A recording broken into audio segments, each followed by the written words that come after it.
Hello, hello. Hello, hello. Ahem, hem, hem. Good evening, everyone.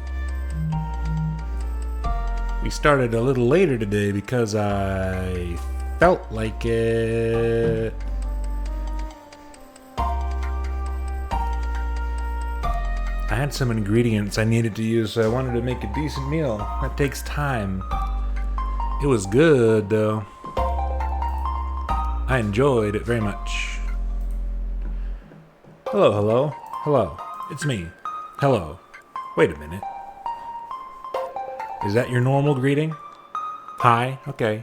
2 eyes. That makes sense. What did I assemble? I have a lot of leftover pasta. From yesterday I made chicken and pasta. Whenever I make pasta, I just boil a whole lot of pasta at once. Hello, Tay. And then eat pasta for the next 4 days. And I also had some ground beef to use, so I did fry pan, hamburger steak style ground beef fry pan meal. I quite enjoy it. It's one of my favorite ways to prepare ground beef. I put good stuff in it. I know what I'm doing. I got all my seasonings. I got spices. I got seeds. I'm toasting them up. I'm blooming them. I put them in the meat. I put the meat in the pan. It's great. Then the pasta with garlic, olive oil, fresh herbs. Who could ask for more? It was delicious.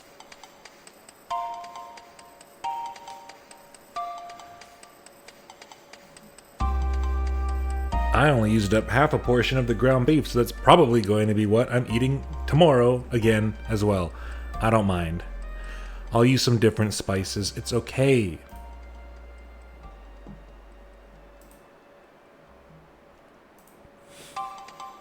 Back in the day, when I was a youngin', for whatever reason, my parents, my father in particular, would agonize so terribly about not eating any of the same type of food 2 days in a row. I begged, I pleaded, I said, it's okay, no one minds. We can have 2 different preparations of chicken 2 days in a row, it's fine. No, he refused. Caused an undue amount of stress, in my opinion. Me, I will eat the same shit for a week. I don't mind at all.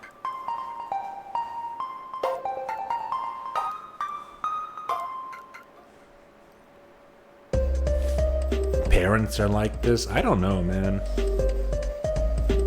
But what about the parents I saw on TV cartoons?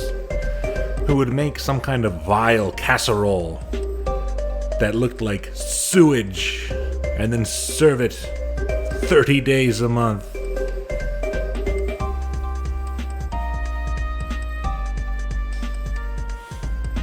I like variety as much as the next guy, but you know what? If something's good today, it'll be good tomorrow. It would take a hell of a lot to make me sick of something I like. One thing you don't get with meal prep is it's hard to cook for yourself 3 times a day. Just make more than 1 serving and put the rest in the fridge. Yeah, that's what I'm all about. I love to make something you can eat more than once.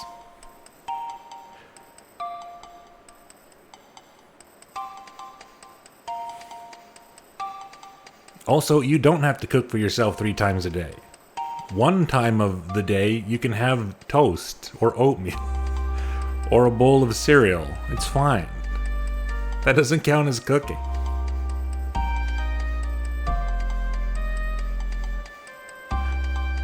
The other time of day, you can have cold cuts, a piece of cheese, Really, I think if you're cooking for yourself once a day, you're doing all right. Anything more than that is just extravagance.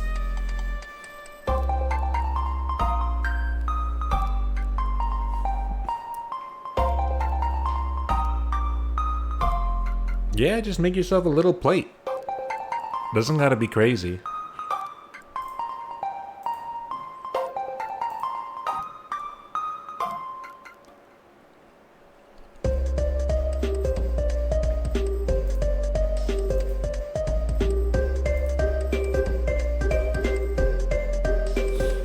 Instagram meal prep videos is some silly stuff.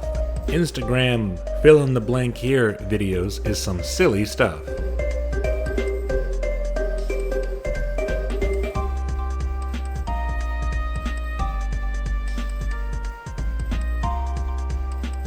That's true. Okay, anything else? Not really. Nobody can defeat this number. I'll provide context for the viewer at home because that's not visible in the chat. A 3-stream watch streak from just whatever IDK. How lovely, how nice. That's a good number. Love that number. I love to hear it.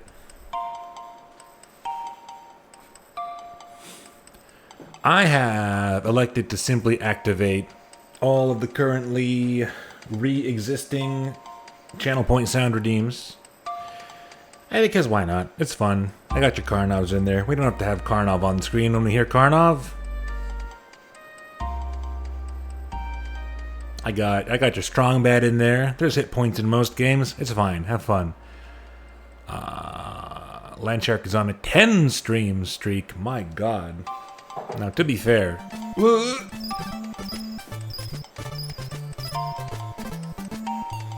Oh my goodness.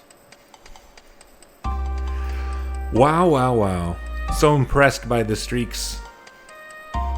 Anthony, thank you so much. Number one gift subber. Number one sub gifter, I think, of all time. Most like.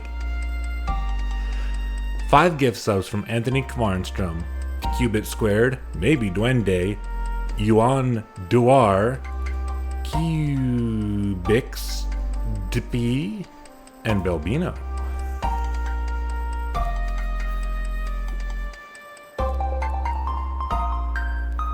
And as always, 5 gift subs seems to pretty consistently start a hype train, in case anyone's feeling spicy. Someone on Twitch is playing Secret of Evermore right now. I could be watching that. I could be watching a speedrun of Secret of Evermore instead of doing this. Thank you, thank you, thank you, so kind.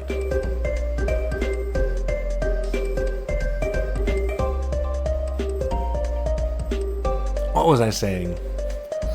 I left the redeems in. Anything else going on today with me? No, not really.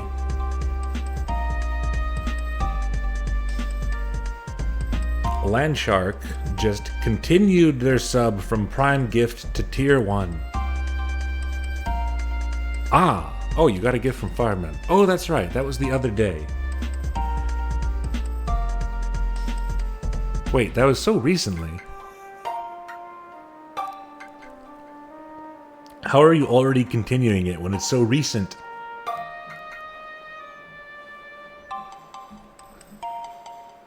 You don't know? Maybe it buffers. Haven't seen that notif before. I think I have. It's just under very specific circumstances it happens.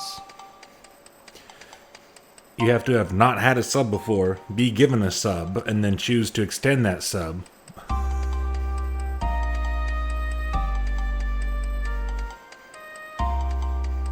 Yeah. Yeah. Weather update. The weather's still being weird. It wasn't supposed to rain yesterday. It rained last night. So I'm still confused about whether I should be watering the plants outside or not, which is currently my most important task and chore, and a source of great consternation for me. No matter what happens, I will for sure have to do it tomorrow. Just save all the chores for tomorrow. The one day I'm not doing anything, I'll do everything. Ah, little Jimmy, what was your favorite part of Niko's return to streaming? No, I like the part where he talked about the ambiguous weather every single day for 4 weeks straight.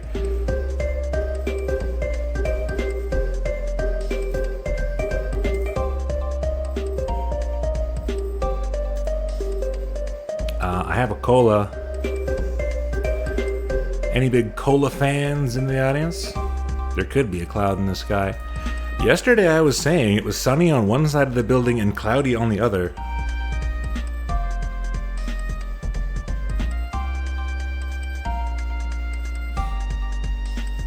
If you think hard about weather, it's cool and scary to think about.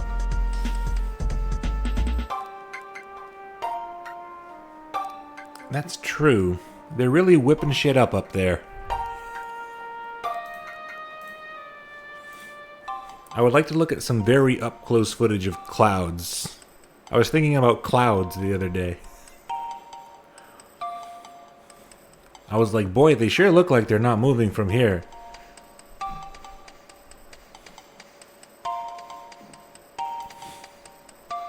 But they probably look like a dang blender full of whipped cream from up close.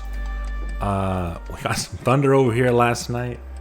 We had a power outage here at some point, like a mini one. Like a power flicker, because all the clocks got reset. I don't know when it happened or why. Everything was fine. Just some clock business. Ice cola colda.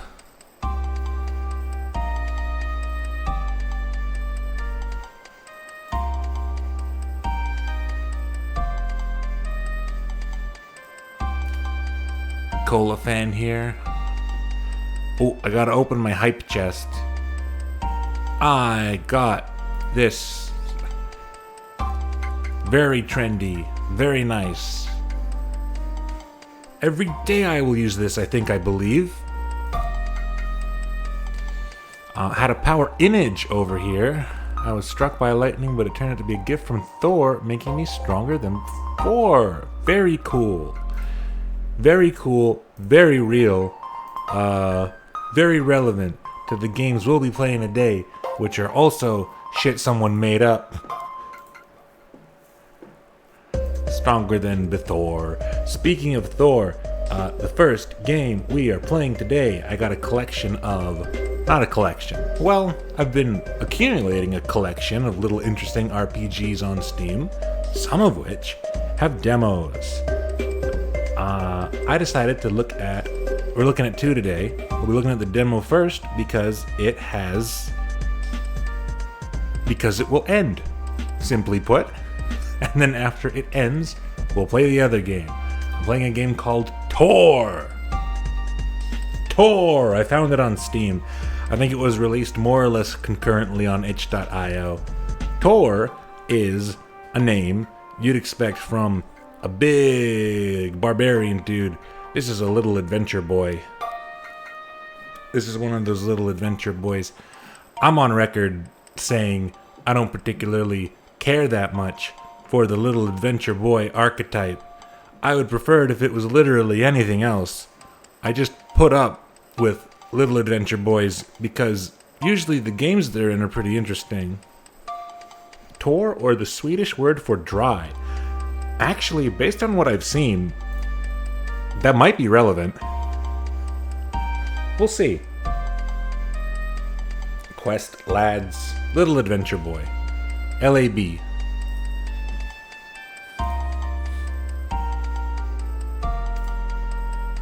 It is... where do I have the info?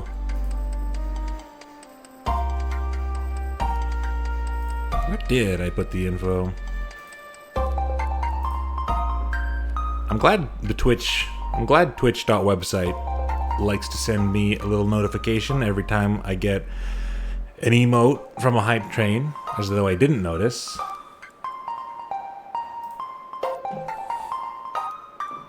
TORR. I will recite the Steam page for you. Venture forth, Play as a knight sent out on a vital quest to find the origins of the daemons. Explore the land of TORR, battle enemies in turn-based combat, and solve puzzles to reach the truth of what lies within the plateaus. The story. Dear Niko, I hope this message finds you well. Have you seen the picture you can't use in emails? Me specifically? I haven't heard anything about a picture you can't use in emails. I'm going to continue reading this and you can expound on that.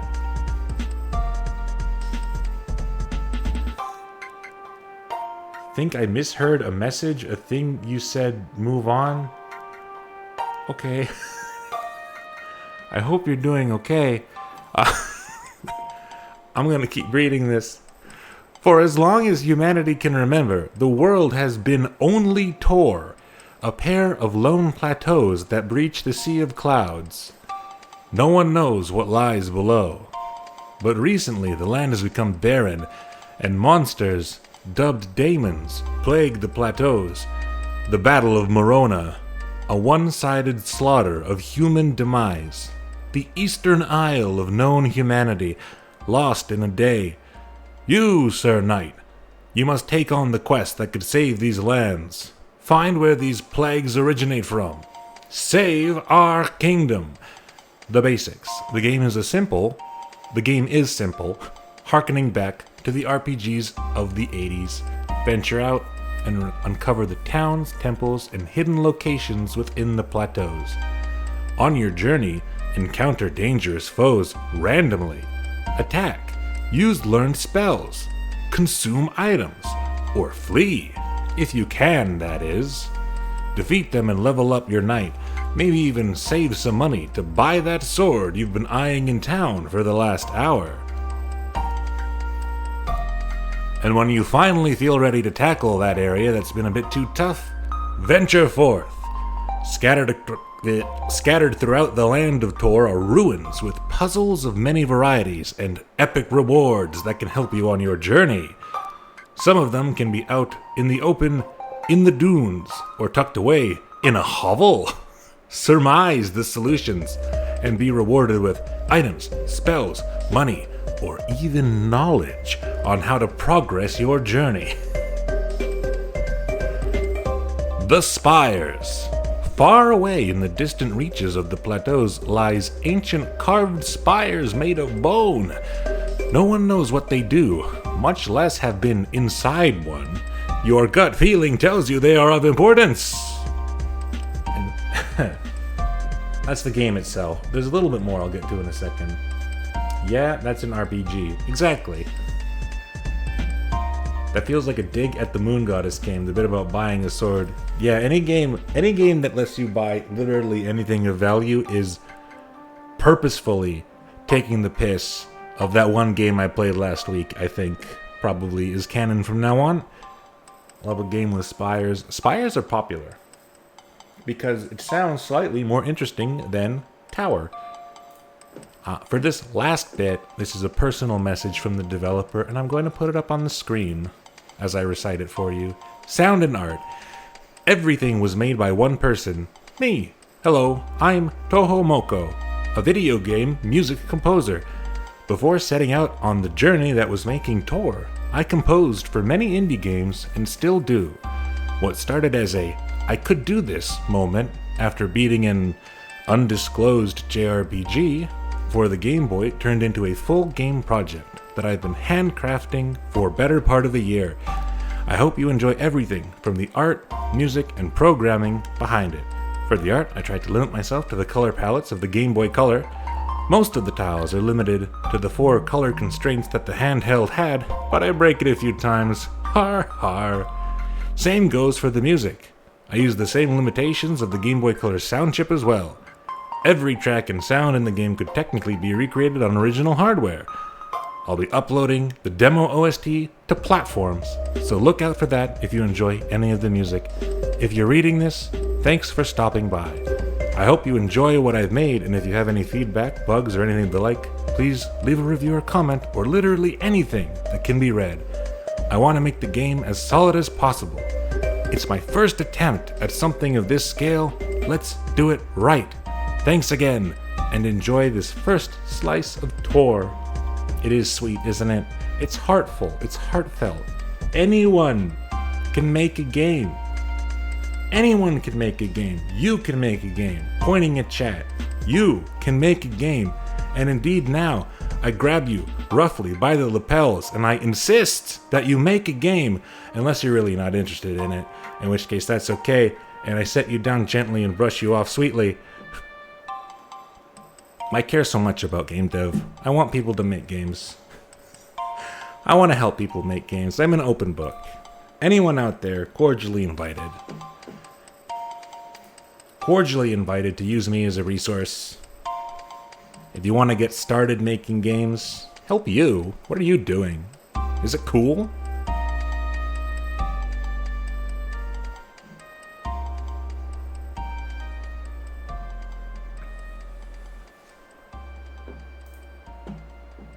It could be. You're gonna have to do more of a hard sell on that.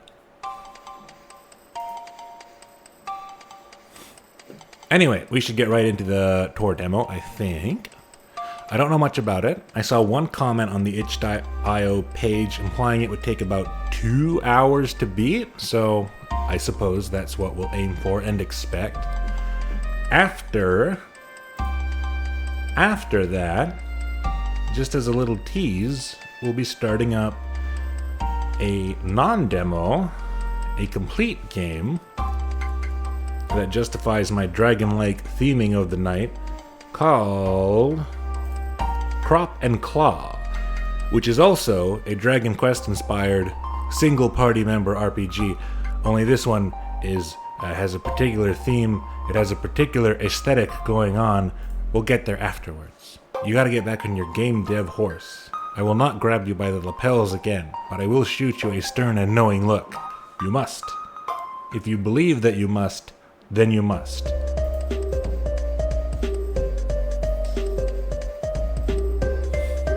A Dragon Quest like would be fun to do sometime. Since I played Dragon Quest on stream, on silent stream that one time, I developed a great respect and appreciation for the one person RPG, the one party member RPG. It really presents its own unique game dev considerations, I think, and has a lot of room for creativity.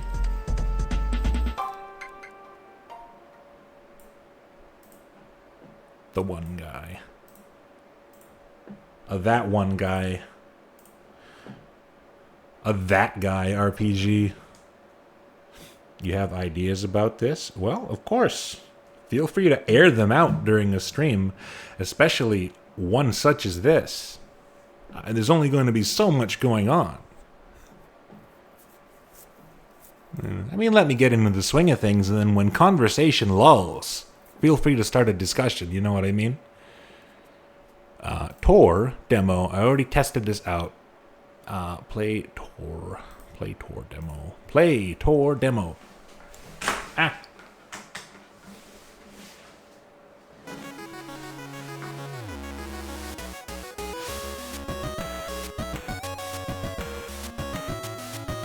There we go. If you're curious, this game is running in a roughly 16:9 window with black bars. I have done you the service of cropping out the black bars on our end.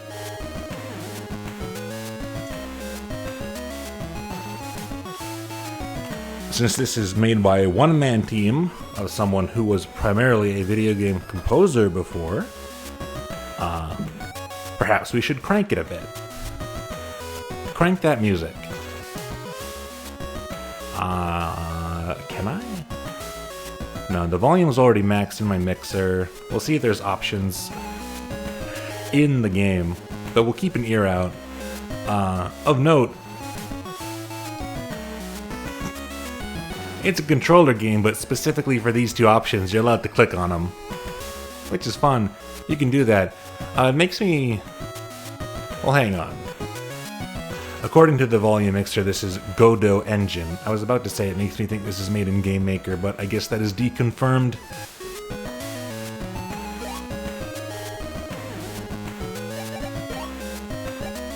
Ah, volume starts at 50%. How about that?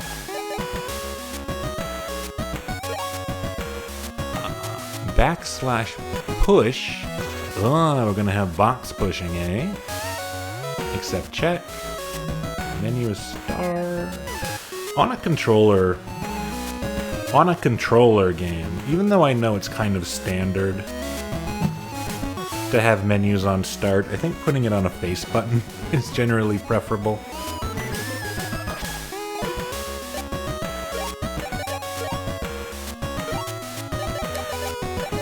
Oh, we need a 4-letter name. Not Niko, certainly. I'm no little adventure boy. What's a good name for a little adventure boy? Would have imagined Game Maker or GB Studio. We got Bunt, we got Dry, we got Peiko, we got Oaken. I've done anagrams of Niko before. I've done Kino, Koni, Mert. We got 1 vote for Mert.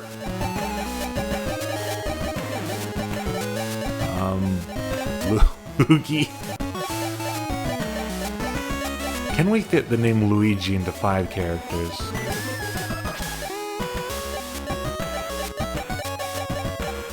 Maro, Luigi, Petch, Yosh, Milo.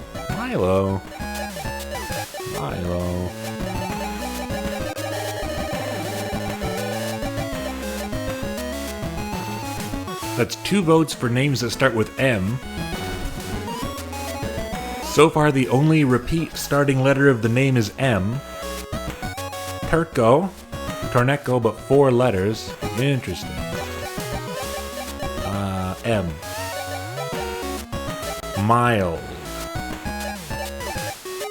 Mert. Milo. Mild. Mild is good. Everybody likes mild. Okay. We have some kind of consensus. What about mild with a Y? Or like mildew. Mild. Brave mild. I would put an E on the end of it if I could. Mild. Sure. No, we're done. The Battle of Morona. A slaughter of human demise. I read this already. Never mind, this is new. In droves, daemons attacked the motherland. The western isle of known humanity lost in a day. No, I did read this. A knight of this land was sent on a quest. A quest to search for the daemon's birthplace. The knight crosses the Great Bridge to the Western Isle. There, at a town in the desert, your quest begins. Adventure awaits! That was Rosoroso. Who was Rosoroso? Desert Dale. Ooh, I like that scroll effect. I don't need that stuff on the bottom of the screen at all times. HUD visibility on, wait to show off. Well. Isn't that lovely? Let's stick to wait to show for now. Brave Mild. We've got 0 American dollars. 10 HP and 2 MP sounds familiar.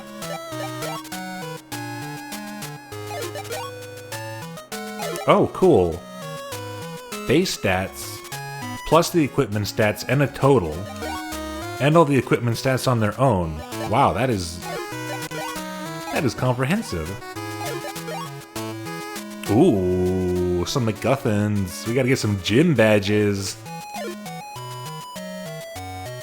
We got Zollards.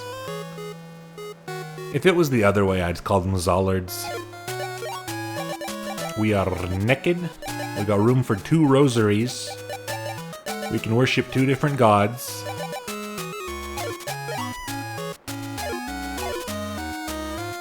Well, this game's absolutely delightful looking, isn't it? A musician did this graphics? A game's musician on TV did this graphics? Hello, sir. Welcome to Desertdale. First time here? Yep. Here, let me help you out. The provision shop is directly behind me. It has a sign with a big paw? Maybe it looks more like an urn. West of it is the armory shop. It has a sign with a sword and shield. You'll know it when you see it. Then west of that is a room with a bed. The owner lets travelers sleep there. Although the daughter doesn't like it too much. Ha! I'd poke around before venturing out again. Thanks. Oh. Well, we had to know, didn't we? I can instant with the cancel button. Oi! Welcome to Desertdale. Do you know how to equip armor and use items? It's all in the start menu. There's 3 options. The first is the item menu. This is where you view your inventory.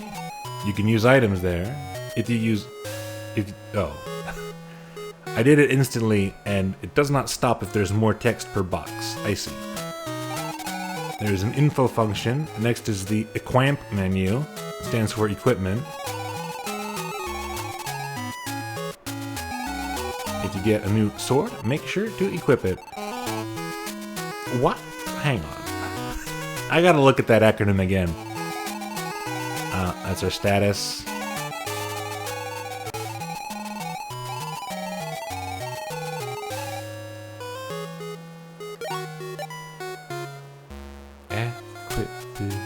Okay, I get it. I misread the T as a P, and I was like, there's no way you shortened equipment to that. Zorkamids. I saw the word Zorkamids earlier. What is that from? That's a real thing, right? Zorkamids?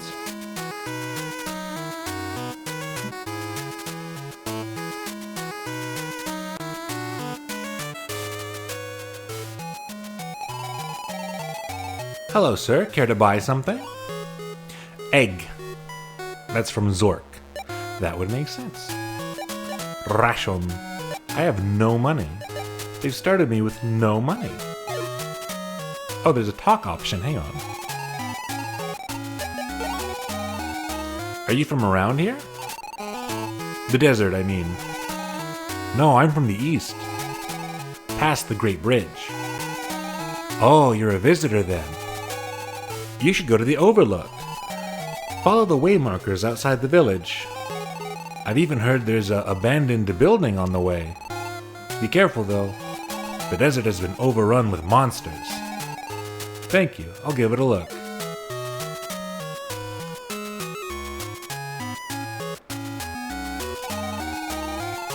Hello, stranger. Come to participate? In what? The scavenger hunt, of course. 3 items have been scattered across the village. Here's the riddles. 1 item lies behind a store of metal. Another lies below a lit table.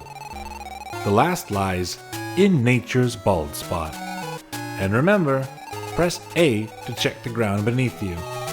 Good luck finding them all. Hello, young man. This is one of the oldest men I've ever seen committed to a resolution so low. Welcome to our humble village. Sorry about the lack of comfort and good food. The land here has been drying up for a while now. That's fine. I'm just here for a moment. Anything I can do to help? No, I don't think so. The plateaus have been providing less and less over the years. My belief is that humans have overstayed their welcome. I'm rambling again. If you're a wanderer, as I suspect, I'd avoid going north for a while. I've received reports from Rockland that demons have been seen. The poor village head there. He was a good friend of mine. Noted. What are the odds that we get all of that dialogue again if we talk to him again? Blech. You gotta set flags. You gotta set flags, y'all.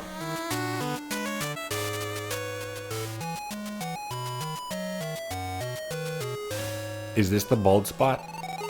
Check beneath your feet. What's this? A rusty sword? You add it to your inventory. Something wrong? Oh, it's nothing. I'm just worried about my husband. He left on some expedition, saying it was going to make us rich. I just worry about him in the desert all alone. I see. Did he say where he was going? He left to someplace west, looking for the Moro ruins. I couldn't make much sense of what he was rambling about. The Moro ruins? Are you a wanderer as well? You wear interesting armor. Somewhat. I don't stay in one place for long. Well, if you need a place to rest, you can use our room. It's in the house right next to me. Oh, thank you. I'll keep it tidy if I do.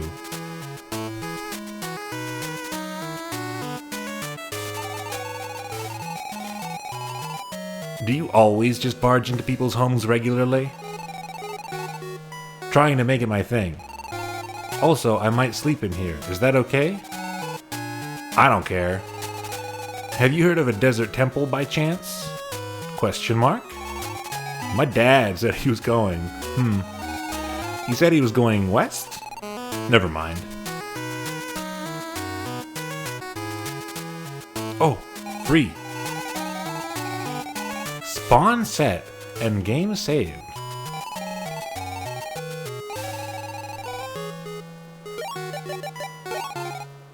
But I can save anywhere. Well, whatever.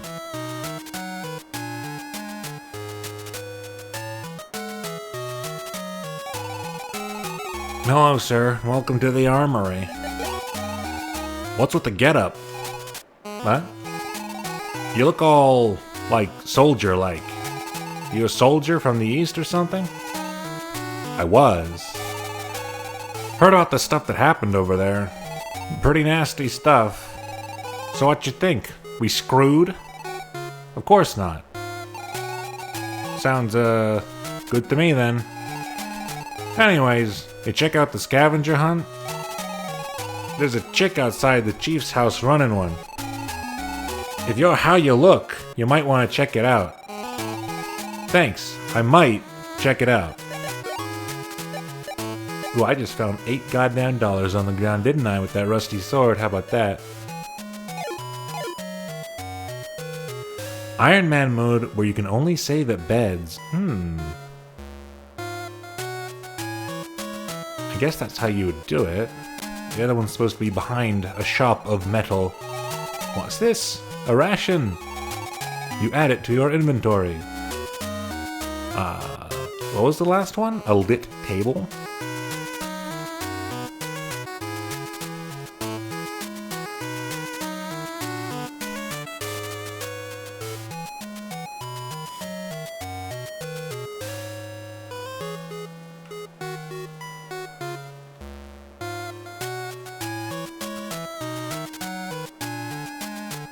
This? What's this? A ration? Do important check. Do my ration stack? No. Okay. Even Dragon Quest let you stack some herbs. What do I win? I found all the items. Whoa, nice job. Can I help you? Is there a, prize? No, silly. The scavenger items are the prize. Oh. You seem disappointed. I mean, scavenger hunts usually have a prize. Oh, stop being greedy, you little maggot. I placed those myself. Those items came out of my paycheck. Take a hike, bub. Wonder if this game has dialogue updates as you advance the game. That would be nice. That's always a nice feature. I will say, maybe not a criticism so much as a personal thing, but I think maybe these NPCs talk too much. I think maybe already they talk too much.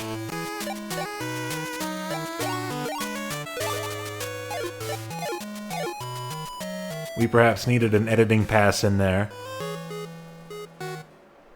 Show me the world. We have way markers. Both east and south.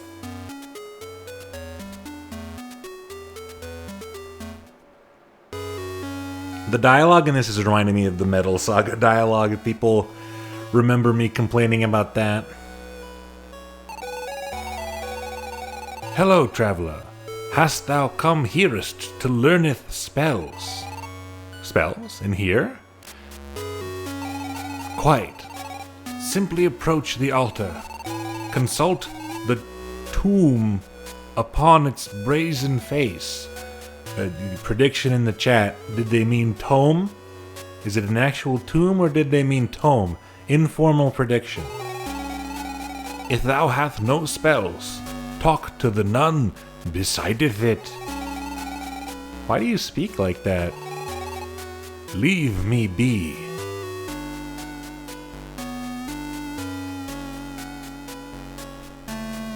It's a tome. It's a tome. You know who consistently to this day, no matter how much criticism he gets, still pronounces tome as tomb? Macaw45. It makes you want to kick his ass. Did they do the thing Magic the Gathering did in the olden days? I'm not sure what you mean. It does seem like they're trying to be witty, which isn't bad, but can be a bit much. Better than bland dialogue, though. True, but I think snappy dialogue is the best. There are, like on the subject of Metal Saga, there are so few times when adding just like a pithy little response from your main character really adds something to the dialogue. They sent a card name to an artist and the artist confused tomb and tome, so they killed off a character. It was supposed to be Alcor's tome. Alcor's tomb. That's funny. Whoops. Sorry, buddy. Sorry, Alcor, that's rough. Remember, Eth. If an enemy's damage is blue, need resistance you do. If an enemy's damage is red, defense needed instead. Mnemonic devices like that, where the rhymes are arbitrary and have nothing to do with what they're rhyming about, don't help. What say you? Haveth any spells? Spells? Talketh to the nun beside the altareth. Altareth? Indeed. But... Hello, child of bone. Do you know how to learn spells? It's quite simple, really. Use the scroll, read it, study it. The teachings are as easy as that. Oh, she got right to the point. And there was no response from the main character. I loved that. Teaches gaining info on enemies. Teaches you to attack faster. Teaches a basic damage spell. Okay, I like how one of the early spells they're shilling is already a potentially interesting status buff. We'll try and grab all of those.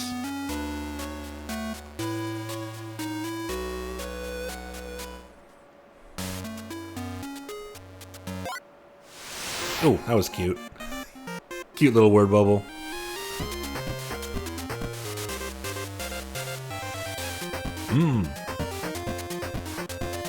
Let's jam to this for a bit.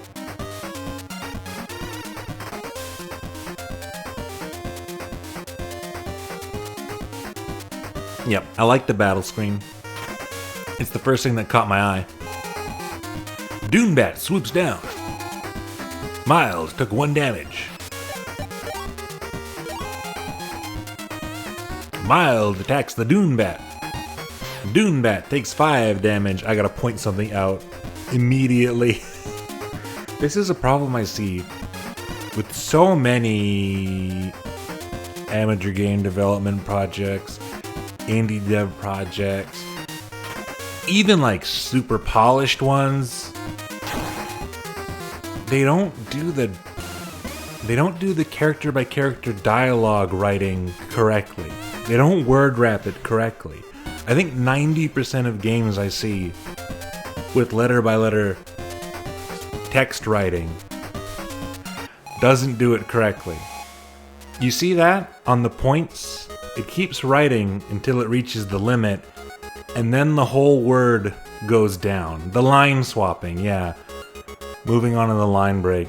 They don't word wrap properly. It's like...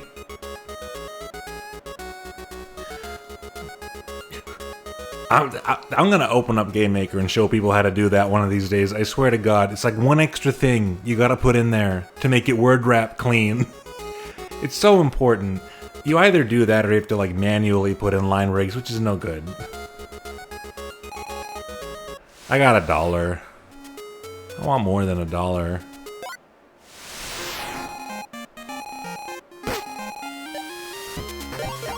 Ah, the Doomvats are attacking first.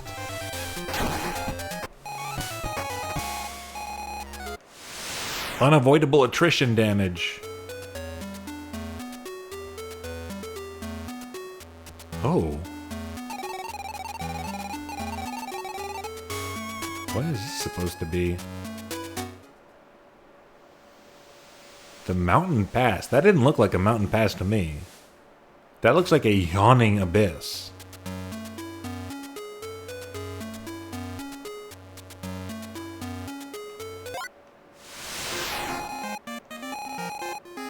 Ooh, who's this? Who's that now? Mound. It's a fucking mound. This mound's gonna kick my ass. No! Okay. That's fun, actually.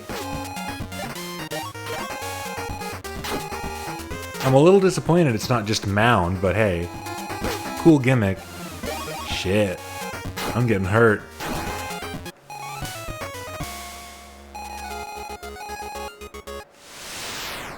It would be cool if there were other enemies in the mound. It would also be cool if there was a version of mound that was just mound.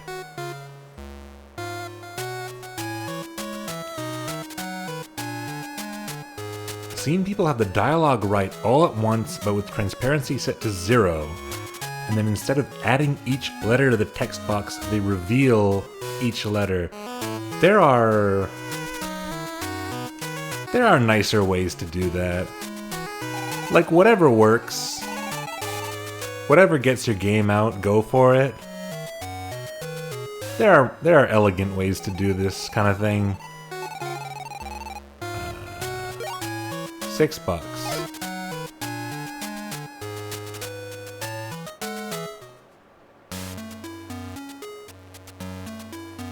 It seems quite open. Transparency set to 100, opacity set to 0, invisible letters, whatever you want to call it. Still.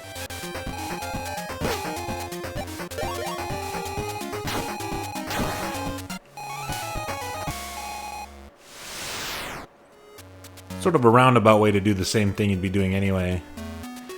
Here is the abandoned house. This seems like a very open map.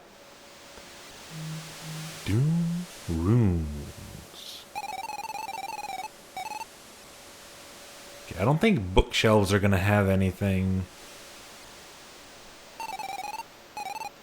Because we're always checking beneath our feet.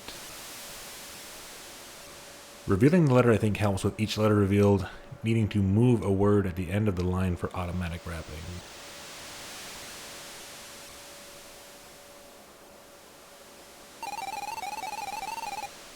Find where the signs intersect. Why are people putting their... People always putting puzzles in their houses before they abandon them. I guess it's a considerate thing to do. Okay.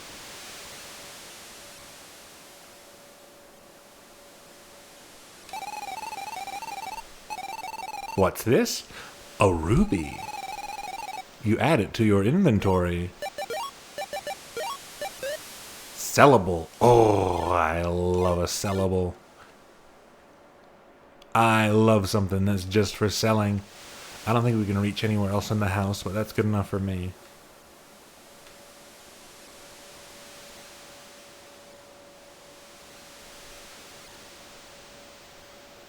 We can. Same thing.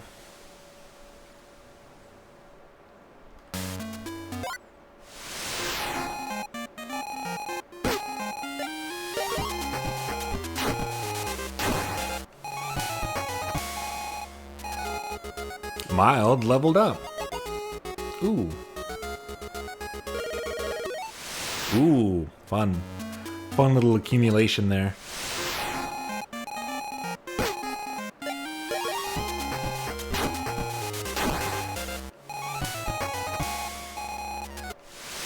Pretty snappy. Jigsaw puzzle on the coffee table. One piece is missing. It really depends on how much the person moving in cares about that kind of thing, I suppose.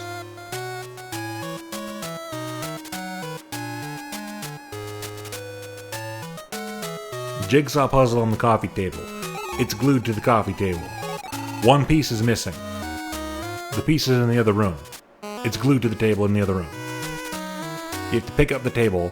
It's glued face down to the table in the other room. You have to pick up the table, invert it on top of the other table to complete the puzzle. I have $10.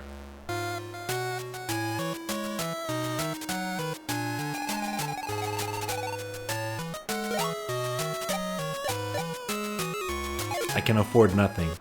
Now see, the interesting thing is, I haven't noticed the incorrect word wrapping with the actual dialogue. So I think they probably manually inserted line breaks into all the dialogue in the game, but couldn't do it in battle because the names of things would be different lengths.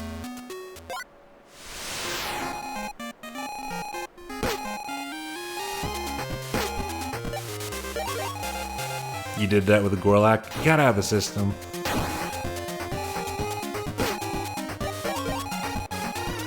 You gotta have a system. I'll show everyone how to do it someday.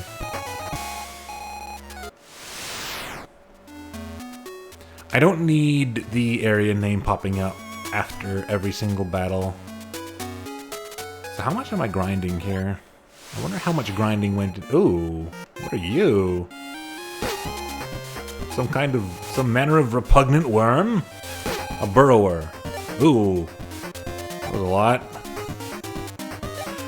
That was quite a bit.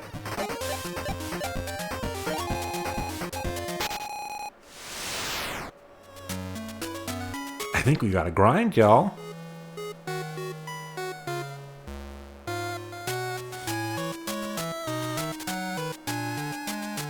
You wanted control over line breaks? That's the thing. There are ways to set it up to do both.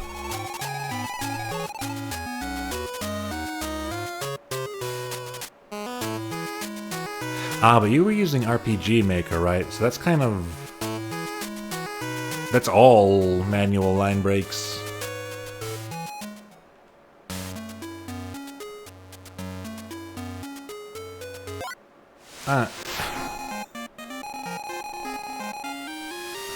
The burrower glares nauseating magic toward Mild.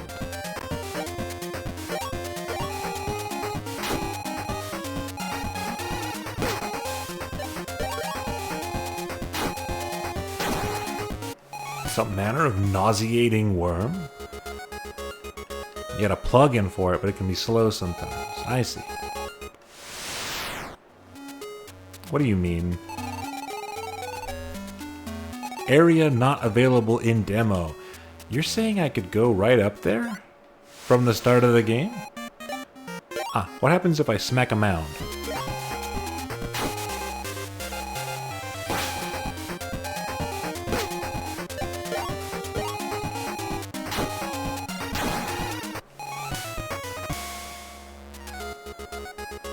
Red as physical and blue as magic. Yeah, that makes sense. I had honestly completely forgotten about what that guy said. Ooh, that's neat. You're way up.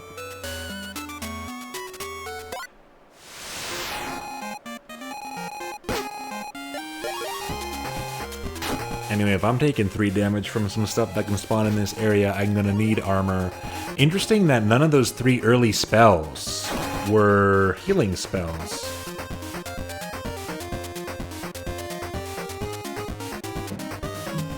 Red needs defense, blue needs resistance.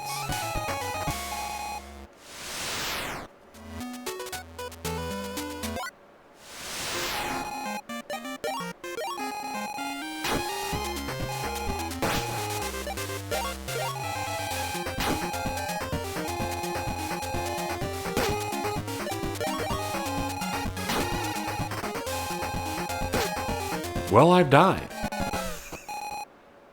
Dropped $2.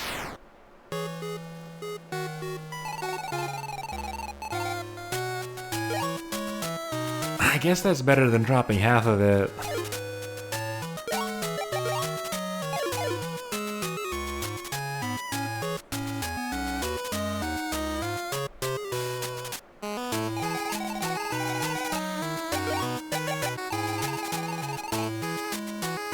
You can buy my ruby for $15?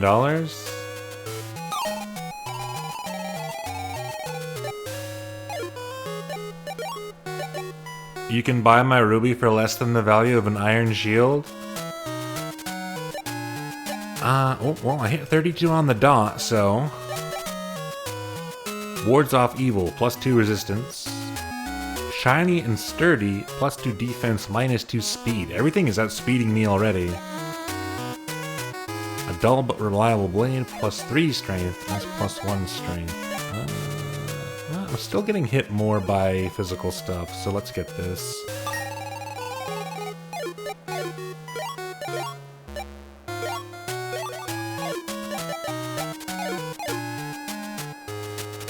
Nuzlocke rules say I must release mild, though. Oh, would I ever want to do a Nuzlocke on stream? Maybe. I tried to do one before, and my hang-up was that one of my favorite things about Pokemon is that I get to use the guys I like.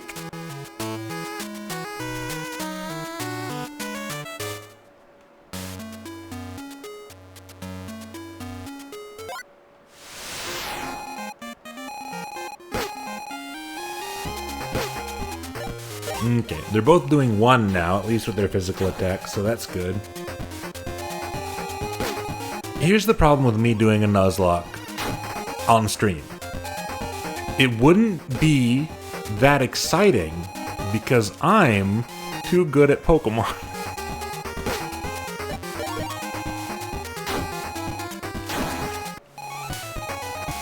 I would just grind. I would just grind my guys up and then use the right attacks.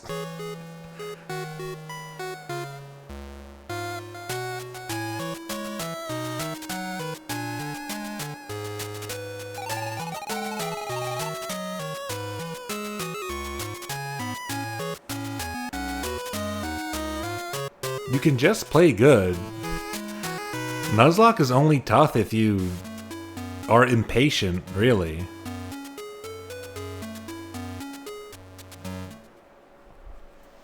A timed Nuzlocke. Now that's something interesting.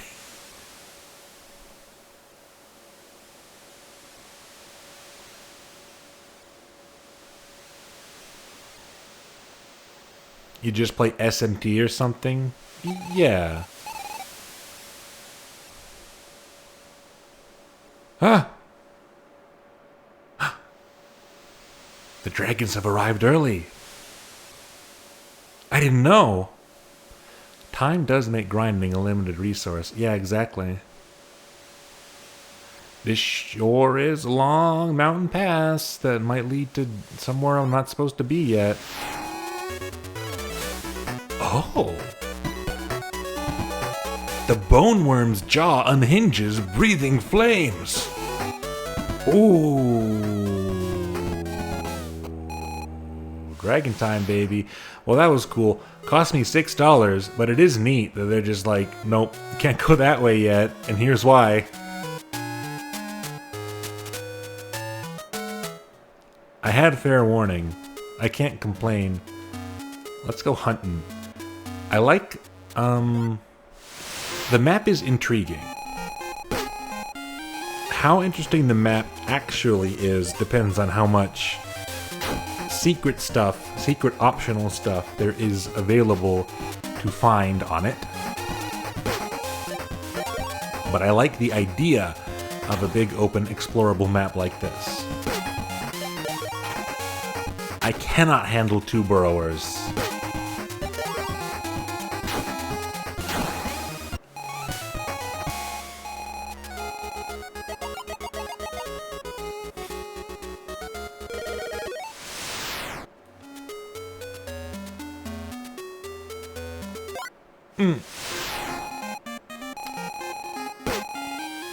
I gotta go.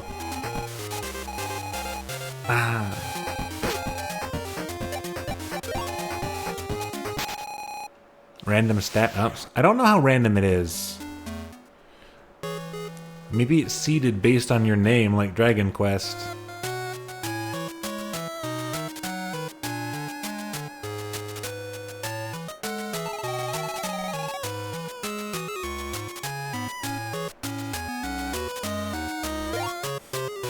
$18. What are my goals? 32 for the circlet. That'll help with the nauseating spells. And 24 for the iron. Assuming the rusty sells for 4, that means I want 52 total. Alright, here we go. Everybody buckle in. If only we had the gold chime introduced as a feature in Metal Max for the Famicom to let us know when we hit 52.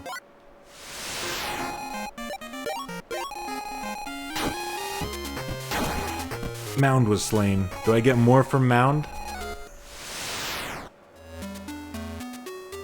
If I kill it while it's a mound, I should get credit for both killing the monster and the sand.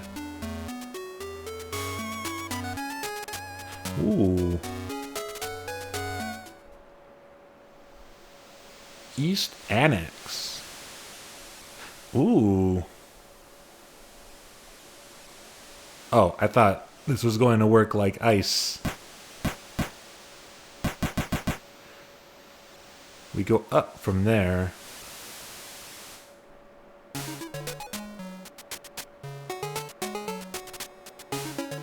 I guess on the tiles it works like ice. Is this just a puzzle dungeon? Or are there going to be encounters? Because a pure puzzle dungeon would be cool. Ever wonder how to push a block? I bet you think it's something like press A. Huh, that's where you'd be wrong. Try that other pesky button instead. I think it was the B button or something? If they cut that off one line of dialogue earlier, I would have thought it was funny. If you did the seeded stat thing, you'd give each stat a ranking to determine their rates to keep it consistent. But I think at that point, I'd want to let people pick, probably. Yeah, it's tough. What am I trying to do here? Probably get it here? Reset?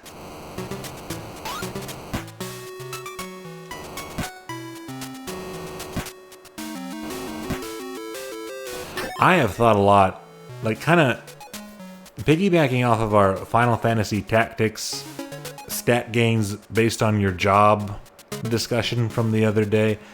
I have thought a lot about how to do stat systems. What is this?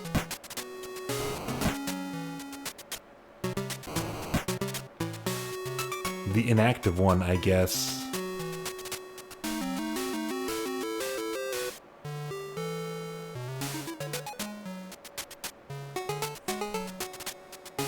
tempted to do the raising sim route again. Kind of fun. I mean, raising sim mechanics in an otherwise... what's the word I'm looking for? Normal. I guess I'll go with the word normal. Type of JRPG would be interesting.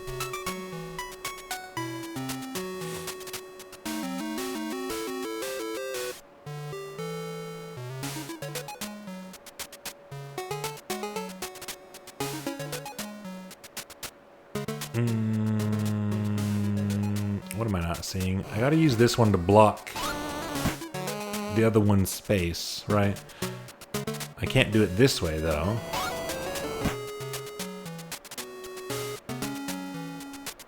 And putting it up gets it stuck there. Oh, no, I got it.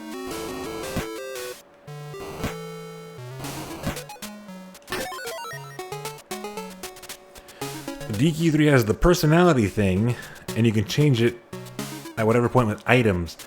True, but the items are very limited, and also do not explain themselves. The personalities do not explain themselves at all, really. Ooh la la, no, that's a fucking chest, isn't it? That is a whole ass treasure room just for me, isn't it? They're not gonna put this here unless it's relevant.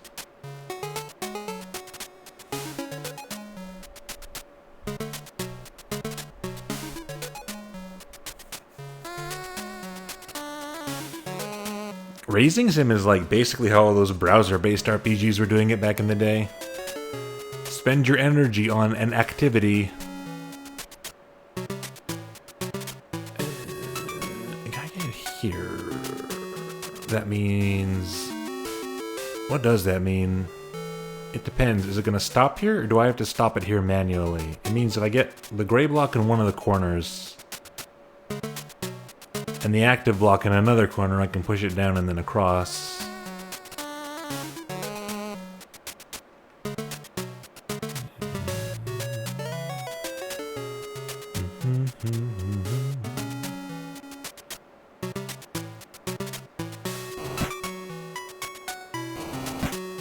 And that's an easy way to get that there, but then what?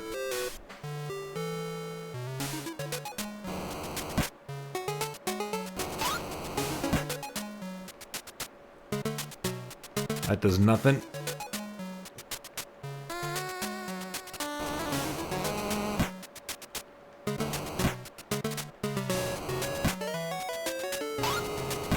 Is that relevant somehow?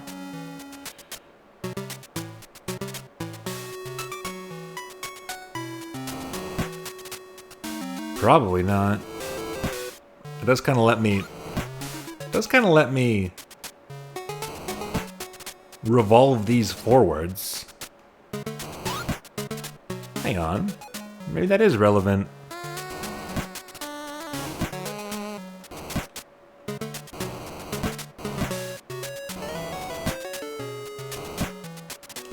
Oh, they're calling him the genius gamer of all time. You peek in the chest. It's a mana pot. You put it in your inventory. It's a mana pot. Consumable?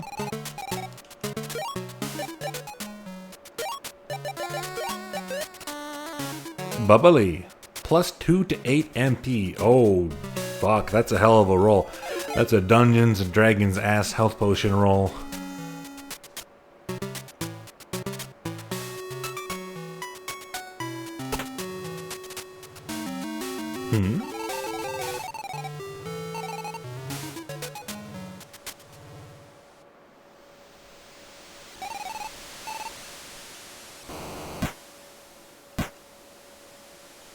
I did something.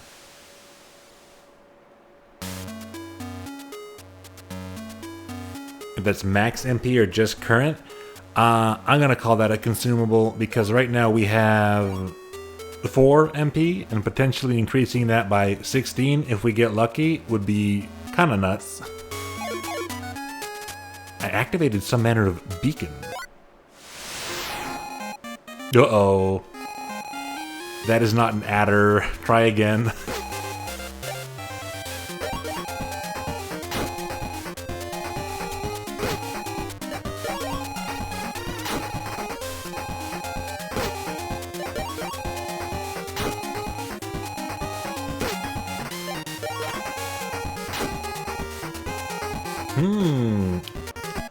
I got lucky not encountering anything on the way. That's okay. Right now, it's a subtractor. Now that's a Dragon Quest ass bit of wordplay. How much does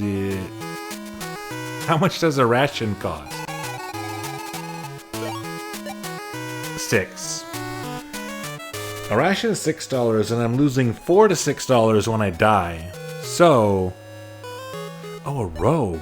Damn, I need a lot of money, actually, huh? So in a lot of ways, it's actually better to just die and come back here than use my ration and keep going. A desert is optimal for slithering and rolling, yeah.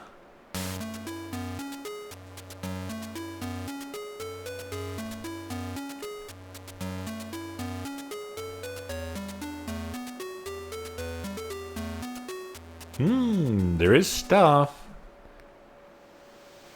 Desert Gate. Ooh. Okay. Yeah, why not? Converging plane. Magic chest. Give, take. Oh, it's a lavishly produced storage facility. Well, I don't... Oh, okay. I thought for sure I wouldn't be able to do that. These are bones. These are rib cages. Wowee. Did that send me to one of the so-called spires, perhaps? That's the abandoned house.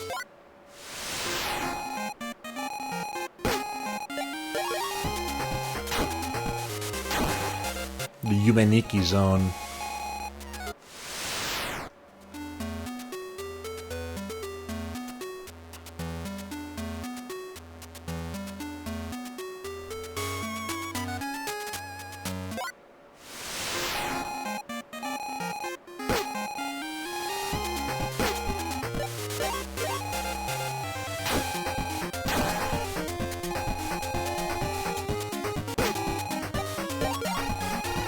I do like the battle background.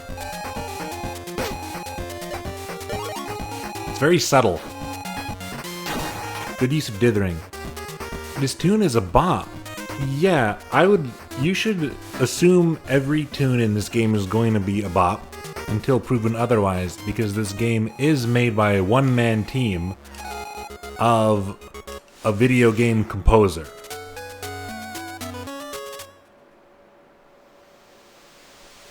Oh, here's the overlook I heard so much about. Hey, can I ask you for some advice? Sure. Shoot. This old guy came by here recently. He was talking about ruins to the south. It caught the ear of my girlfriend. She's super into that kind of stuff. But I'm a bit scared of going there. South of here, it's a bit dangerous. What should I do? Take her there, or... I'd be careful. Oh, okay. The Weird Gate Zone reminds me of RPG Maker game Weird and Unfortunate Things Are Happening. I've never heard of that one. Hello, welcome to the Overlook. You can use the telescope over there to look.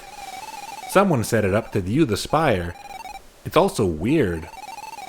I mean, see this pedestal near us? It's got some kind of keyhole on top. It's rather ornate, don't you think? Maybe the spire and it are connected.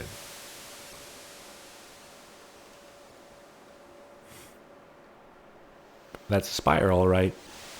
A lot of dithering in this game, huh? Very effective when used well. It's a pretty good free one, Eldritch horror stuff.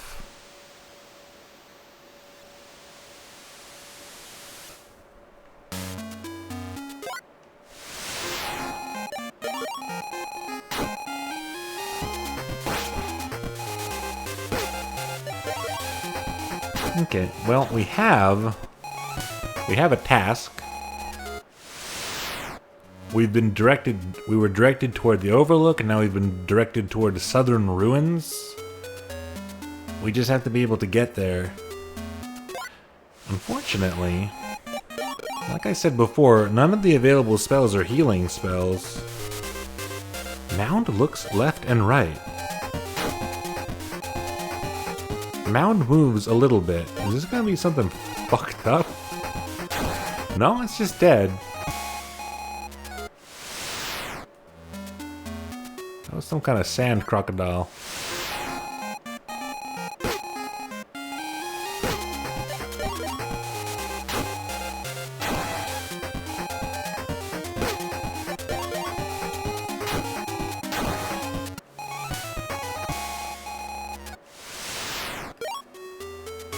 $30. But what does the robe do?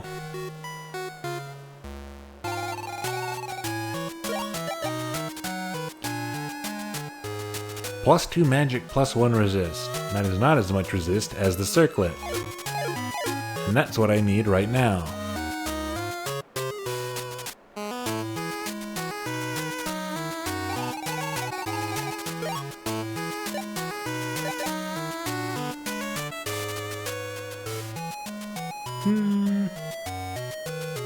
Sword first, actually.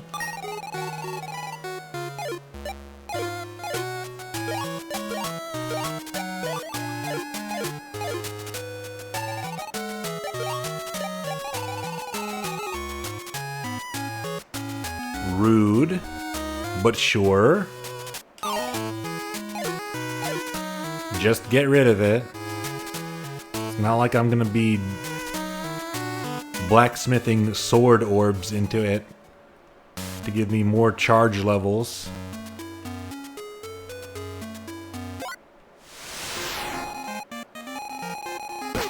I forgot to sleep in the bed. But that's okay.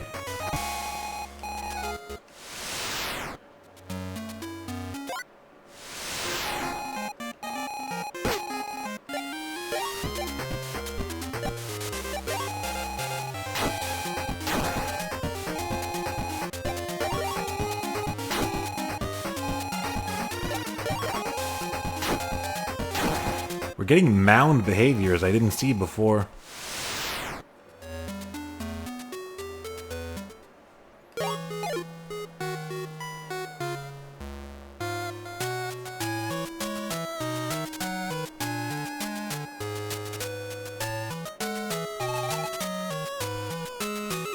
How badly do I want that robe? I want the circlet. I don't know how badly I want that robe.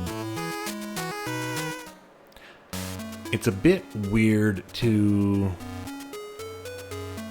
in a game inspired by Dragon Quest, not have one of the early spells be a heal, because that's one of those things that really, really unlocks the ability to go on a longer quest. You know what I mean?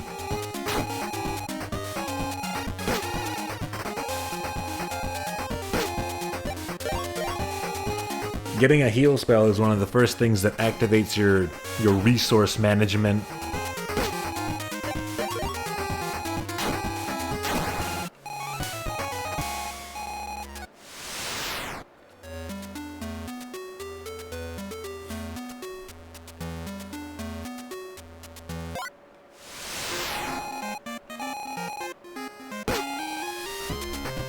Thinking about alternate early healing spells / methods now. Alternate in what regard?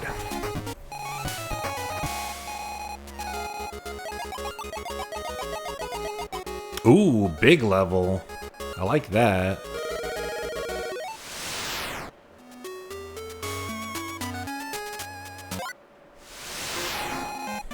Persona using MP as the attrition factor. Instead of heal spell for bosses, you get like finishing blow spell to heal with. Oh, I see what you mean.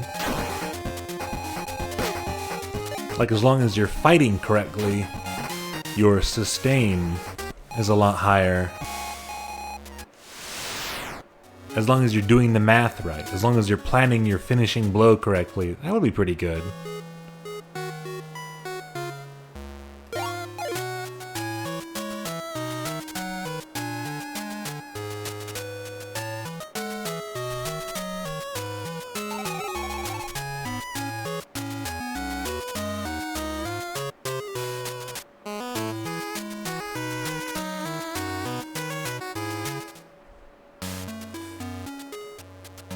I'm going down here. I want to try and kill a cobra.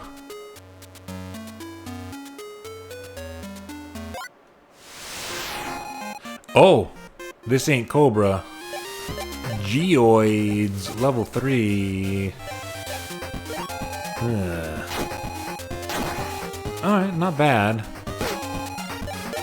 Not bad at all. Oh, that's much better. We can probably do this area just fine. Interested in healing mechanics and such a lot due to playing very strict roguelites. Yeah, it all comes down to research management. For a little card battler you made to test some stuff, you made every battle heal a portion of HP so you can profit from fights if you can get through them clean enough. I feel like I've seen something kind of like that before. I think you set it to a 16th or an 8th. And tuning for a 4th back would be good.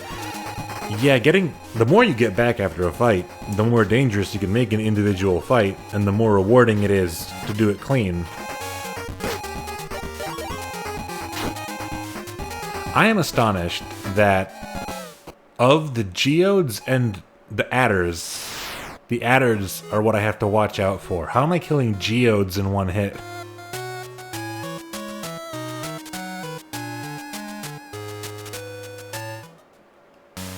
Sacrifice equipment for health. Could always just, like, have the equipment that does nothing but increase health, so you're sacrificing the slot.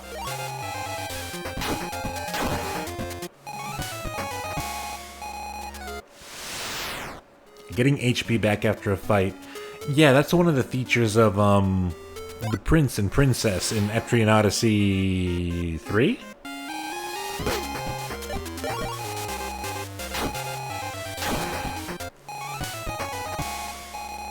It seemed like such an expenditure of points, though. Like, yeah, it makes exploration very easy. They also have the one that makes you regain HP per step, which makes exploration super easy, but then, like, you're not doing very good in those boss battles, are you?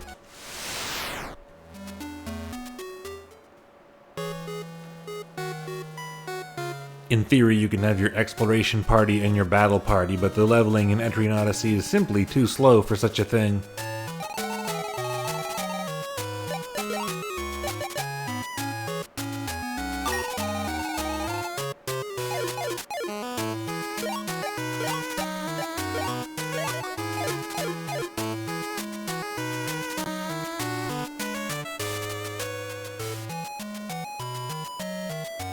Yep, 3 had the farmer, but you didn't really use them as a component of your main party. You would just have an alternate party of 5 farmers, and then set them up in a way where they can just avoid enemy encounters completely on their way to a farming spot.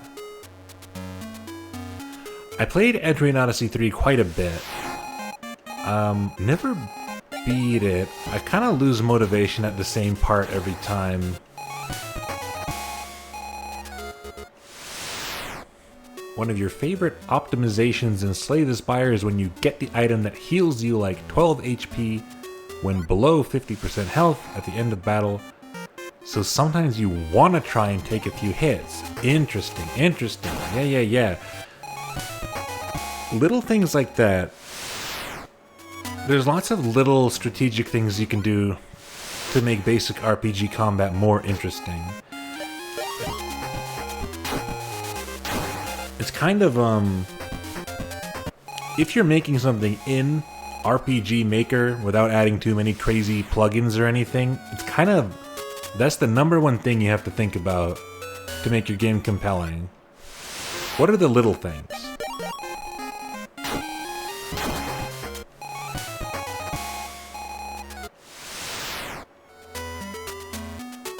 I do love the ship stuff in Entry in Odyssey 3. I honestly found sailing around more interesting than exploring the actual dungeons.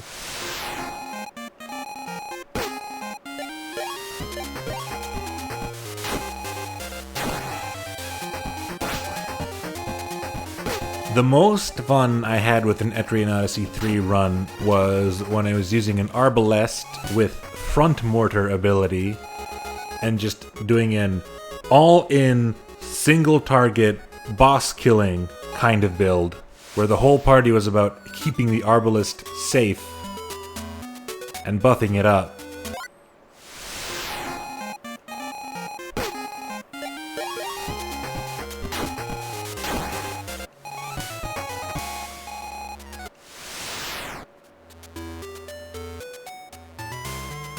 Okay, I found a geode up here, so if I want money...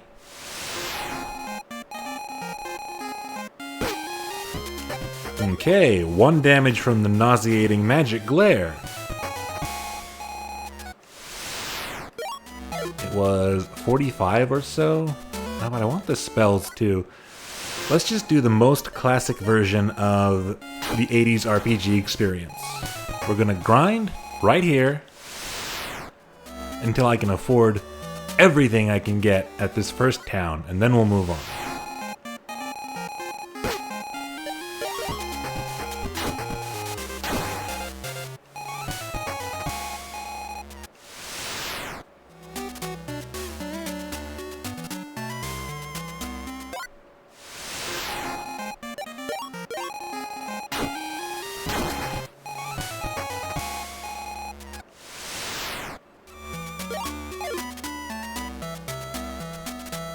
We can get magic first, just to try it out.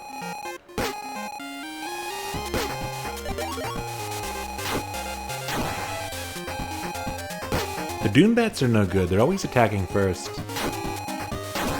We're taking more attrition damage from the Dune Bats than the harder stuff.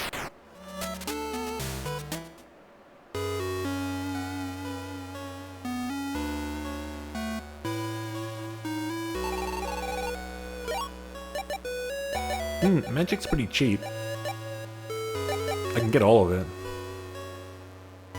Teaches gaining info. Teaches you to attack faster. Teaches a basic damage spell. If we have MP, we should spend it. Otherwise, we're not maximizing our resource usage per trip. I believe we have to use those. Mild studies the scroll. Phew. Mild learned the insight spell. Equip the spell at a magic altar. Oh, we have to equip them.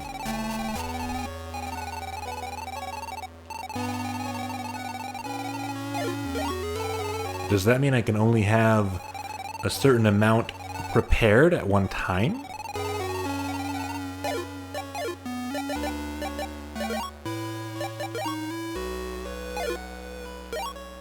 Because I have a full list here.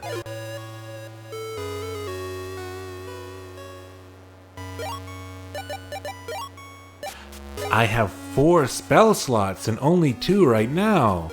Okay. Well, let's put on Zap so we can use our MP and try it out.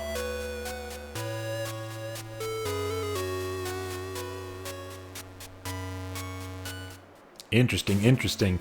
Spell slots is also another cool way to add some depth to a simple RPG.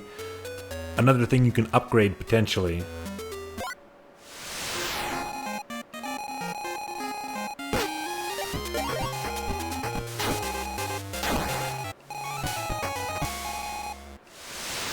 Anything you can add that gives your character like another avenue in which to be upgraded just automatically adds more interest or potential depth to leveling, to equipment, to items you can buy, all of that.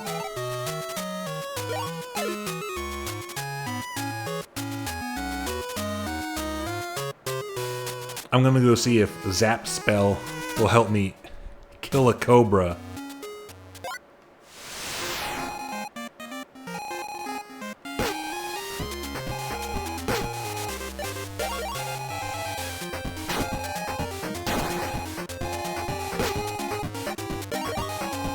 I'm a cleric.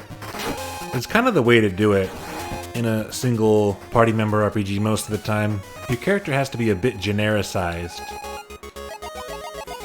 And moving outward from that is a sort of game dev challenge in its own right. The other game I mentioned we're going to look at tonight has 4 playable characters, even though it's a single party member RPG.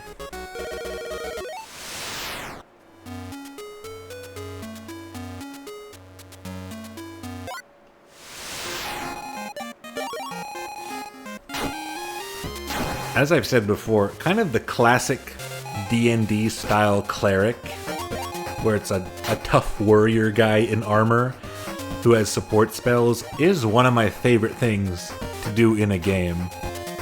And not that many games let you do it that easily. The trend for healers and support casters became to make them incredibly fragile. Gain a spell slot is a much more compelling upgrade than plus 5% damage. Absolutely. For sure, for sure.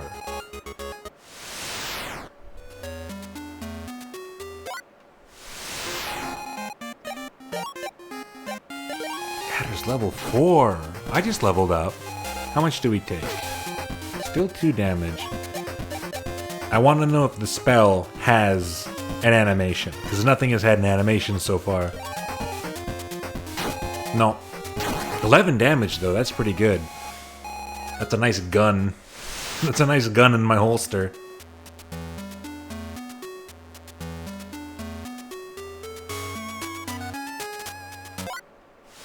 Accessory slots? Yeah. Accessories on their own are like a huge avenue for potential character customization. I've seen that a lot on... Oh, you're a bigger mound. You're a heap. The evolution of mound is heap. I like that. Heap stays cunningly motionless. It's level 5.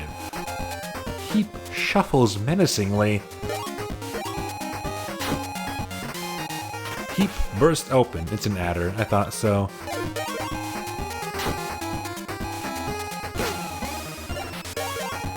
The enemies have levels too, and I've noticed the same enemies showing up with different levels. I should have just zapped this thing from the beginning.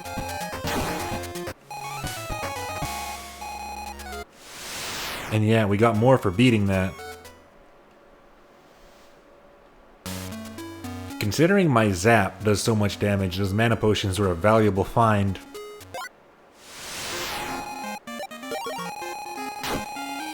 Okay, we got mound, we got heap. What's the third evolution?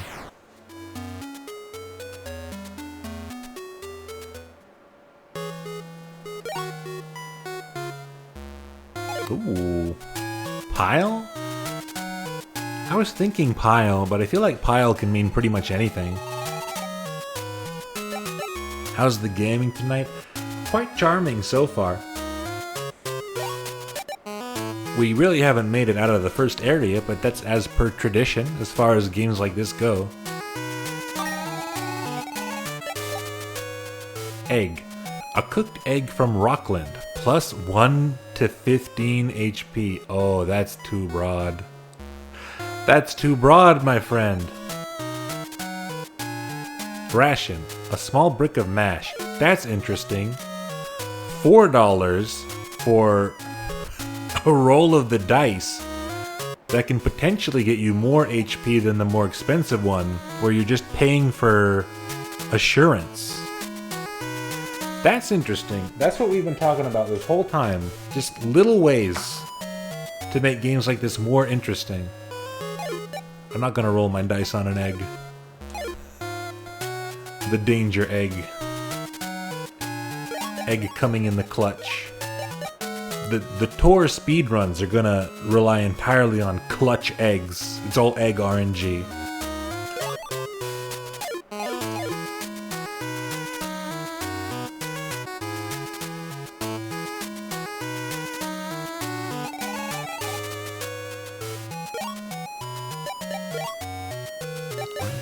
Mana pot.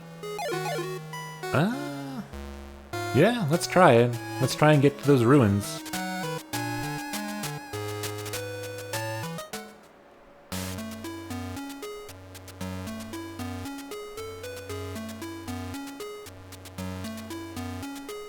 That was the mystery spot. Boy, you can go way out of your way.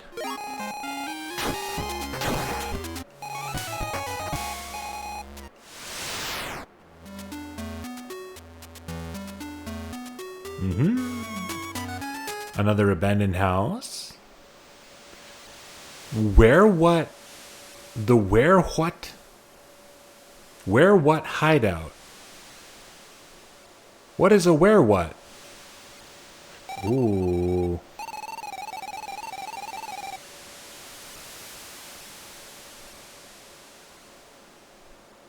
That's the generic term, a where whatever. We're about to find out.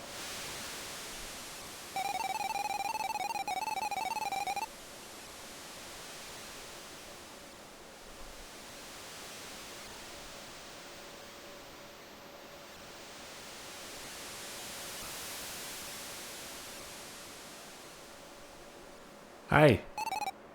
Ah. Huh? Please don't hurt. Shuka shuka. What? Please, please. I'll even tell you where I hid key. Shuka shuka. Where what? It's a rabbity. It's some kind of creature. Like a rabbity, lizardy, koboldy tusk thing. A little wretch. It's quite a wretch. You're not... How are you... Can't quite remember where key... Shuka... What's this shuka? Is the shuka like it shaking in fear, perhaps? That's how I'm interpreting it. Are you not going to attack me? What? Shuka... No! Shuki too scared. Shuki wants to live. Wait, did you say something about a key? Ah yes. Please don't hurt.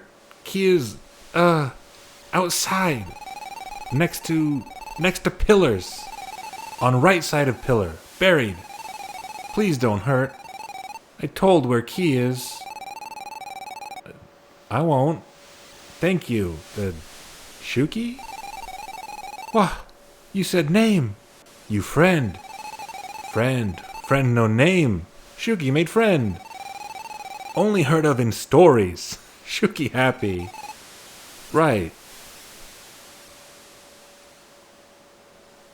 Thoughts on Shuki? Chat opinion of Shuki? Saddest creature I've ever seen in my life. Cute. It's the sand tile then, right? It'll be this one. A key. The key is not in my inventory. Cute plus, I get it, you're scared. Yeah, it was a little... It was a little much. That's an interesting feature. You can pick up key even if you have a full inventory because key goes in the magic corner slot. It could have been maybe 3 or less boxes of dialogue. Yeah! That's always the problem, isn't it? The idea of only ever hearing about friends in stories is kind of funny.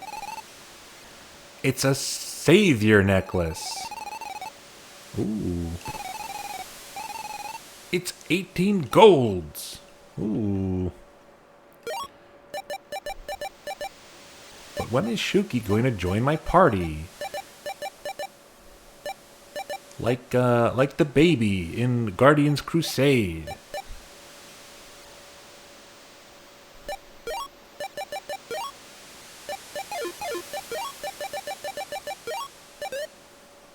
Looks like a heart. +3 vigor. Ooh. Do I know what my stats do? Right now my vigor is equal to my HP. Will this simply increase my HP? It certainly did. Not bad. Not that relevant right now because we're not healing for anything above what our HP was. Oh! Oh! Where what? Okay, so, okay. Like, I was confused by what I was looking at when I saw Shuki and what it was supposed to be. So I guess where what makes sense. So that encounter with Shuki would have been more impactful had we gotten into a fight with these where-whats beforehand. So perhaps one of those should have been scripted.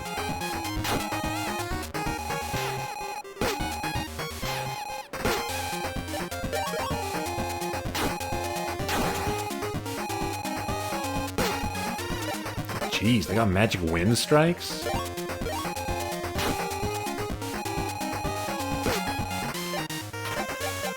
Oh, ooh, the information spell's free. That's neat. You used insight on the where-what. A where-what. It has 7 HP. Its strength is 8. Your defense against it is 6. Its mag is 4. Your resist against it is 6. Okay. It is currently faster than you. The magic dissipates from your mind.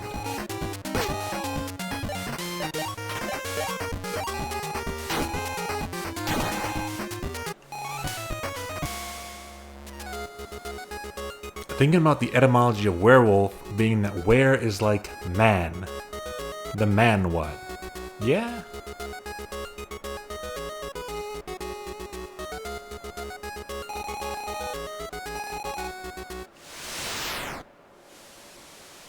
Anything else to say? Nope, same shit. Okay. Can I stay in this bed? I should get out of here. Ah, scanning one puts their HP on the screen permanently.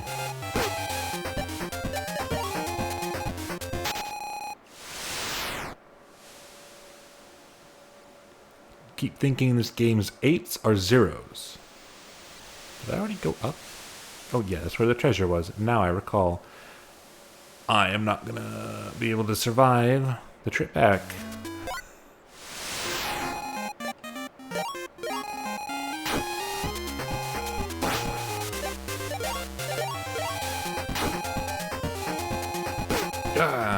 How much do I lose? $16. Okay. So it might be a percentage. Or it could go up as you level up. So now it's worthwhile to actually use rations to avoid dying.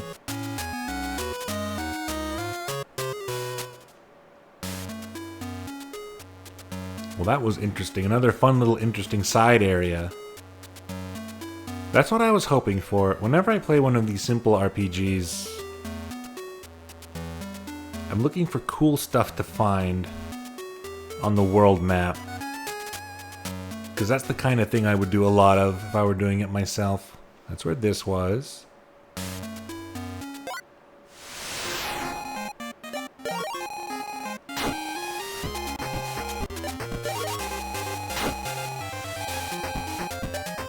Can I insight a heap?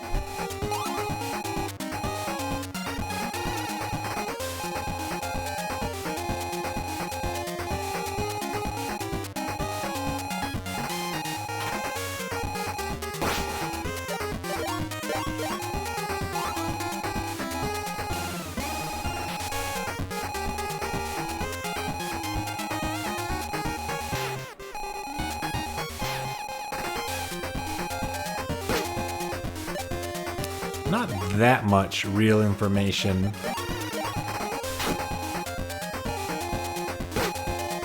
But it's nice to have the health bar.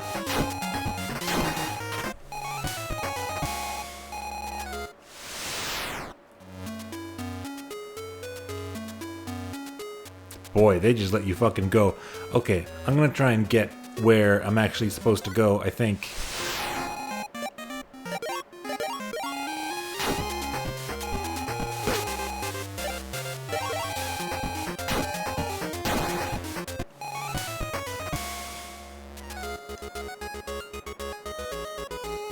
Discontinuing the thought of mound should just be an enemy. I want like mound transforms into heap, transforms into pile.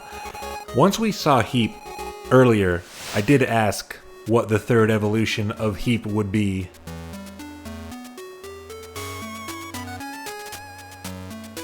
And someone suggested pile. I felt like it might be too generic, perhaps.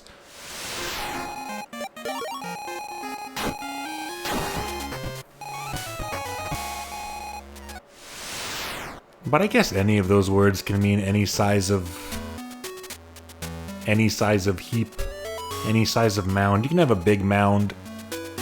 You can have a big heap. A bulge, a sand bulge, a sand swell, a great dune. How fucked would that be if you were playing an RPG and you were in the desert and a battle started and it was just a whole ass dune with a face on it? That's a Metal Max wanted enemy right there. Note that down. I'm noting that down.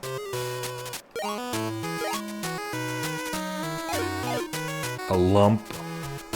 So many options.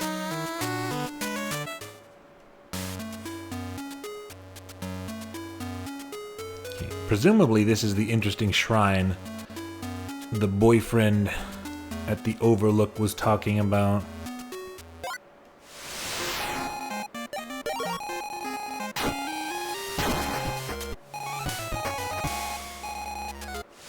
How close am I to a level?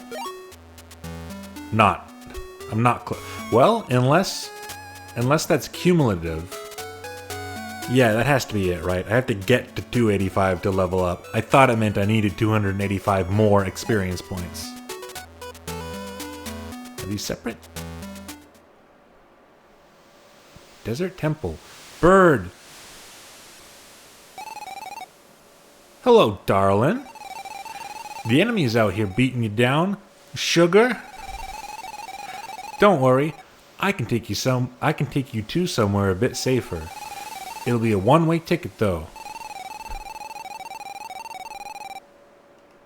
Huh. No, I'm fine. That's interesting. Fast travel, but only for retreating back to town. We're in the middle of a beautiful oasis. That felt earthboundy. Oh. Why, hello there. A fellow looking for riches as well? Not particularly.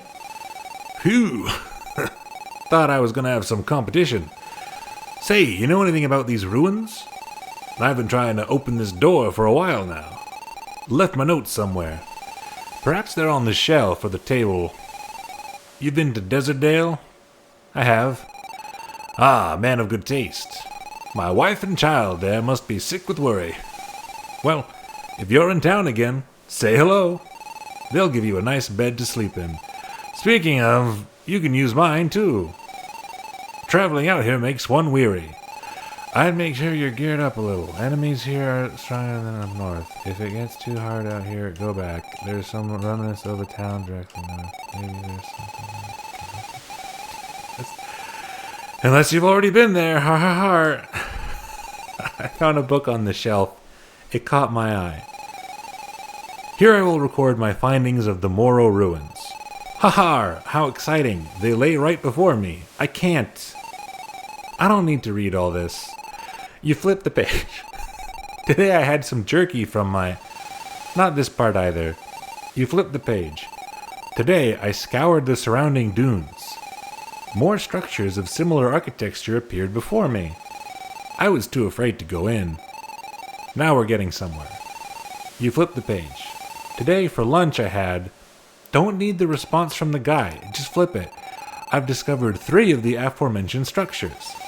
Each one has confused me. Steel yourself, Toby. I must solve their interiors. Wrong form of the word steal, if you're curious. Just remember, east, west, and south. Bingo. You put the book away. East, west, and south.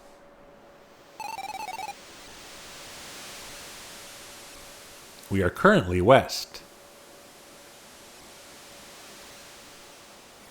I don't know if that means east, west, and south will be relevant just in this area, or I think my question's already been answered. We activated that switch in that one spot out east, and it made those stalagmites glow. That's probably why this is here. I'm going to assume this is the west temple we're at right now. Honestly, hoping from the first guy I talked to that the pro tag would be like one-word responses. Yeah, probably preferable. The dialogue this guy has been given has not been all that charming. If you're going to make your character a character, you kind of have to make them a character.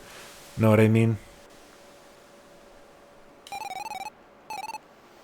There's nothing there. Oh, I can't go in yet.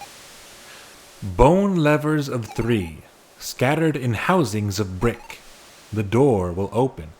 Oh, this is my final destination.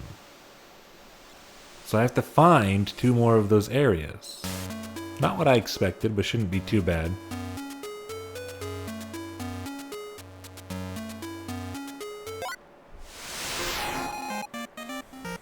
Could do more than one-word responses for effect.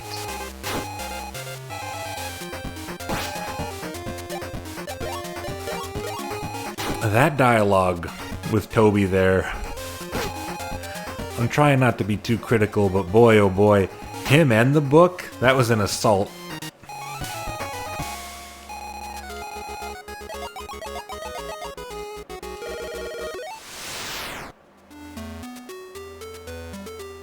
It is a pseudo hub, yeah. It's always nice to have another place to heal out in the wild. Okay, so there's 3 puzzle temples. There are going to be 3 similar puzzle temples.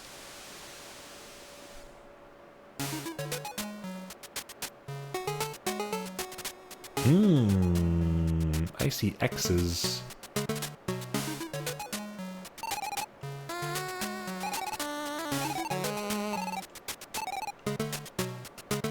That was different. If you're like me, you just want to push blocks all day. You probably think, is the A button, huh?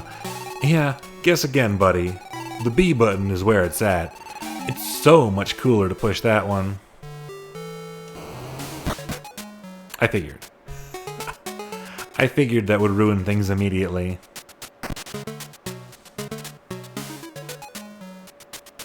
Do love finding a book and it being very obvious from the writing style who it is. Yeah, like, the joke about him writing about the jerky he ate was not a bad one. Oh, it kills any block. I thought I was just blocking it. But that doesn't make sense. Because I need it there to push the other block down. Anyway.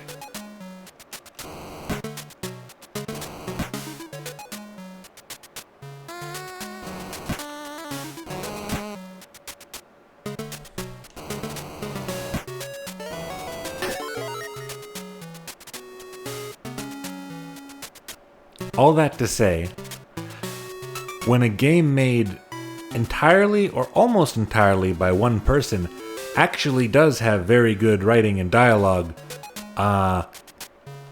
it's very impressive. Quite an impressive thing.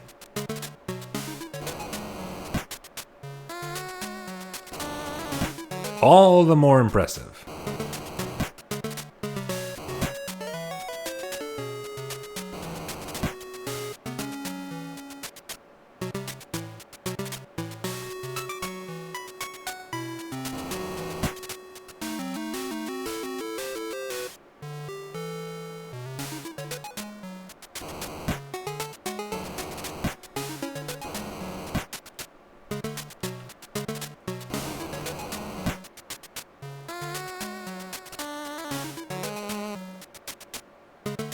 Sure, I could have done that the other way around.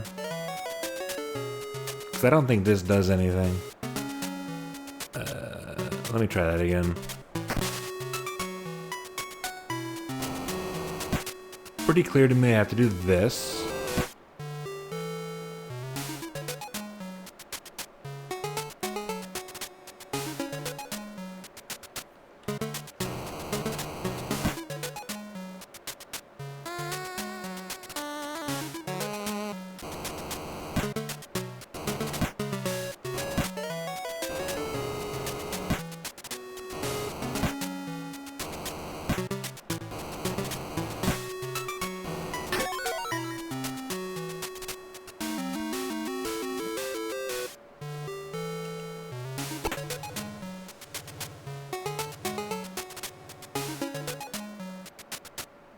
I like how all of these have an optional treasure room.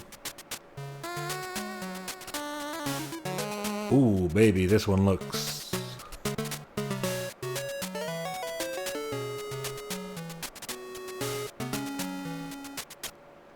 So no matter what, this is going out here.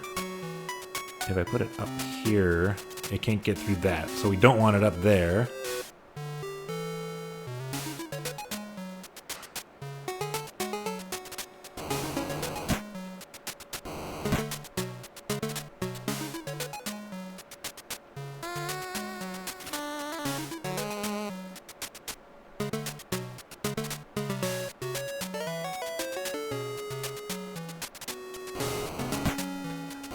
If I do this, I can preserve all 3 blocks.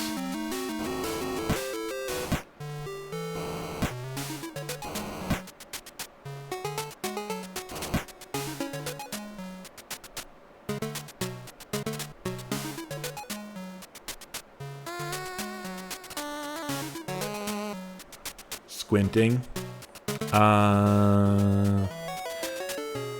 Just like this, yeah?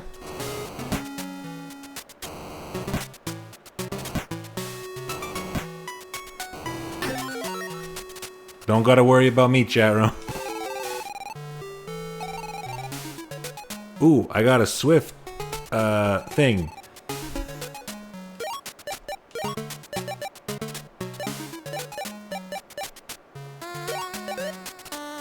Teaches you to attack fast. Oh, this is the spell I bought. Oh, you can buy spells. Can I sell it? Hopefully I'll be able to sell it.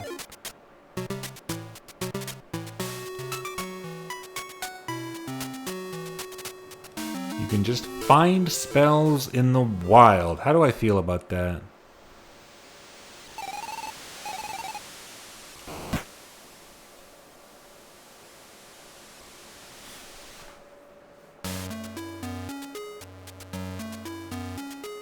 The one big thing with writing is you gotta be confident. That's the one big thing with all forms of creativity. You must have absolute belief in your own bullshit.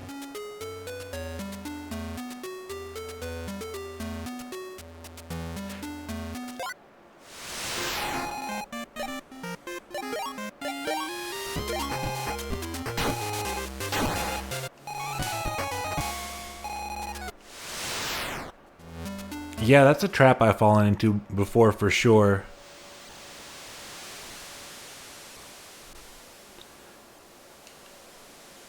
Trying to over-explain my own joke.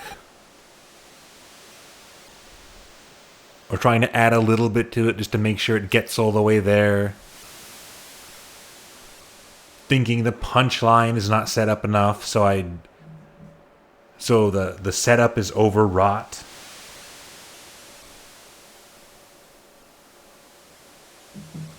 Moral Oral is the most confident you've seen something be in its own humor. She will fucking tell a joke and then sit in silence for a whole minute. I never watched Moral Oral. I heard it really went places. That's fun. What did I lose? Did that actually cost me anything? Maybe not.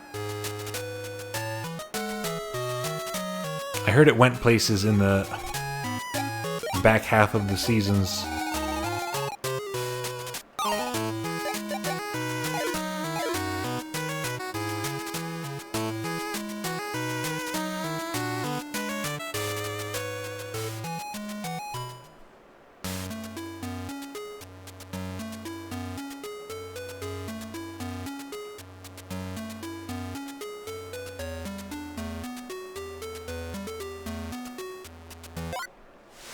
quite character driven.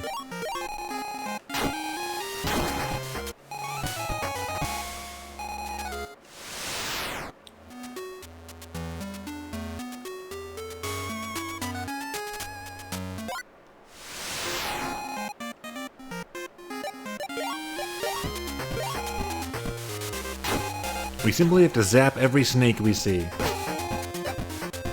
I should...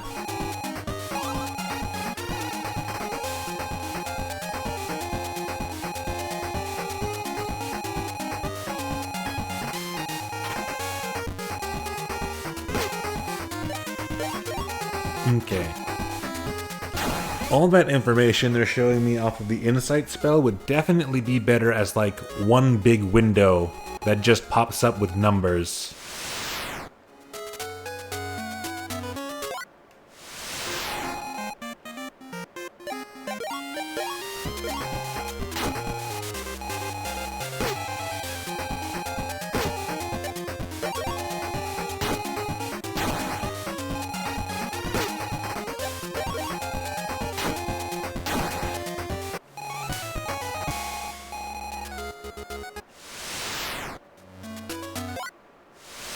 Oh my.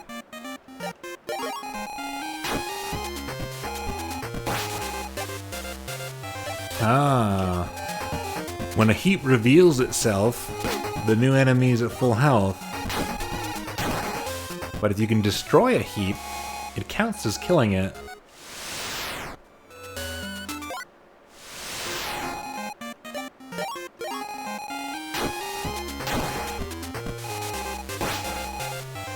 Oh!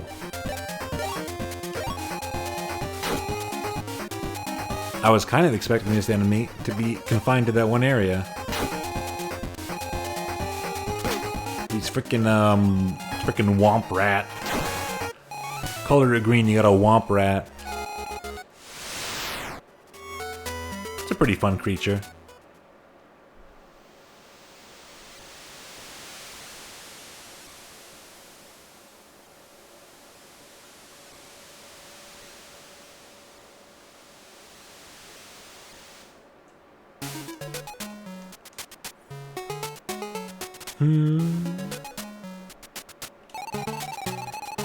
You know how pressing the A button checks beneath you?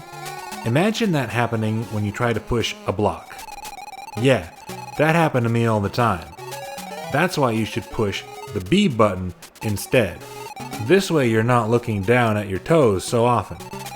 You can instead do something more important, like pushing blocks, for instance.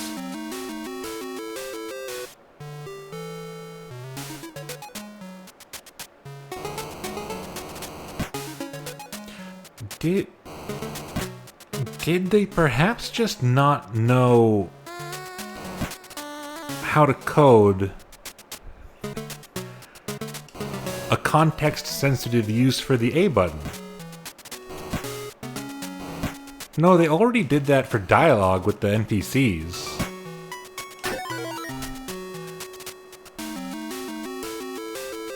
That's an example of too much joke. Also, every bad Family Guy looking show. Oh man.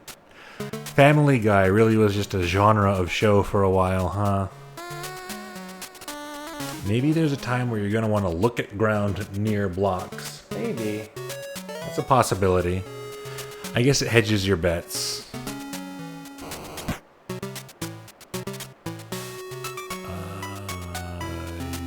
Is this one not just like... Or does... No, the block doesn't get stuck there.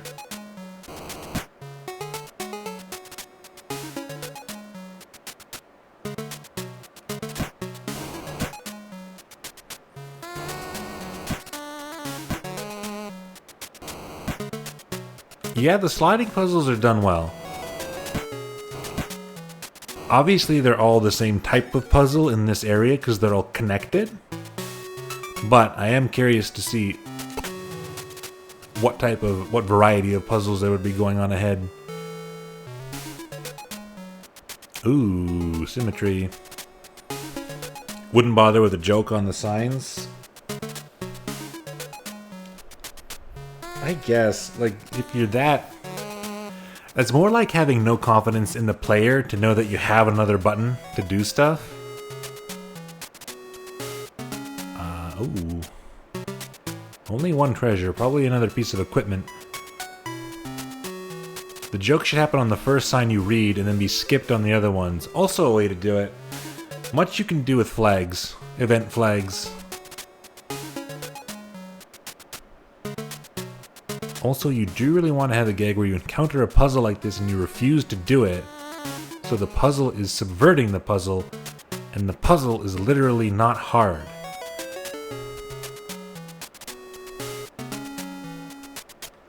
I think I get what you mean.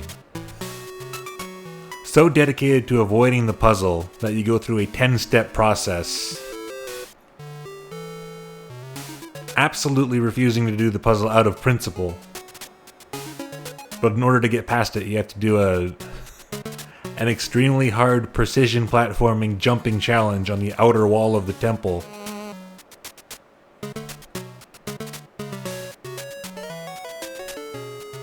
And beat a bird in a philosophical debate. What the hell am I looking at? I've just been walking around in circles.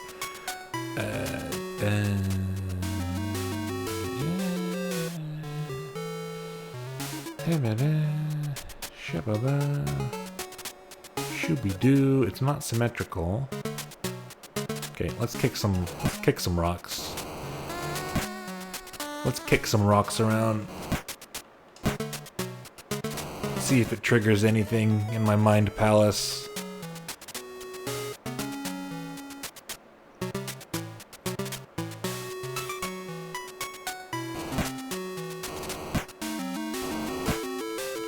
Oh, we can get this block in the middle like that.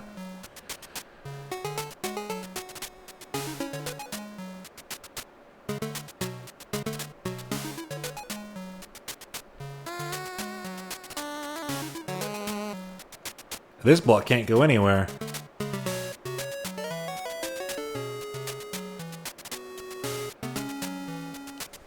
It is stuck in this little loop.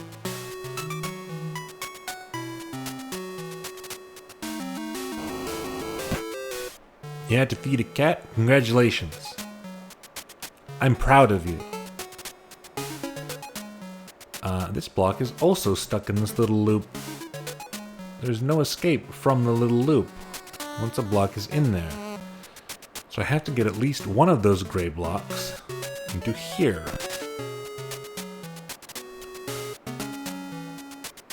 We can do that by...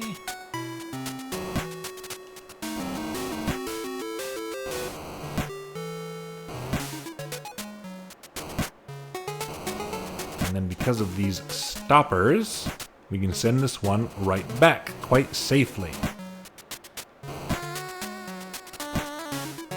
So does that get me where I want to go?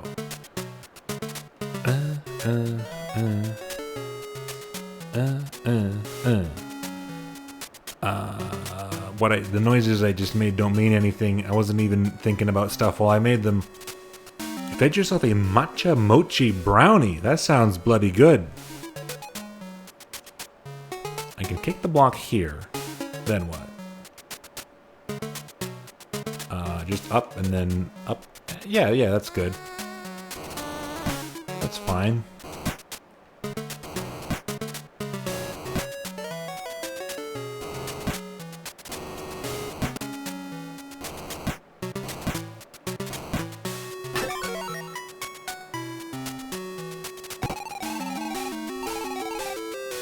A hasten. A hasten necklace. Speed plus 3.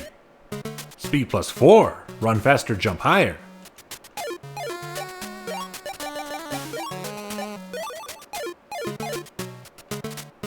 It does not actually make me run faster. I guess it didn't say walk faster. We're walking right now, there's a difference.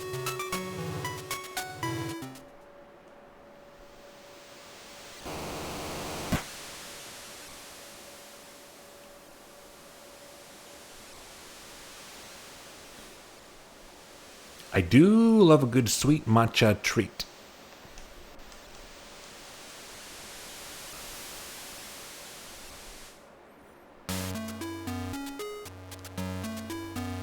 I feel like I much more commonly hear from people who absolutely despise matcha, but it's possible that they're just loud about it.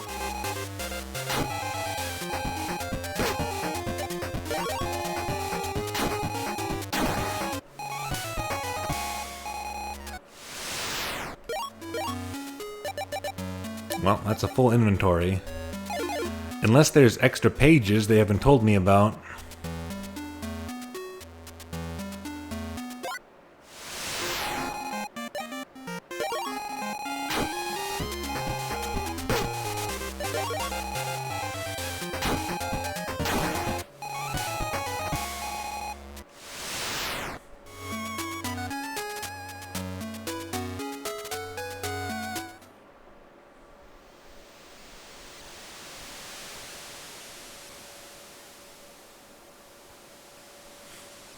Getting pretty rich. Yeah, but nothing to spend on at the moment. I got everything from the one town I can reach.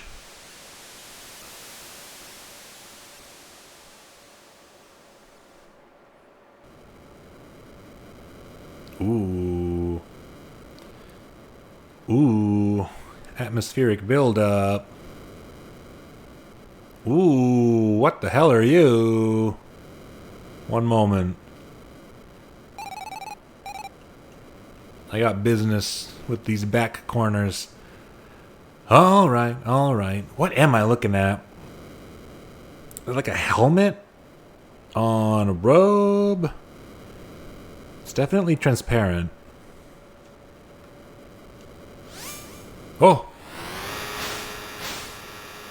It wasn't transparent at all. I was mistaking gray shading. What are you? A dancer! I can dig it. I can dig such terminology for such a thing. 65 HP. Its strength is 0. Its magic is 0.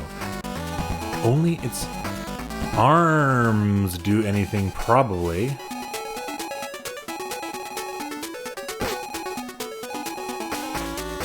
Dancer of Moro looms. That's pretty cool. I'm gonna insight an arm as well. Only 15.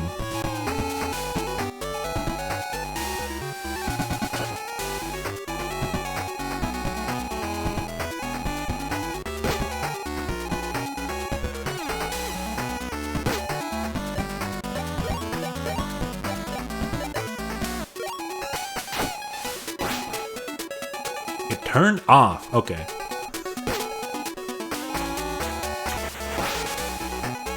Wait. What do you mean? Was that random chance? Surely it can't just get back up the turn after every time.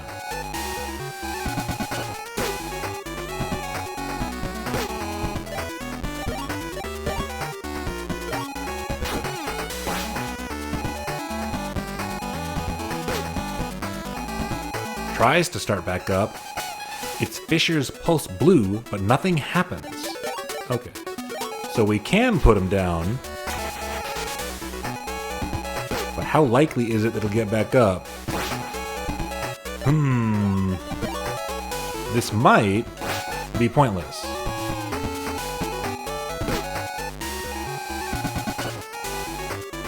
Nothing happened. That time nothing happened at all.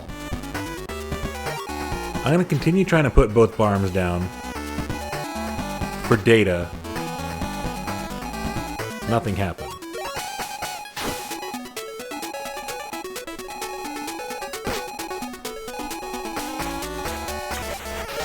Nothing happened. The other message where it says the fissures glow might indicate it whirs for a second, but nothing happens. Nothing happens.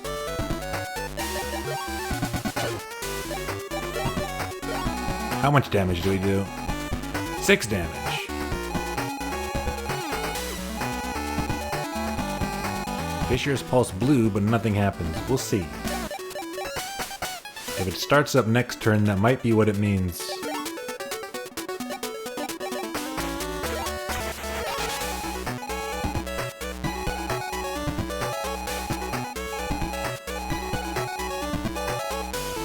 No, they seem to just be random messages. I must have gotten super unlucky on that first one.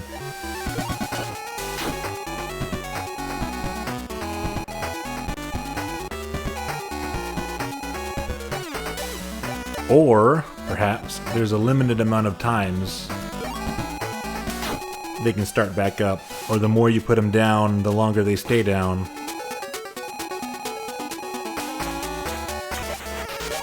Either way, it feels like there's no point focusing on them.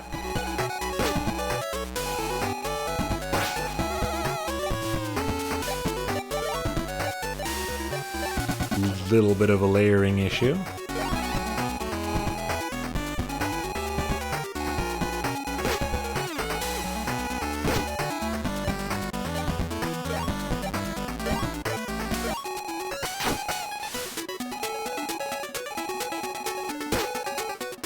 Three, four. Ooh. I thought they were pretty consistently doing 2 before. Okay, we're gonna die. I only got 6 HP from the ration. That is stinky.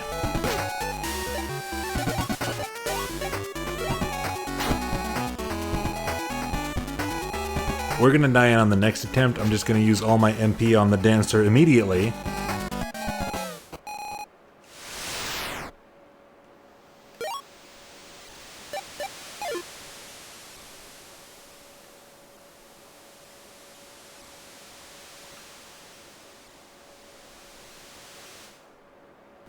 And see if that works out. I wonder if it's possible to grind enough in the demo to beat that dragon on the other side.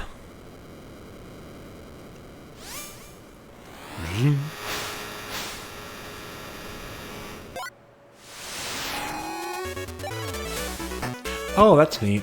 We keep the insight,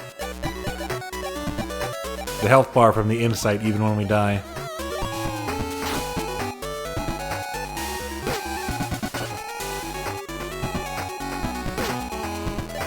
Three.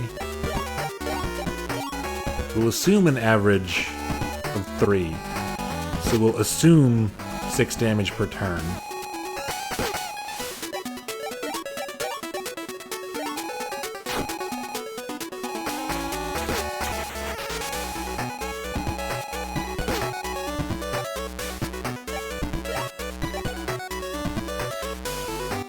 Oh, I don't get my items back when I respawn.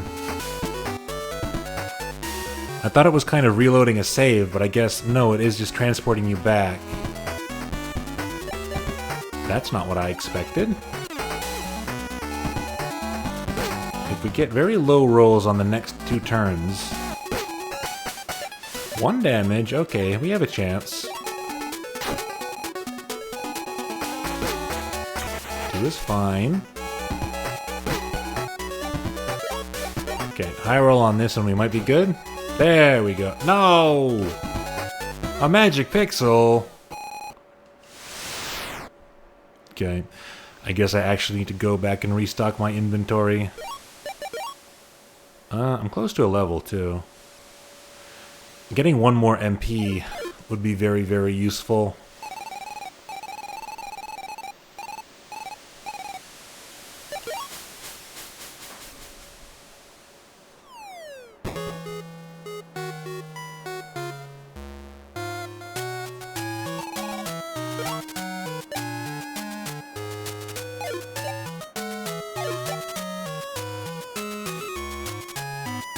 Is the egg better on average than the ration, mathematically? 4 lower versus 5 higher. So technically, I think that's very, very slightly better on average. Let's go egg mode. Oh, I can't buy mana potions. I got those from that one shrine as a treasure.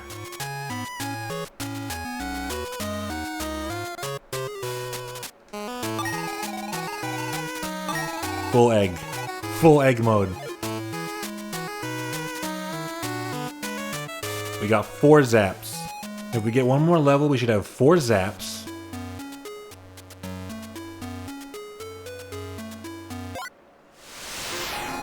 And then we can probably do it.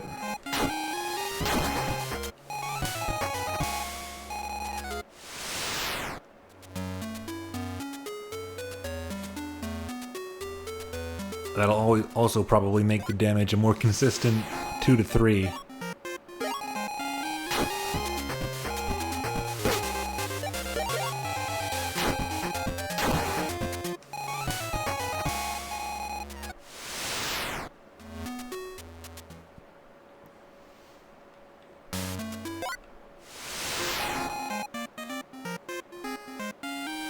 .15 is 8 average, 5 to 10 is 7.5 average, yeah, assuming even weights. The egg is cheaper too. And you get to have the entertaining mental image of someone eating a whole egg in one bite.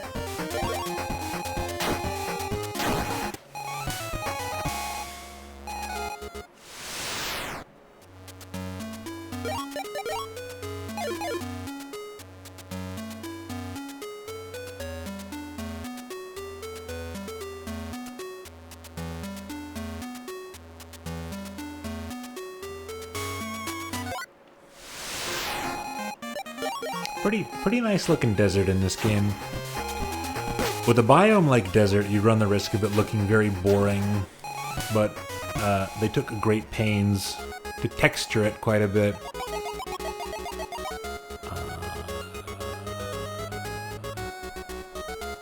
Magic up by 3.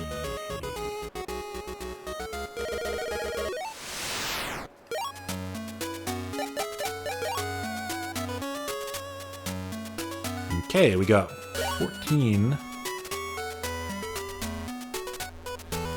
Yeah, HP is literally just equal to Vigor.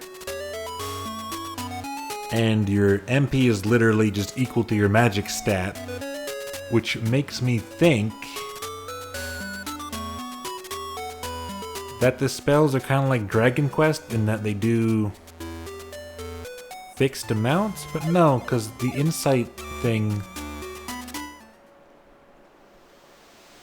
Other parts of the game are implying that the magic stat raises damage and is countered by the resistance stat, so who knows?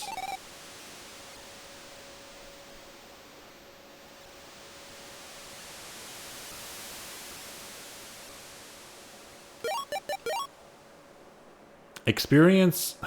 Next to none. Okay, we've reached the maximum level of the demos. This is probably where they wanted me to be in the first place. This fight feels a bit balanced around having 4 zaps to your name.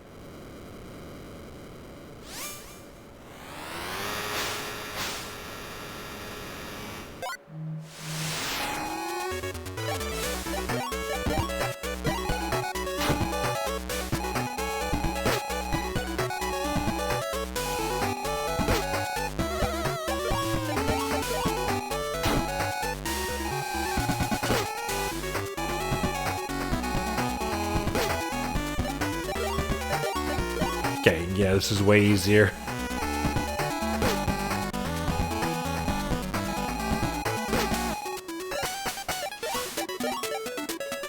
The arm damage is now an average of 3.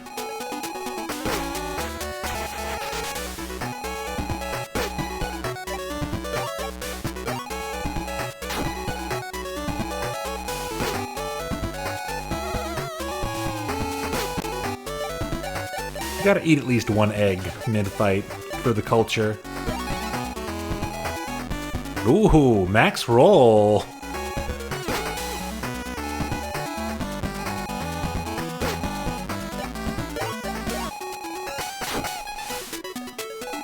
We call that streamer luck. Streamer luck is when you get good rolls on eggs.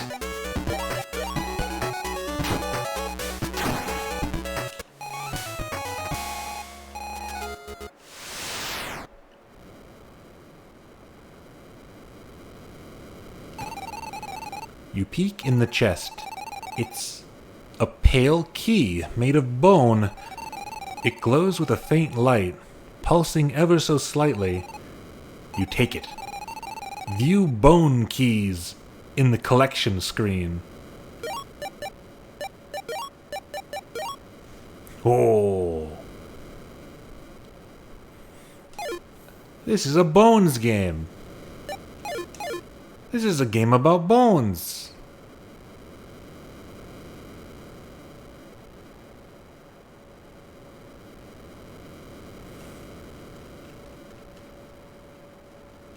Making me reminisce for the Bone Dungeon in Final Fantasy Mystic Quest.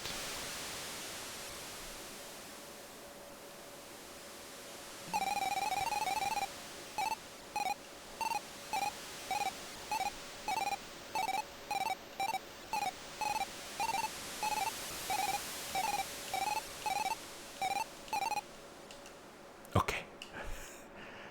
The dialogue with Toby has not changed.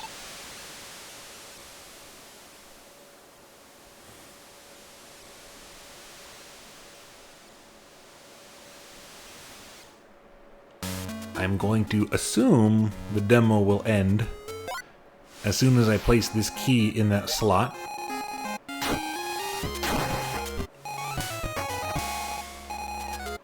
Which puts us, given that the playthrough was slowed down by reading and talking and such, at right around the 2-hour mark effectively.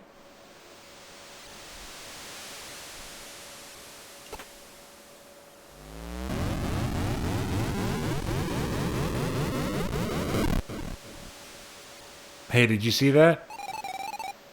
What did you do? What? I used this key I have. My telescope. I paid so much to set that up. I thought you said someone else put it there. I just say that to be humble or something. Ah, my telescope. Sniff. Oh shoot, did you make that bridge happen? Yeah? She's going to be so pissed. The rest of this trip is ruined. Nice going, pal. Go punch dirt. This was your girlfriend the whole time? I'm losing motivation for these NPC conversations halfway through them, I gotta be honest. Desert Spire. I went the wrong way. They changed camera position, so who could know? Ooh, busted right in. That's fun. This is not bone. This is brick. They lied to me.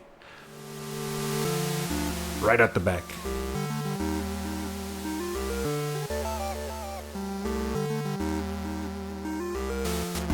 Oh! There's more.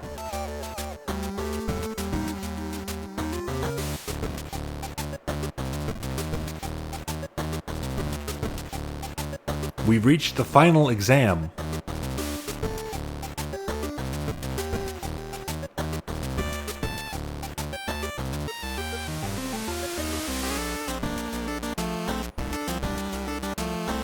Okay.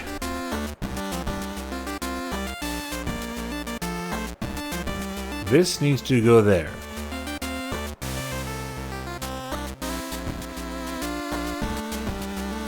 And we are going to need all 3 of the other blocks to do it.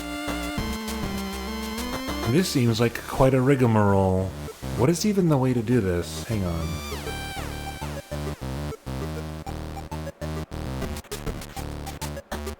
Three blocks means I need to get those 3 blocks here, here, and here. So I gotta push this block out and then back in once they're there.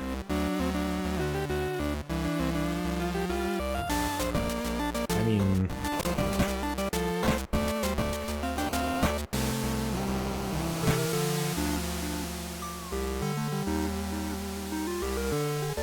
I was about to say it should be straightforward for a little while, but no.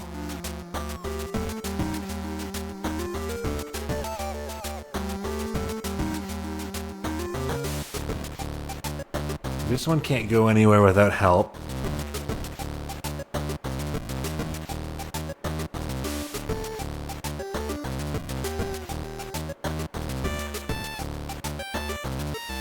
This one can't go anywhere without help. Ooh, boy.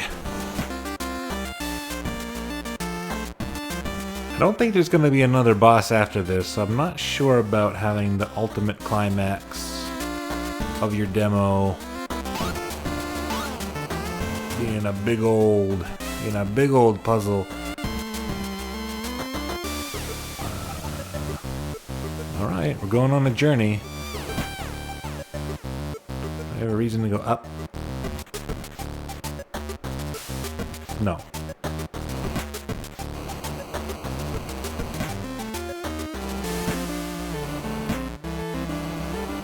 I'm just gonna trust the block.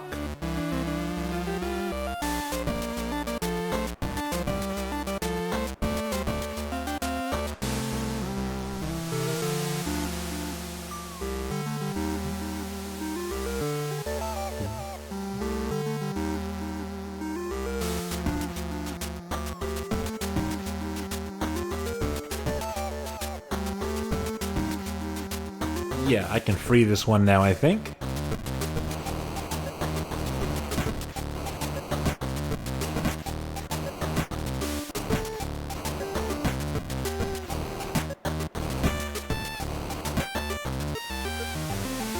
Or can I?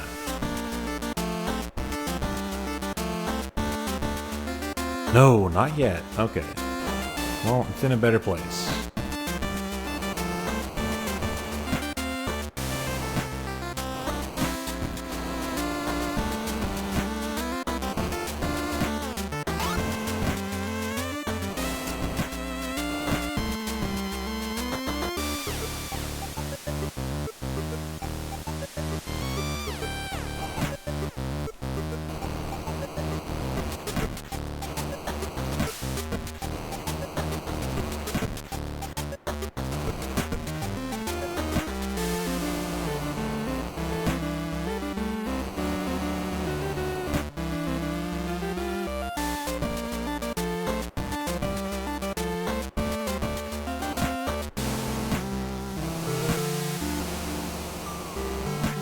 Okay, it's ultimately pretty straightforward, I think.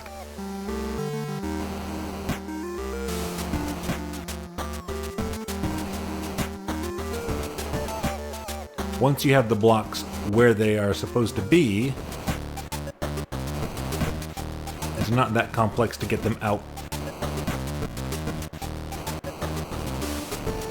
So this is just about reuniting blocks. Getting the band back together.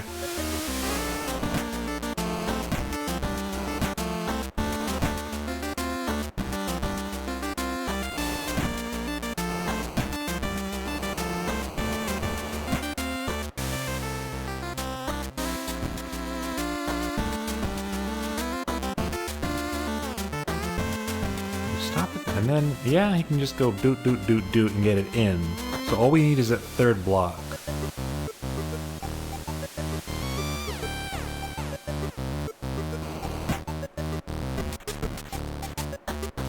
Which we want to get probably by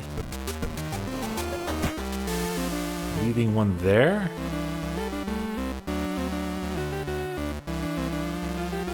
Well, I'll see.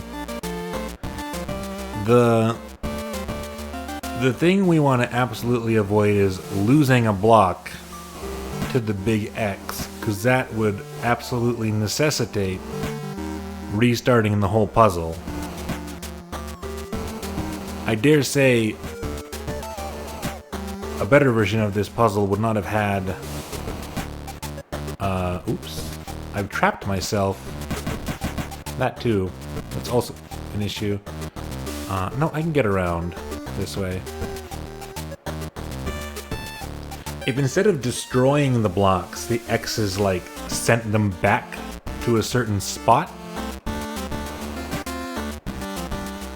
that would have been a bit more user-friendly.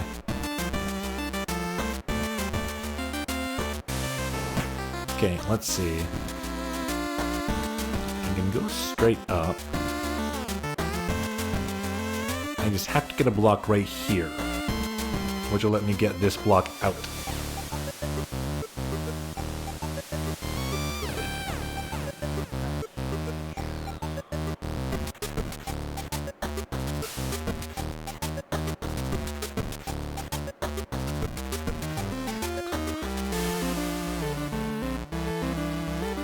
means we either have to block this one so that it can't go down for this. Oh no, we can't put one there. And if we get one here, we're hitting this one anyway no matter what. Yeah, I was gonna mention maybe putting the reset button a little more off to one side instead of on a path you probably have to take.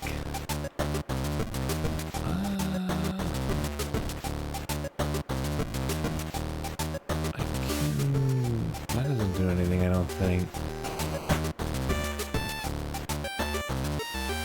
Okay, there's no spot that's gonna force a block directly into the X, so it's not that big of a deal to just try things. It's just like this, isn't it?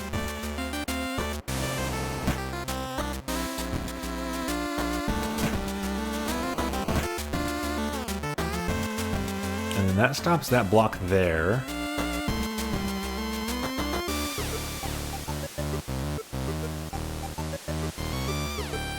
I need it here, don't I? Oh yeah, okay.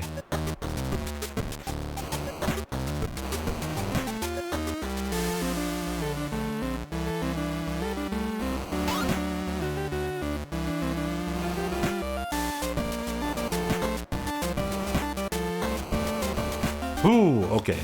I needed it on this specific spot, otherwise it would just get stuck going up and down like the other block. Now, let's see. They're free. They're free to go. So what do we want to do? The blocks are out. They are free. Just down and around. Just down and around is fine.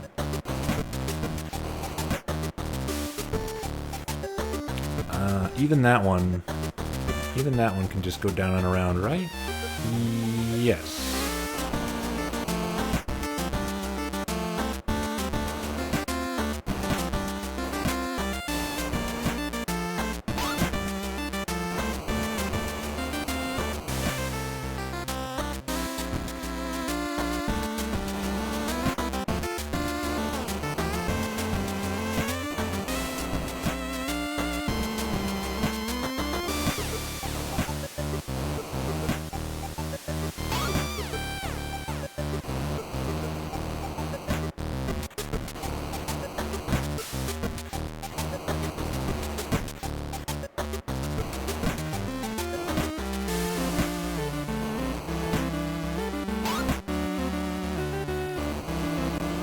Ha! Simple, simple, just like that.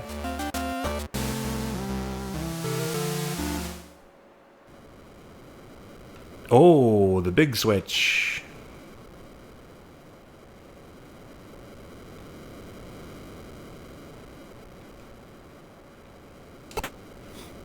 I'm not afeard of no puzzle.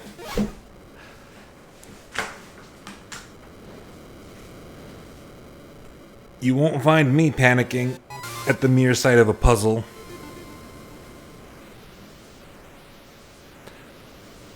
I've lit the spire. I've lit the primordial bonfire. Can I turn it back off? Just leave? Go home? No. Okay.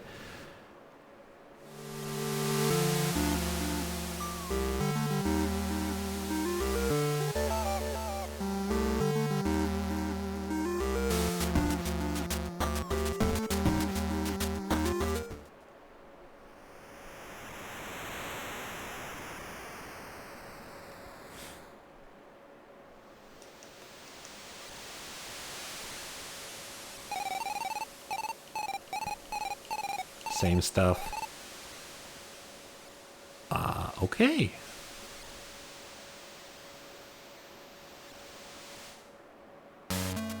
Ooh, divisible on the map. Have you tried unlinking the fire and linking it again? It could fix your cycle of decay. You have to unlink it and then wait 30 seconds before you relink it. I thought that demo was gonna end.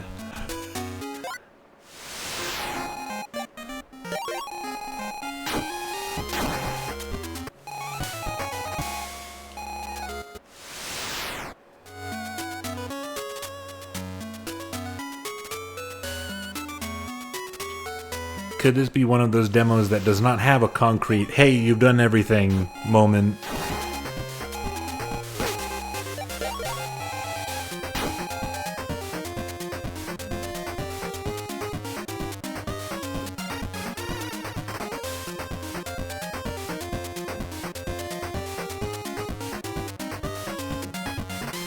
Linking and unlinking my fire over and over until it enters pairing mode.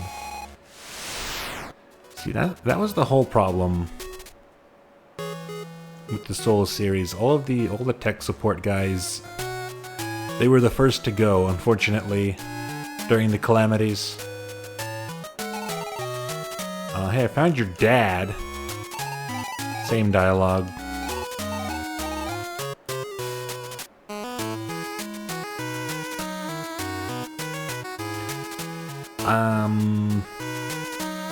I'll buy another egg.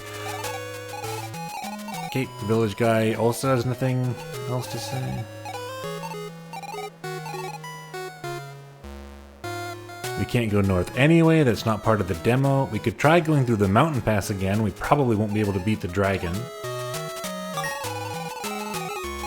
But maybe, you never know. It could be doable.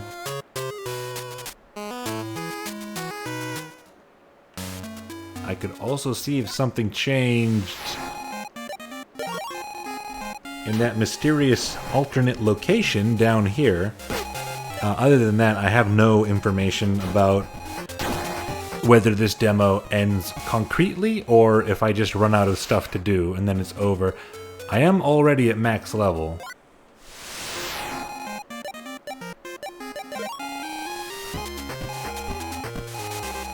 Fleeing does not seem like it'll be worth it. I don't think that'll make things go faster.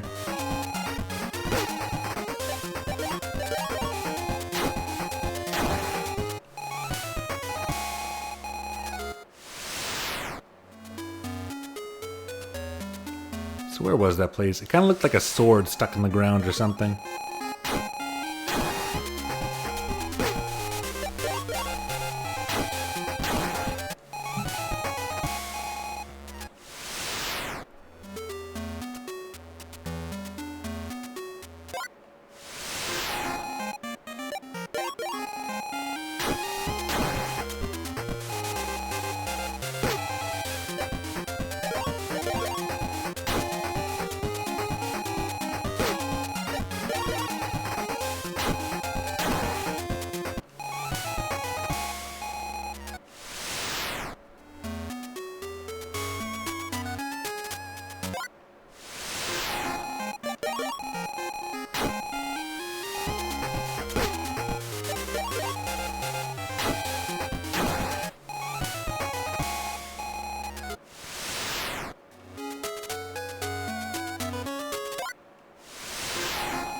I will say, it's very important to make the scope of your demo very clear.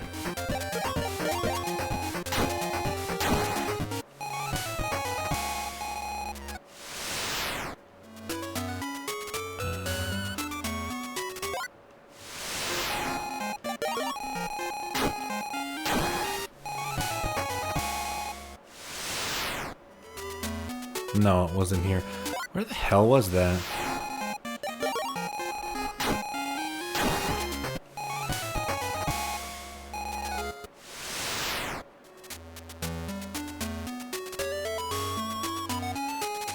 What if it's the whole game but your level is just capped?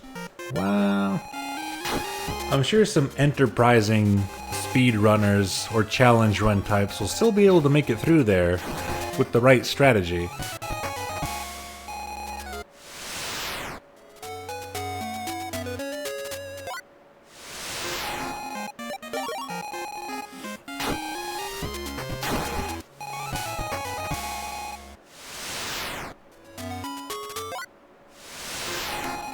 Come on, then. I feel like the encounter rate's gone up.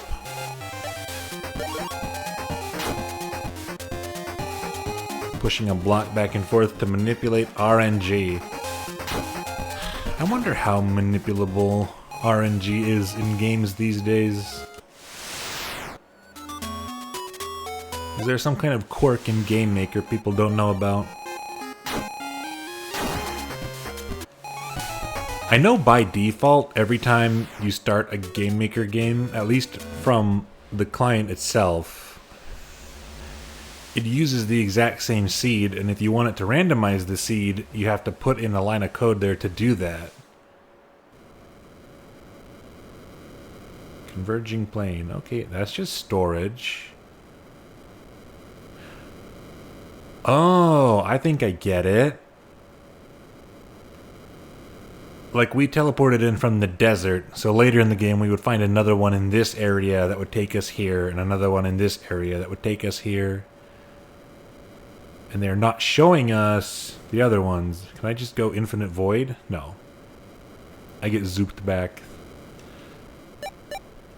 Yeah, have an egg. Maybe beating the game is filling the entire storage with egg. 20 egg.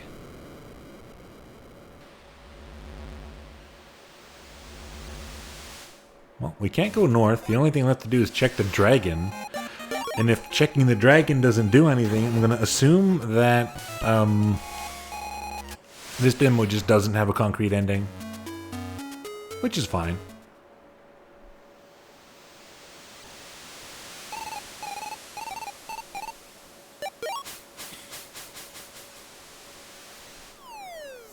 Slay the Spire 2 had to be patched because there were too many patterns. Still happens in Godot. Yeah, I wonder what goes into making a good actual random number generator. I was gonna say RNG generator. I don't know what word I would use after that if I said RNG. RNG system, I guess? Making a good RNG system. Implementing a good RNG.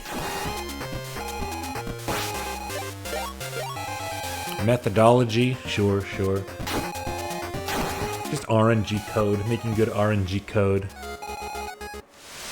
Because the classic, you know, the thing that lets me force the giant catfish to give me a catfish jewel in Lufia 2 Rise of the Sinistrals, is that every action you take just increments the RNG by a set amount.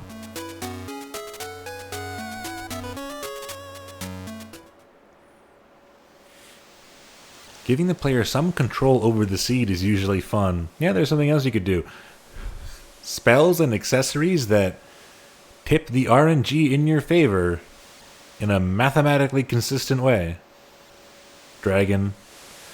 Foreshadowing. Foreshadowing for the game we're about to play. This is going to end up being a longer stream because of that, I think. We're already at 3 hours.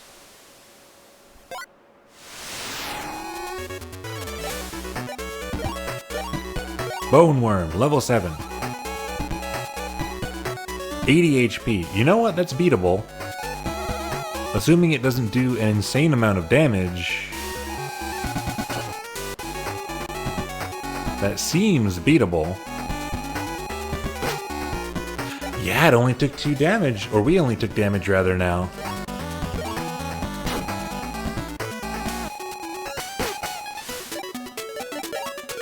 Yeah, that's doable. We're meant to do this. This is where the ending is.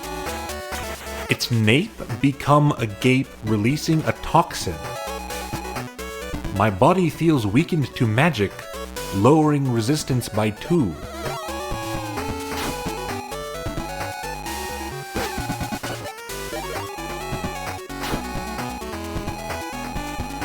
Spins, flinging its tail towards mild. Still not taking that much damage. So now I regret putting those eggs in the storage.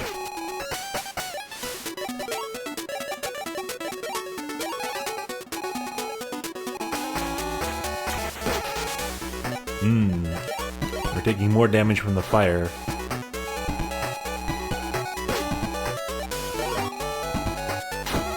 Good egg roll.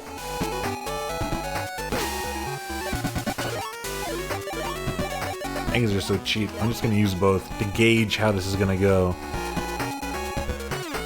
Okay, it had ducts. Ducts on its neck became a gape. I don't like the word duct because it's too hard to say plural.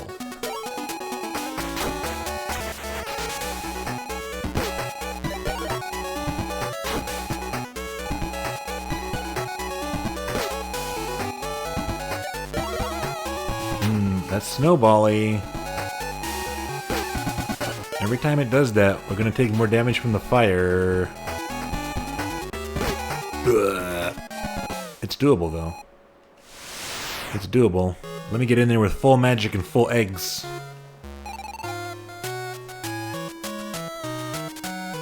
There is absolutely no way for me to be stronger, as far as I can tell.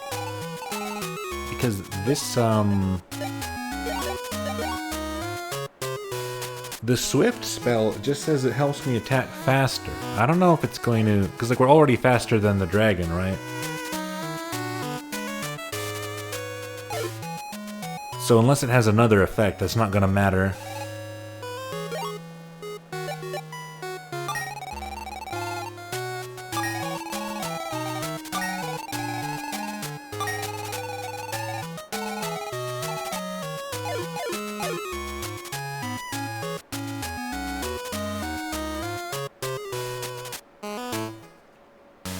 And again, no healing spell, which feels so weird for a game like this.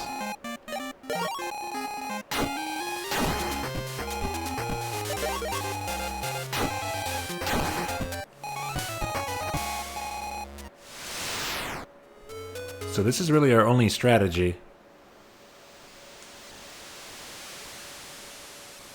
We found all the stuff. We did all the optional puzzles for equipment.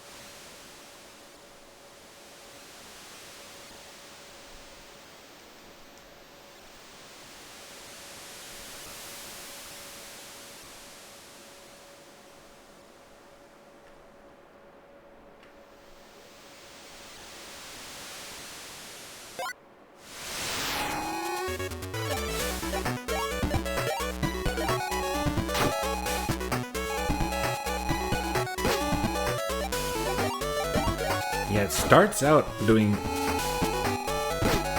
2 damage with the fire. So if the scripting goes our way,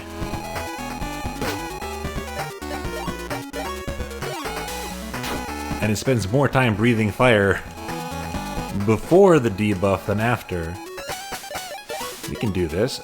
There was also only a resistance down by 1, which was a good roll on the debuff.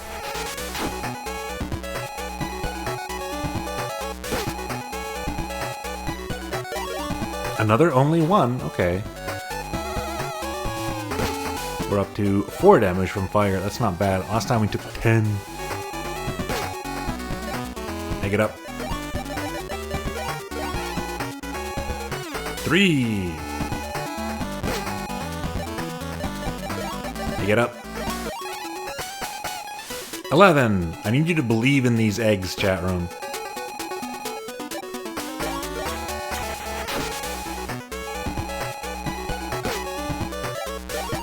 I need you to send power to these eggs. Oh, that's 2 fires in a row. Take it up.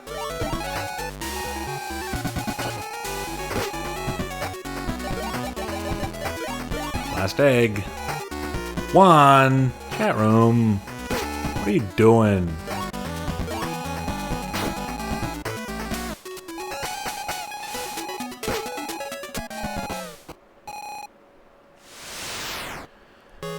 I feel like we need that 15 though. We need like the potential for more than 10. Maybe I'll just try it with rations.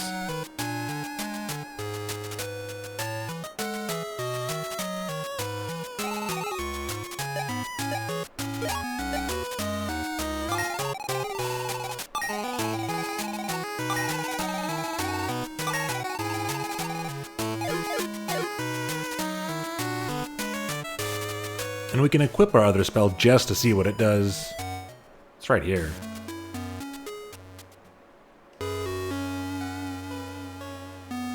Don't suppose you can sell me a new spell now that I'm higher level?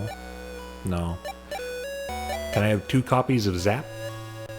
Can I equip Zap twice?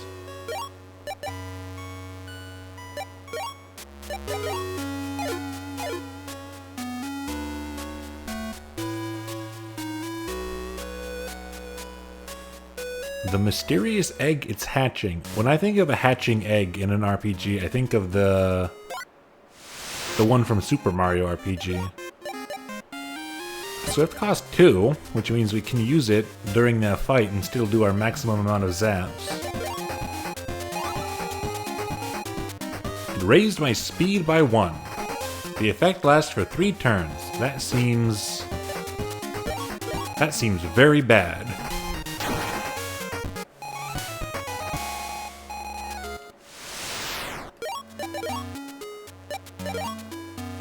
Unless speed does something other than make you attack faster before the enemy, that seems quite bad.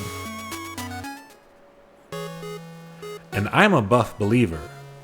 I'll always give buffs in an RPG the benefit of the doubt. Is there dodging? Haven't seen it yet.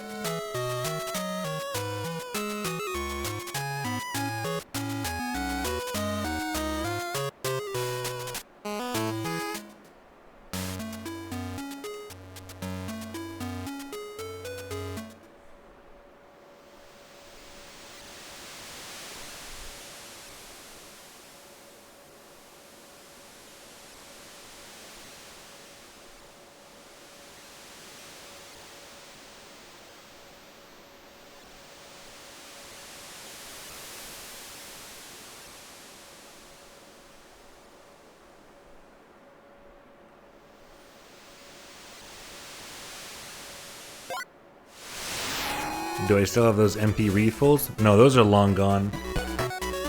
They got used up. Honestly, the zaps I don't think do that much more. They don't do a huge amount more than our regular attacks. Huh? The speed buff persisted between battles. Alright. Kind of interesting. Okay, we can roll 10 damage on a zap. 12, okay.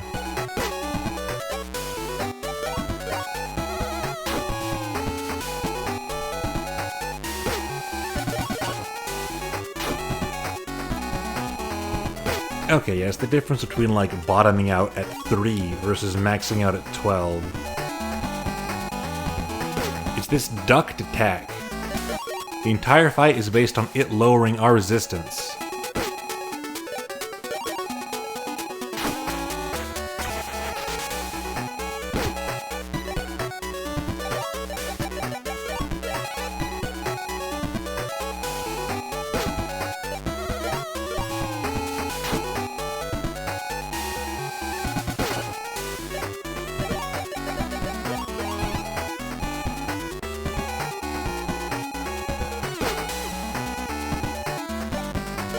Too bad.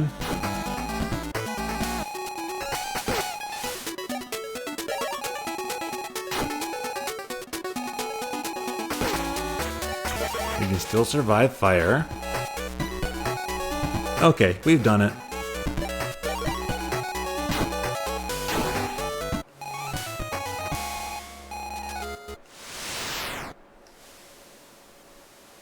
If we had a way to regain lost resistance, that would be something. Yeah, that would help. Some kind of refresh. Okay, are we getting a concrete ending, or are we just going to run into some more don't go here signs?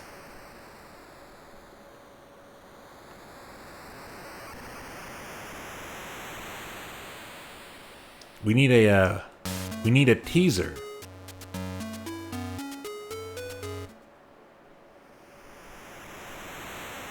Moro Temple? I thought we were at the Moro Temple. Let me heal. Just in case. I thought the Moro Temple was the other one. Is there more than one Moro Temple?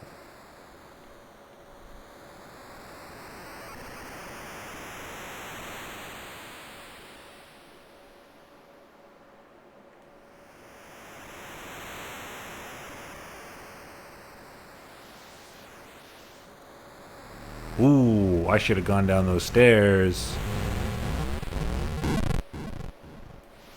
Okay, it's fine.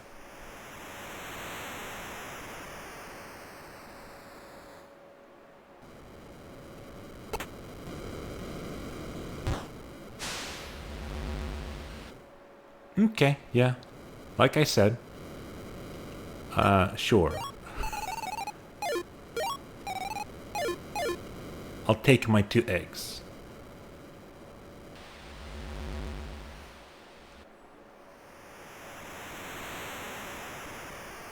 Yeah, the level capping at 7 made that dragon fight probably a little bit harder than it needed to be. Even one more level would have made that way more consistent. Just based on how the numbers feel at the moment.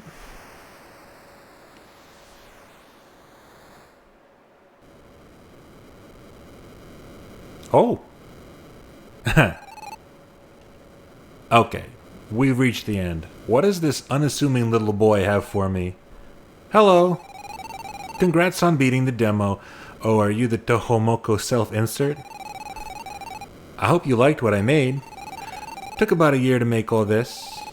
There's still a bunch outside of the demo that's in the game.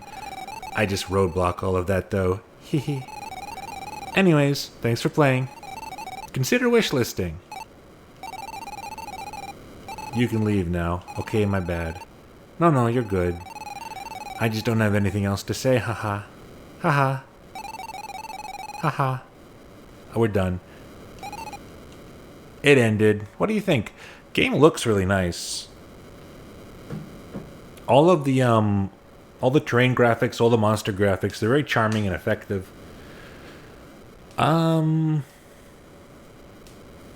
Honestly, my one gripe is that the writing is iffy.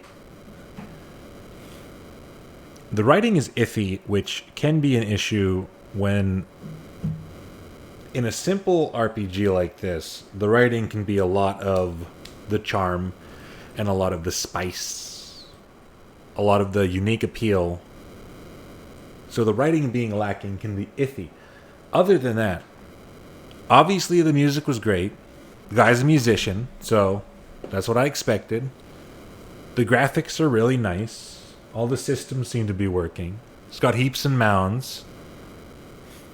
It's got some unique systems going on with the spell memorization and things like that. The puzzles were good. The puzzles, like, for a moment, I thought those puzzles were overstaying their welcome, but that was very good escalation of that specific type of puzzle. Obviously, we hope that's not the only type of puzzle in the game. I don't think it could be. But yeah, I dig it. It's already on my wish list, so it will remain on my wish list. Perhaps others could check it out. If anyone else checks it out, then I've done my job. Boop. TORR, T-O-R-R, available on itch.io or Steam. One man's role-playing project. Guaranteed no generative AI used. Published 52 days ago. Check it out. There are screenshots of things I didn't see. It shows scorpions on the itch.io page. We didn't see scorpions. They're in a different biome.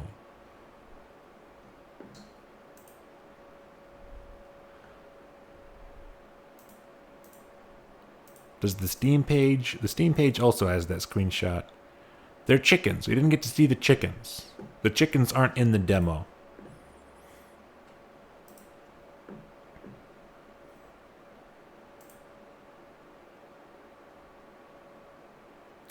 Oh. Okay.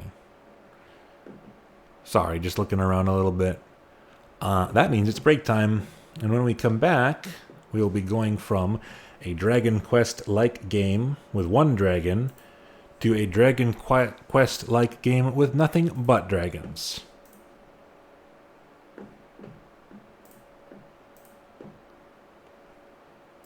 Please be so kind as to give me 15 minutes or so to refresh and recharge. I implore you to do the same. Slime chat is small. Why did that happen? 1 second. Line chat. Wake up. There it is. It's a little inconsistent. Sometimes you just gotta wake it up. Writing, you could get 75% more bang for your buck with just some trimming. Yeah, it just needs to be trimmed. Needs to be snappy. you're already spending so much time like grinding, exploring, doing things slowly in an RPG. You gotta save long dialogue for important moments. And maybe a way to see who has new dialogue. Also true. That's a feature people have been including in a lot of stuff lately. A little exclamation point. Send a message to help Karnov on his journey. Yeah, send a message if you're a real Karnov ally. If you believe in Karnov. Okay, I'll be right back. Not right back. I'll be back in a bit.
All right.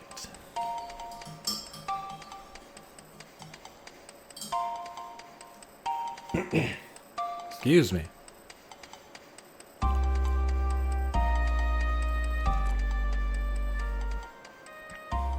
We are back. We are returned. I had myself a snack of lightly adorned rice cake.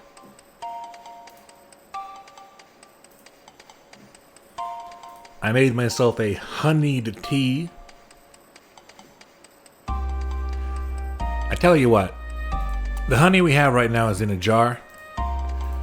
Trying to spoon honey out of a jar seems like such a futile exercise. Such an inefficient process. I've fully given up. My new technique is to just pour it directly out of the jar while having a damp napkin ready to clean up whatever mess happens and wipe off the rim. And frankly, my productivity has tripled.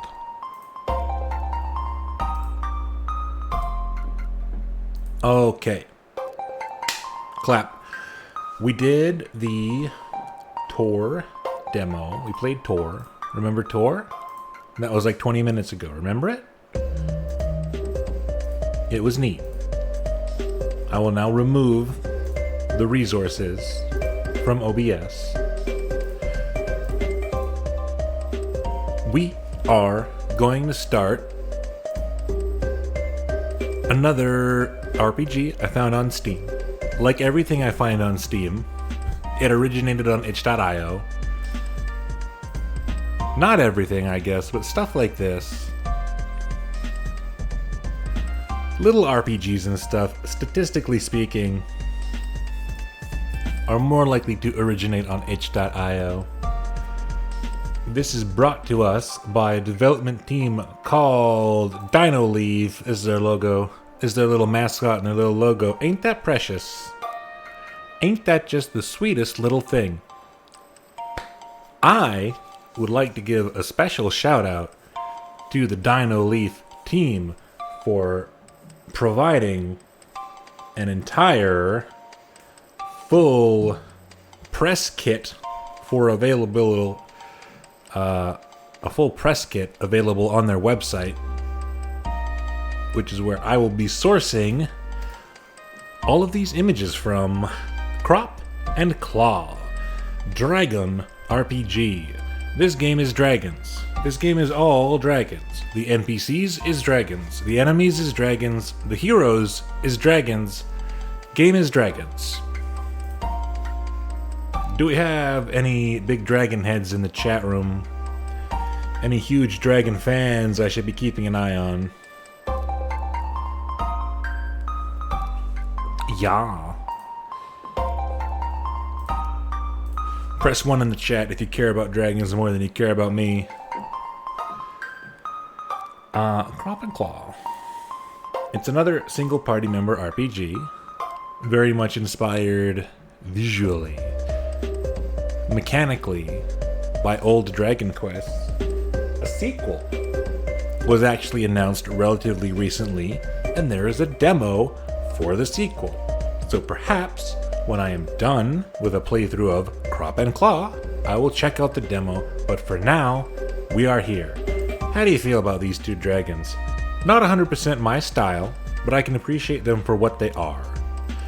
The one in the front is our protagonist, or one of the 4 available protagonists anyway. It is known as the Croc. One of the consistent details this artist had for designing their dragons and dragon-like creatures is the big floppy ears on the side. This dragon in particular is very reminiscent of the Banga from Final Fantasy (Ivalice) close parenthesis to me. I'm not going to say it's directly inspired, but I will say I would put money on that person being a fan.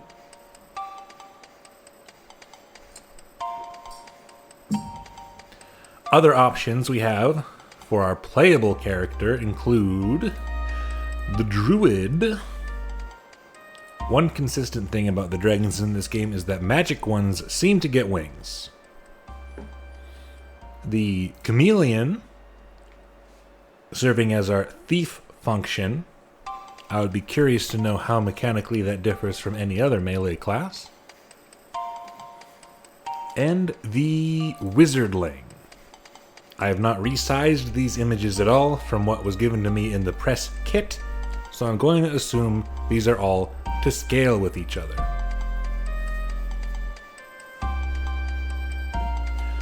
Oh, fun. You'll notice all of them have some kind of orb on their person. That is a mechanic I learned about during my very brief test with the game. We will get there when we get there. I have not exactly decided which one I want to try for the first playthrough, although I have a leaning. Another thing to note about Crop and Claw, the game is, like I said, about 2 years old. It's gotten a lot of patches. A lot of, like... I was looking through the patch notes. I saw a bunch of stuff that was like, increase inventory size from 10 to 20. Increase storage size from 30 to 50. So I'm going to be playing a version of the game that has had some edges sanded off. Presumably for better more than worse.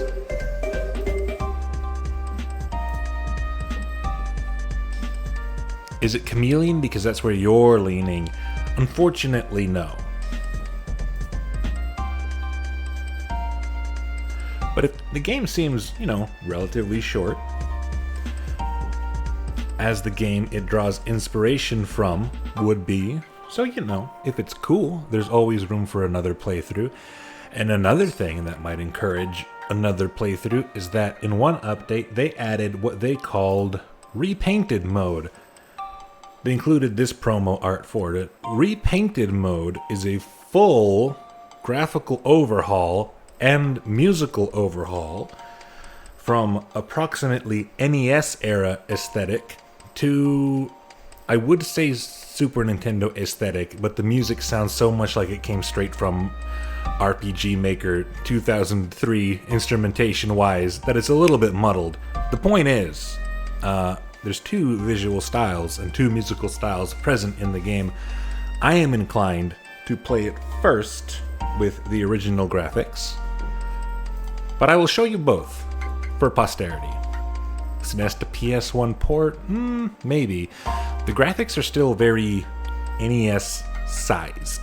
They didn't actually change any of the graphics, they just reshaded them. That's why it's called repainted, I guess.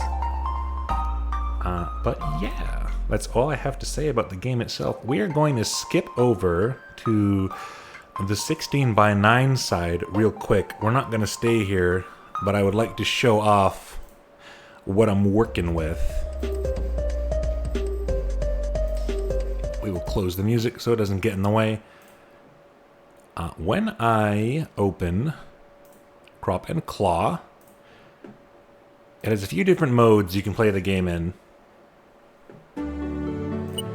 The default is framed mode. Do I have this showing? I do.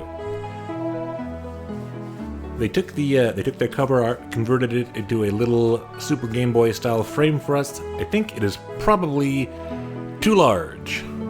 The ratio of game screen to frame is too much for our purposes.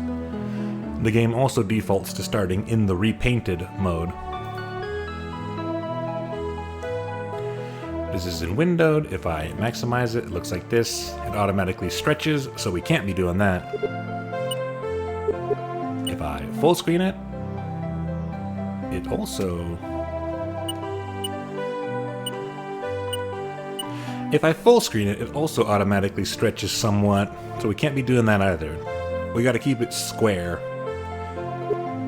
So we have access to framed. We can switch to black bars, which will require a game restart.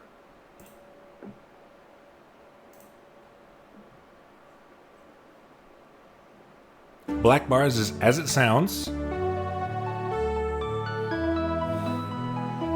We get a whole lot more game window here. So this is what we're going to be using, but I'll be doing it on the other scene with the black bars cropped out. No, this was my test file. Or we have raw. Raw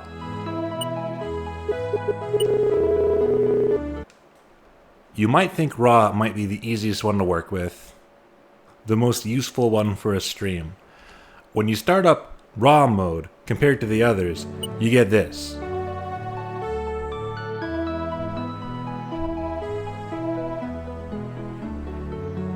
And unfortunately, as mentioned before, if I try to full screen this window, it automatically stretches out. And in fact, no matter how I stretch this out, it is going to skew itself, and there's no way to lock it to the correct ratio. Not that it would matter that much, really, if it wasn't perfect, but, you know, why? So I will be playing it in the black bars mode, windowed with the black frames cut out for your convenience, and we will be doing that over here, which means I will have to change the info real quick.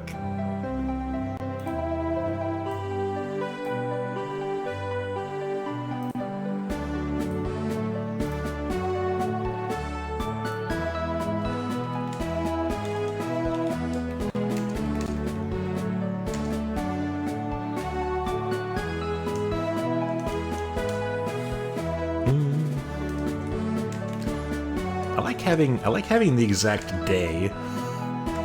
That's quite rare. I don't know how much it adds as a point of information, but it's novel.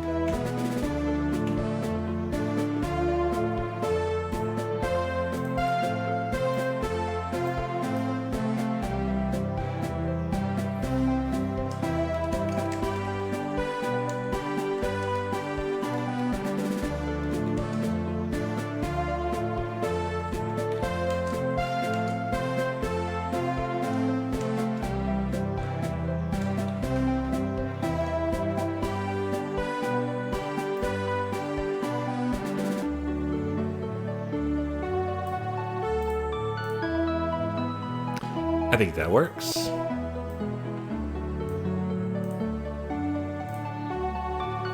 Anything else? Windowed black bars. Right. I'm gonna leave it in repainted mode for now. Because my test file has an autosave in a town, so I can give you like a quick little peek at what the repainted mode looks and sounds like, and then I'll restart again and switch to the original mode on a fresh file.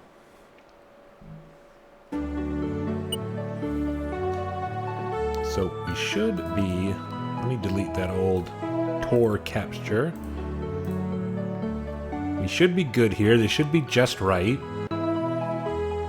Yes, that looks correct. Okay.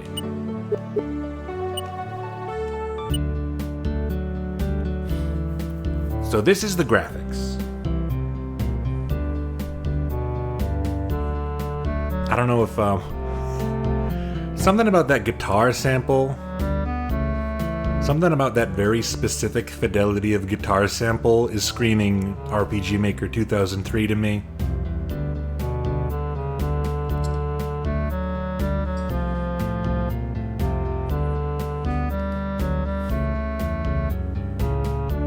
That's RPG Maker. I started this file with the Druid. I think I might go with the Druid. I tend to prefer some kind of spellcasting ability in a one-party member RPG.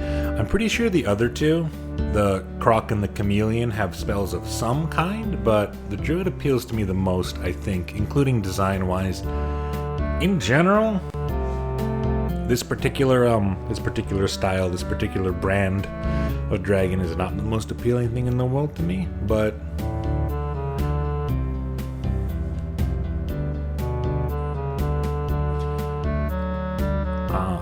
I can even show you a battle. No, I won't. It doesn't matter. The battles aren't that different.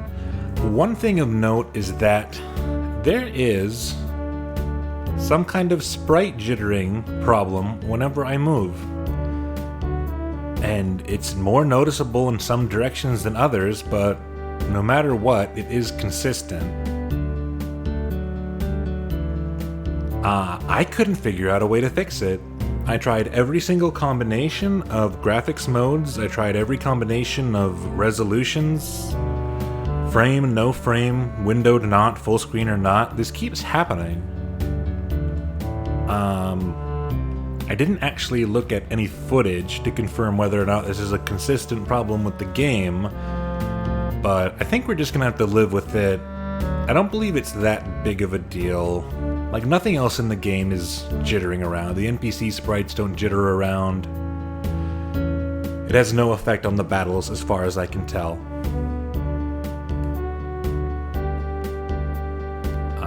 Can I? Options.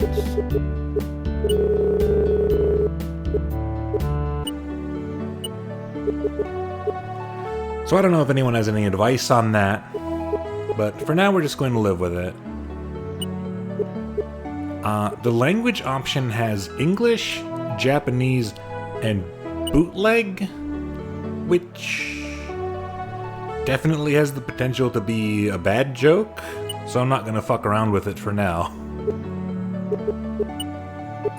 We're going to switch to classic graphics. We're in the correct video mode. Okay, this should be the last time we restart the game.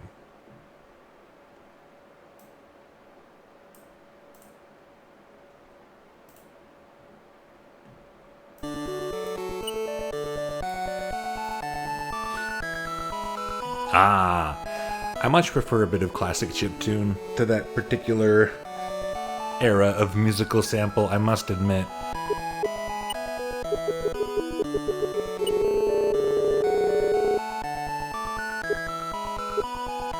Also with an update, they brought in a built-in randomizer you can use from the very beginning of the game if you're so inclined. Here are our choices: Croc, Druid, Wizardling, and Chameleon. What are their basic differences? Croc and Druid have the same stamina. The chiptune very much suits this better. Yeah, I think so too, in my opinion.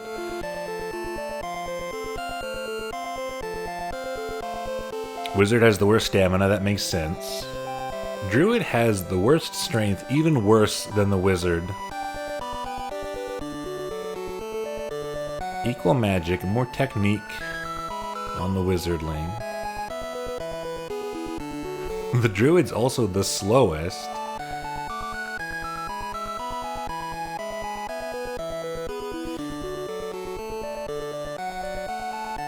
I suspect the Croc is designed to be the easiest character to start out with, but as someone with, you know, a fair share of experience with this kind of thing, I'm inclined to start with the Druid.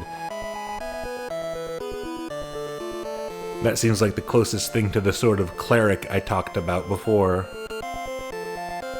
Even if their strength is so very, very low. They have the same stamina as the Croc, which is nice.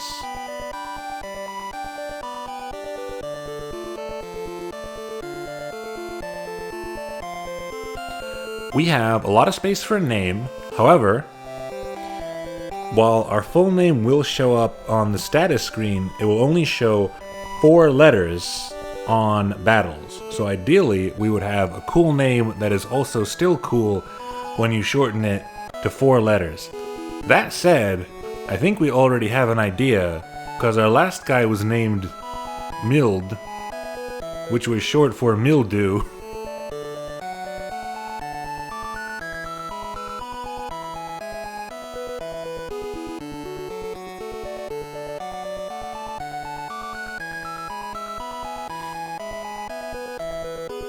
A miasma consumes garden. The decay brings lawlessness and madness to the land. Rogues, cults, and evil plant life rule the realm, and the town of Outpost, for reasons known only to themselves, a lone wanderer appears. I remembered it from when I read it before. So yeah, the jitter's still there.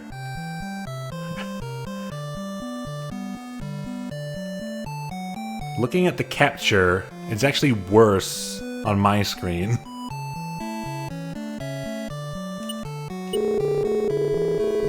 Treasure won't do you well if you're defeated. The shops are to the east. Consider getting gear there before you go. Be sure to check items with info when you aren't sure what something does. I suggest an orb as soon as possible. Equipping an orb improves leveling up. A very intriguing statement that will become clear soon enough. We got all variety of dragons you could want here, chat room. Little wingling dragons, big sturdy dragons. This guy is some kind of snake man.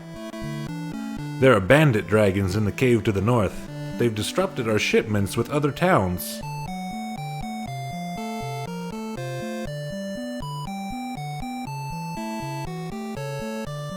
Classic Dragon Quest style. You get to see the entire interior layer anytime you're inside. Nothing. The text boxes being aligned from the bottom up kind of fucks with me. I don't know if I like that. Welcome to our public den. It is 5 gold to stay for the night. Would you like to rest? Come again. The game has autosaves. I don't know if there's also only saving if you stay at an inn or not.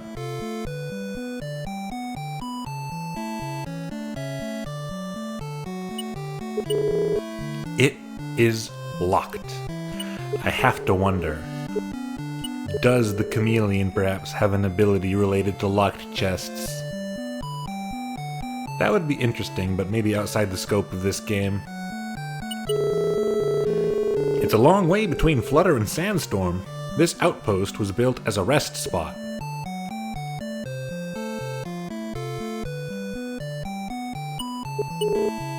Outpost. I saw someone hide a small bag. Wanna know? I'll give a hint. The right one is the right one.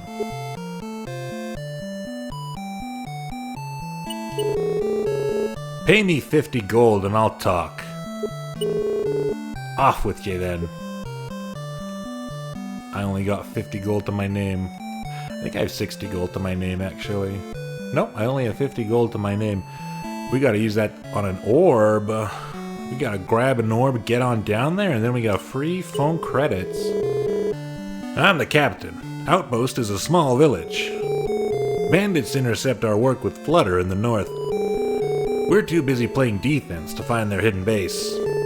There's a cave they use for hiding goods, but we haven't found their boss yet. What you got here? A loom? A turlet?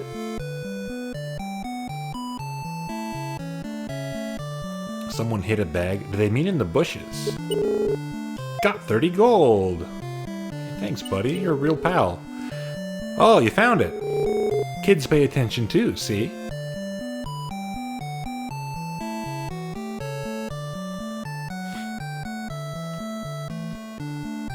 I like these earth houses. I like these terraced earth houses. I like these Cahokia mound style domiciles. Plant monsters have tough hides against bludgeoning. A strong slashing blade can make them cower. Yeah, they called the inn a den. Their public den. Dragon scales are tough against blades, but a hard smack can leave one crying.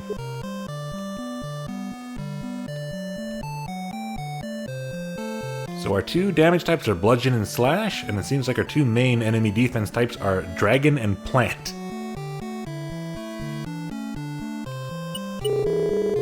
Here's some advice. Stamina helps you resist physical attacks. Strength improves physical damage. Magic improves your magic power and defense. And your technique improves use and resistance of non-spell techniques such as breath attacks. Techniques also use your strength and magic, depending on the skill. Agility makes you harder to hit, and you might hit critically against slower foes. Ah, I guess the chameleon is probably a critical hit machine.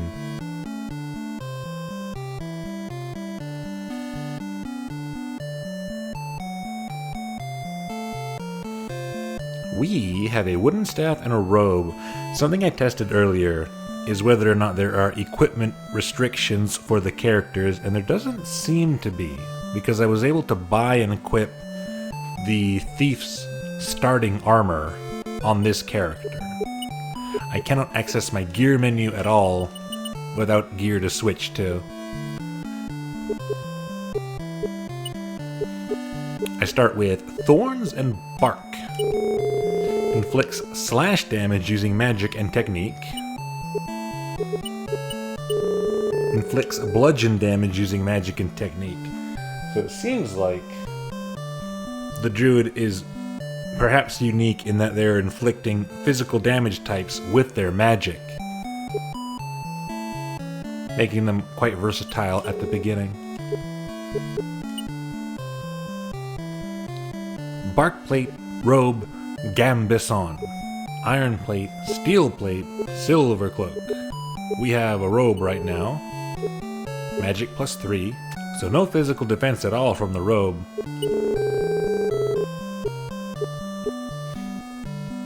The gambesson, by contrast, gives stamina, technique, and agility, and probably would be better overall, but I'm not gonna waste my money replacing my starting gear with another piece of starting gear, you know what I mean? So, you have nothing for us.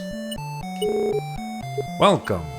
Wooden club, wooden staff, iron claws, iron hammer, pole mace, steel claws, silver claws. Again, I think anyone can equip anything. So it's all just gonna depend on what attributes we want.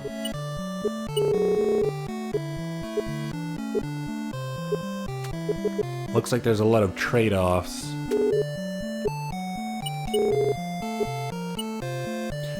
Dragon fruit, hibiscus tea, a bestiary.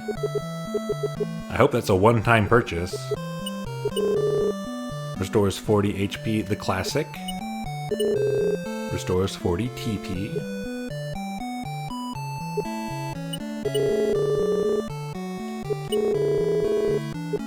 Escape rope function on the warp stone.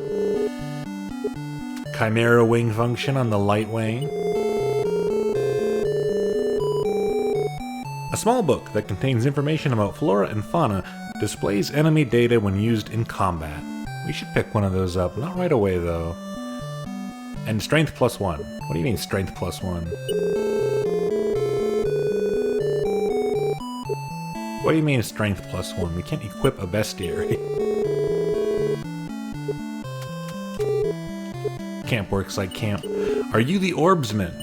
Here we go. Fire orb, water orb, earth orb, metal orb, wood orb. The classic Chinese circle of elements, I suppose. An orb that contains a small flame. Raises magic by 1 on level up. So it's kind of like the Magicite from Final Fantasy VI.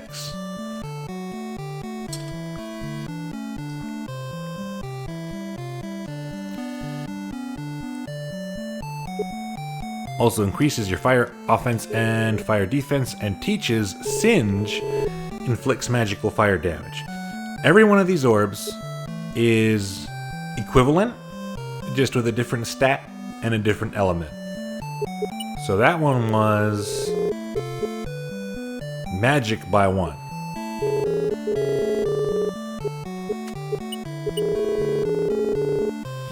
Wonder if there are advanced orbs beyond the basic ones? I believe there is. I saw something about that while looking for information about the game. Just stumbled upon it. But I also saw information that said the game doesn't require you to optimize too much to beat it, and not to worry about it. Water orb gives us max HP. Max HP seems pretty good. That's good for everyone, right?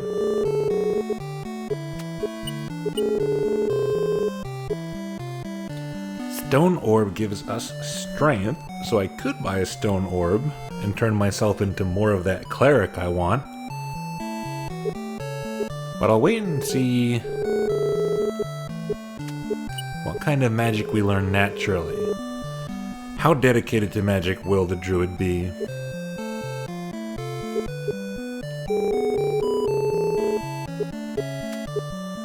Magnetism is a cool idea for a damaging metal element spell.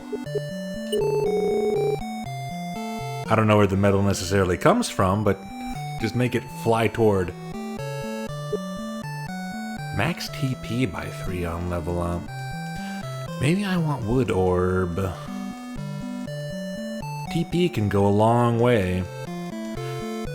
We're probably going to end up buying all of these at some point. I'm not sure what they mean by teach us. Like, do I only have it when I have it equipped, or does it actually teach it to me over time like a real magicite? Was that negative metal resistance on the metal orb, or did you see it wrong?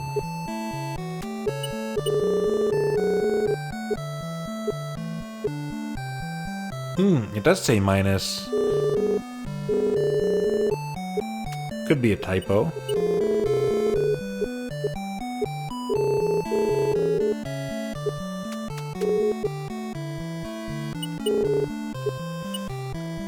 Scale Buster. Uses magic to force critical hit. That could be a really strong consumable depending on what exactly critical hits do in this game. If they ignore defense, then that's like the equivalent to the armor-piercing shell from Metal Max that I used to destroy those slow walkers. Inflicts poison, gradually damages the victim. I'm gonna assume as a druid I get a poison spell. Unless that's the thief equivalents.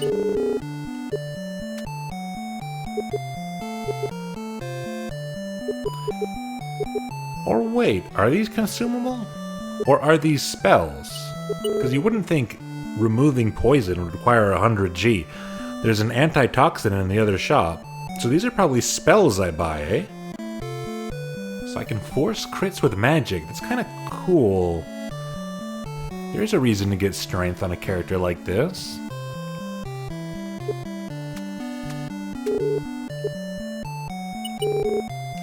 So many shops. Apex Ring. Repels enemies after a few local encounters. Fashionable. Max TP plus 40. Fire defense minus 10. Yeah, I guess a scarf would make you more vulnerable to fire, huh? Snail Shell. Held awkwardly as a shield.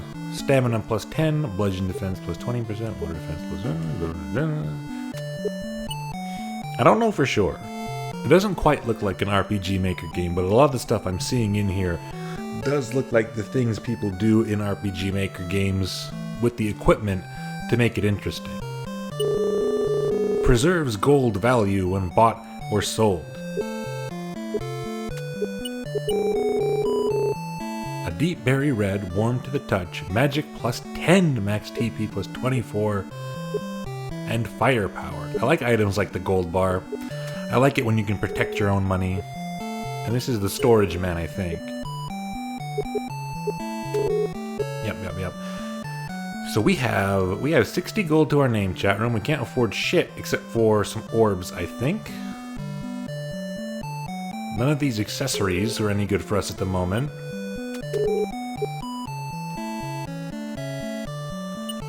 There's no equipment we can afford other than the starting stuff.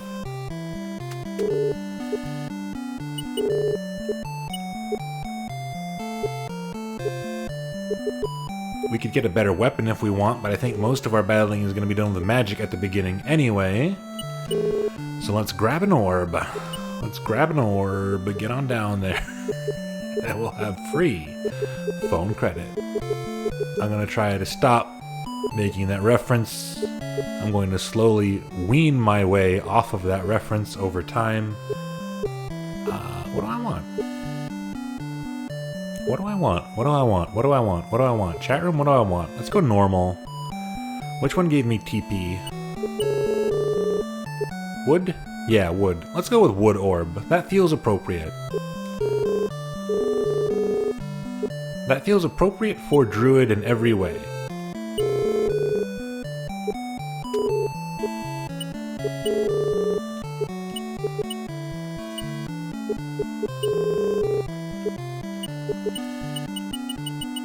Okay, the gear thing has absolutely no function unless I have gear to equip.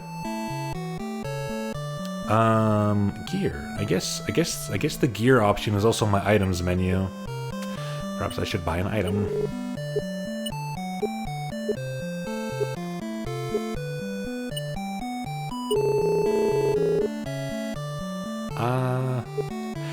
No, actually. Because I found that money earlier, I still have money left over for a bestiary. So let's just grab that.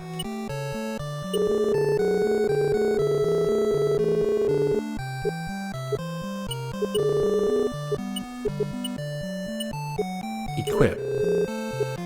That goes in our relic slot, doesn't it? No, it doesn't. Where did it go? That went in my weapon slot. That's interesting. I guess it gives strength +1 because we bonk people on the head with it. Well, that's fine for me. Like I said, we're going to be casting magic more than anything else, I think, early on.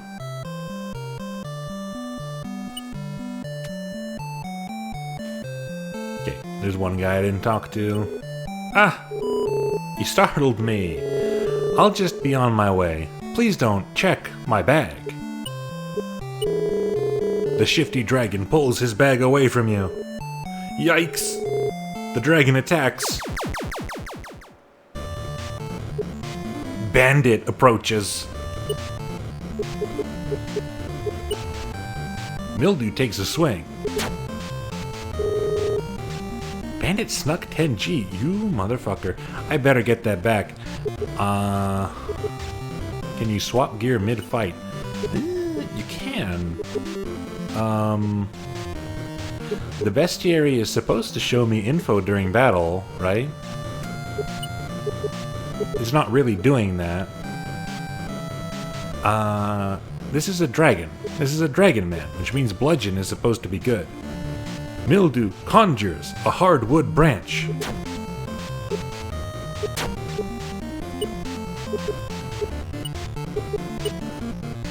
Mildew chants a hissing incantation. Bandit suffers 31 damage. If I hit him with the basic attack, I already did that though, see? Mildew takes a swing. Bandit suffers 10 damage.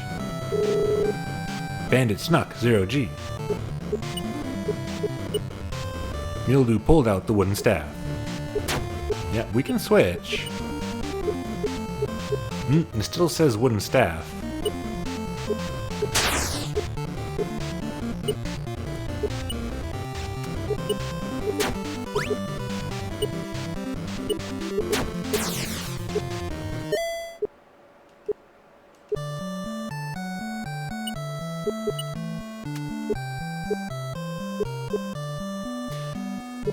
Okay.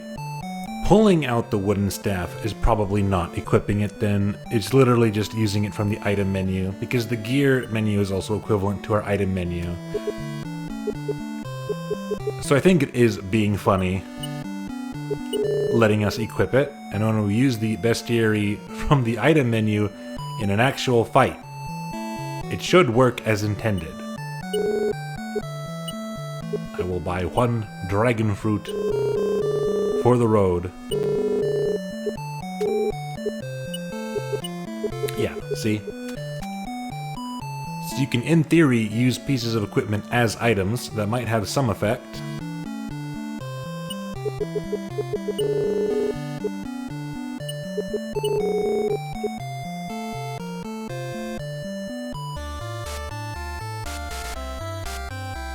And we can go wherever we want. The information given to us implied we wanted to go north to the other town. Oh my god, it's Vine Viper. Look at this dude. Caught him off guard.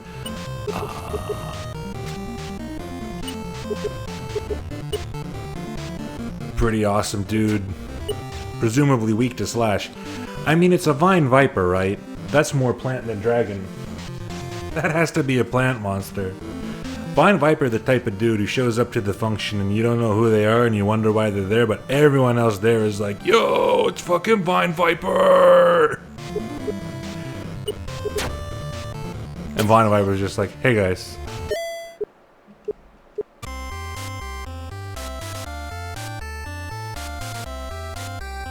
Vine viper knows where the fuck it's at. Vine viper knows what's up.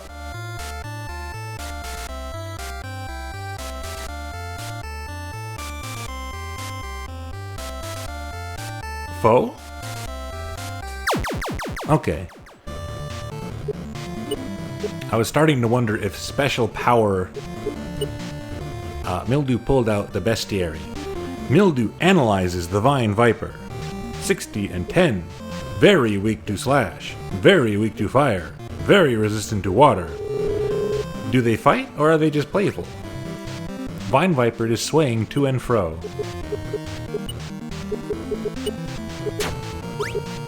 Vine Viper is swaying to and fro. We'll see at what point I start to feel bad about this. For a moment I thought it was some special power of Druid that I was not getting any encounters in the forest.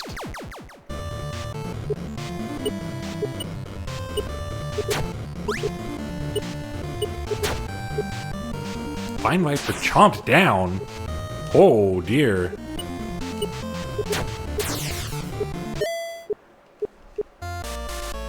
Okay, they're fighty. You can't trick me into sympathizing with Vine Viper.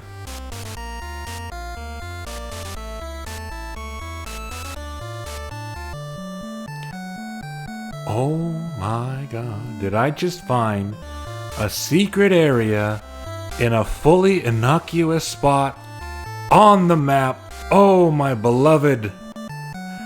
Oh, my favorite thing in an RPG. Ah! A strange insignia is loosely implied on this lock. We will remember this, and now we know. Which means I will systematically check every single tile of the world map.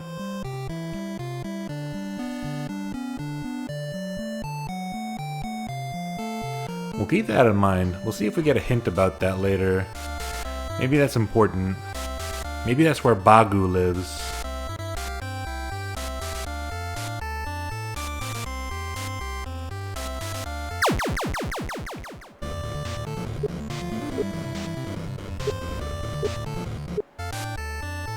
Okay, well that fight had absolutely nothing to do with me, didn't it? That was just in the hands of God. Ooh, Vile Viper. Oh dear. That's a surprise. Still weak to slash. Aggressively playful. Vile Viper chants a hissing incantation. Only 16 damage. I can probably do this. Okay, the chomp is way worse. The chomp is a lot worse. I'm gonna run away. And I did. Good for me. Good for me. Love that for me. I want a healing spell. That's what I want. I'm kind of astonished that the druid of all things, did not start with a healing spell.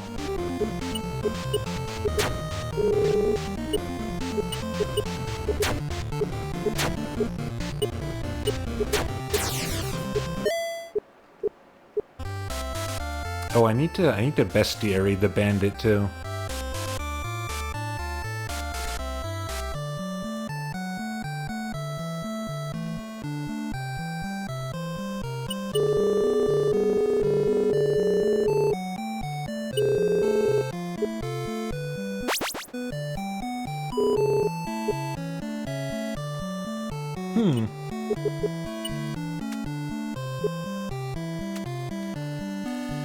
I guess there's only autosaves?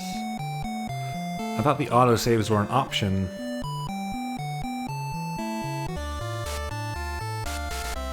I don't know when it autosaves, that's the problem. It probably autosaves at a den. So let me quit and take a look.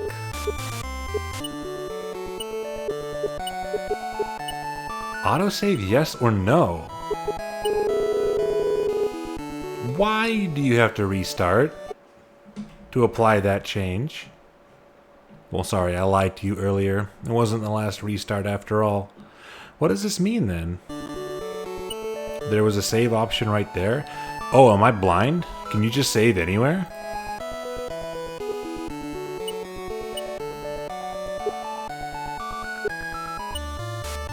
The autosave put us here.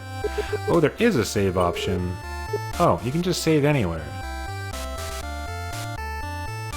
Then when is the autosave saving? I guess having the option to go back to an autosave or going back to our manual save. Ah, yeah, that's what got me. It doesn't appear at all when you're here. I would have expected it to just be grayed out. Okay, well, in that case, I'll turn autosaves back on.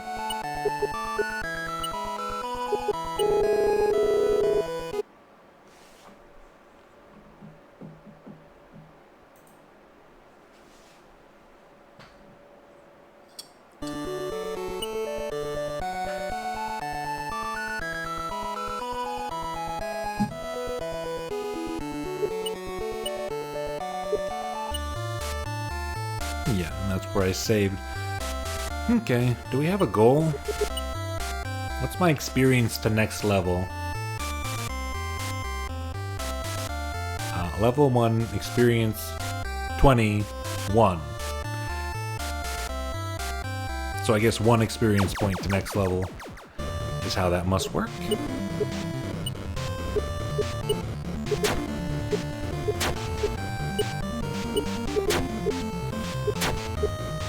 That's a little bit annoying.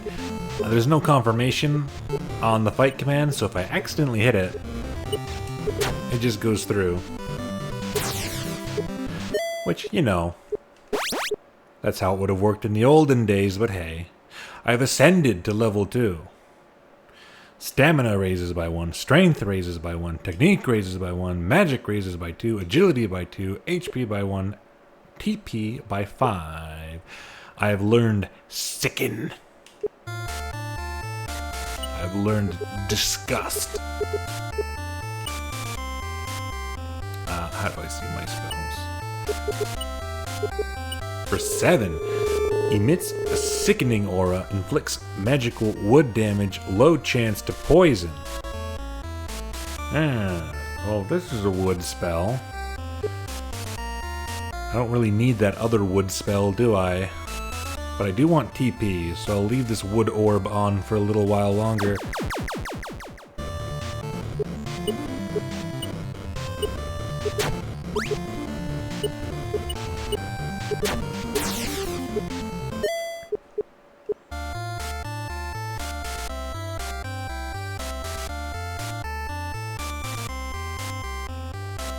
Okay.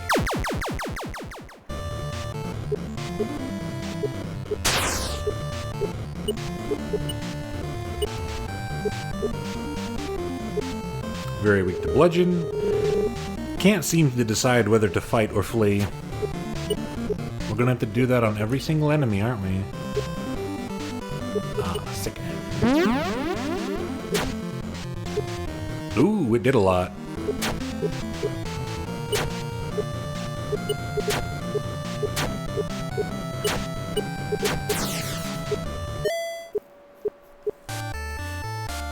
If we're going to be poisoning people with any regularity, then I probably want my druid to be tough. Big tough. Wasp Drake. Interesting. Very weak to bludgeon, weak to fire. Resistant to wood. That's bad for me. The enemies around here are all weak to fire.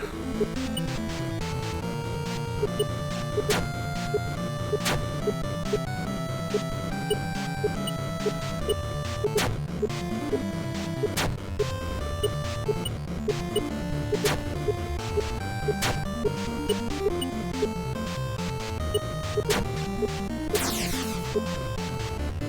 I still took poison damage even when I killed it. Rudy. Do I remain poisoned outside of a battle? Yes, I do. And it's every step. Ooh, boy. Ooh, boy. Good boy. Is it in town? Ooh, it sure is.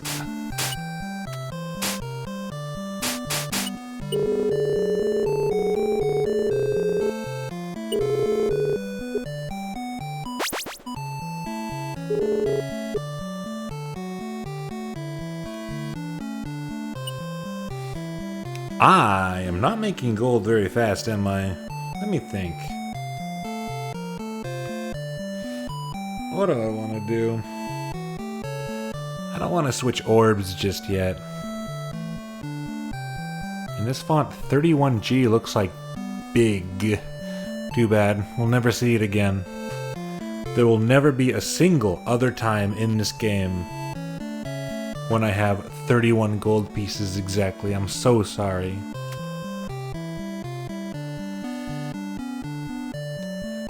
I will go wander into that cave up there, I suppose. The enemies past the cave already seem a little rough.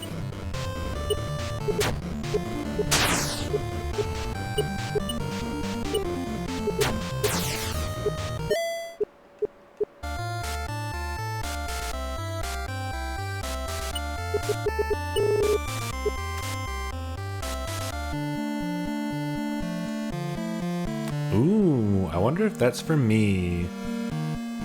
I wonder if I can actually check a bag. Ooh, highway gun. The highway gun with his big wooden knife. 107, weak to bludgeon. Many a young Gon lost their two baubles to his trade.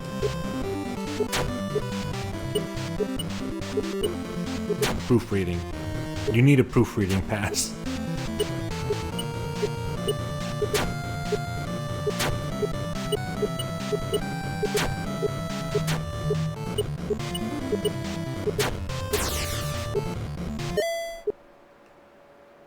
A gold 6 experience. That is not a big... That doesn't feel like a big upgrade. Calling dragons gone for short is cute, I agree.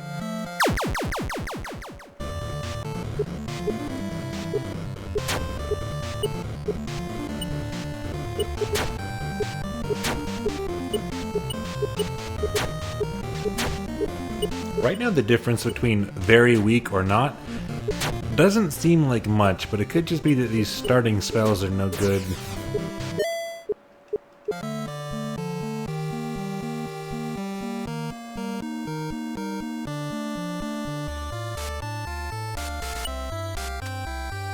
$45G. There's no healing spell. So the only spell I might want to buy from that guy would be the anti-poison spell, but that could be for later. I think I quite desperately need to upgrade my armor, probably. So we're gonna be farting around here for a while. Maybe we can at least fart around inside the cave to get slightly better enemies. Charming little game so far, very authentic looking.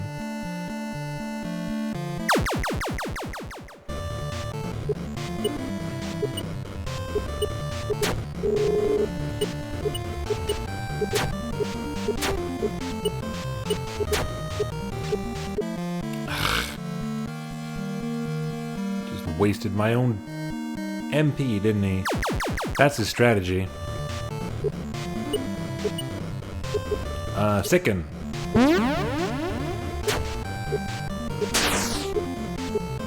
didn't help much. breathe fire?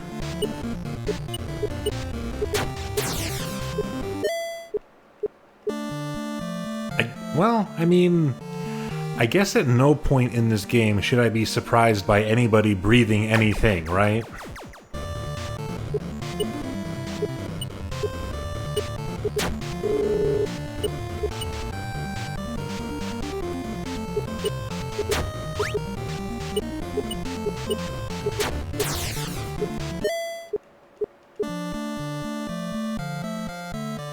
Okay, get me out of here.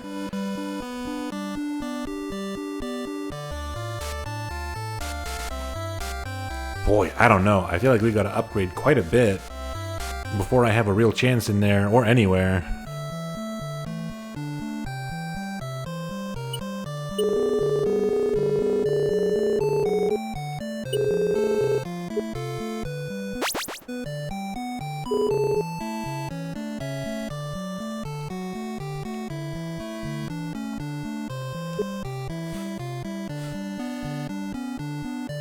Anyone here ever play a Dragonborn in Dungeons and Dragons 4th edition?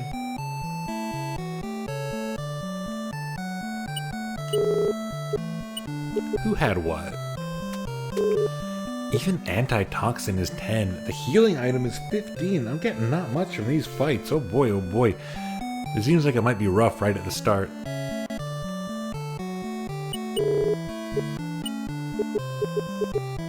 Yeah, those have gotta be spells. What did you have? Accessories.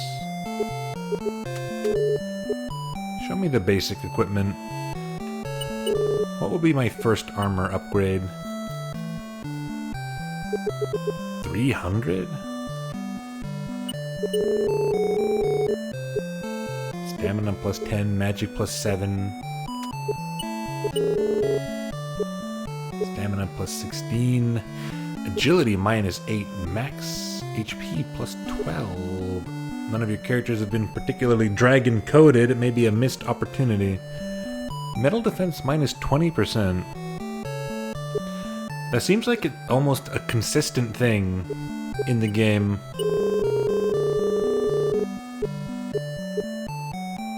Where if you're wearing something made of metal, you're actually more vulnerable to metal magic?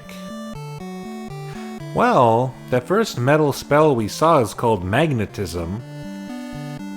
So I guess that makes you more vulnerable to magnetism. If that trend continues, it could make sense. You're usually the token human. Yeah, I have not been called upon to play tabletop RPGs much. I haven't played them very much, but I do tend to gravitate. It does depend. I do like being the most normal thing in a very strange setting. And I also, as far as Dungeons and Dragons is concerned, liked having extra feats, because that's like the most customizable thing about a character. So I would go for human.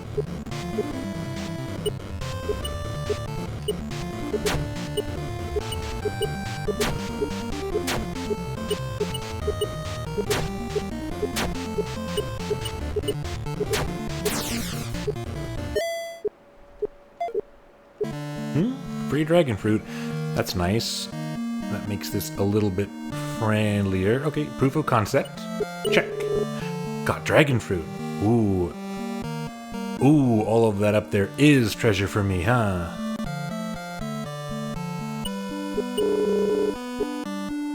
I'm scared.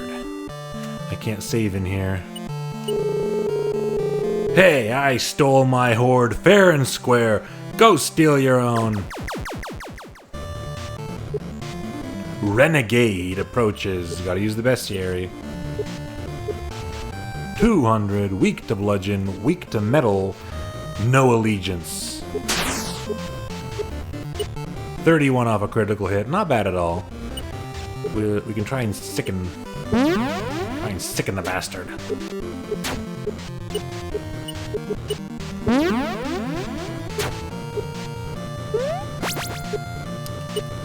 This guy gets healing. This guy gets healing and I don't.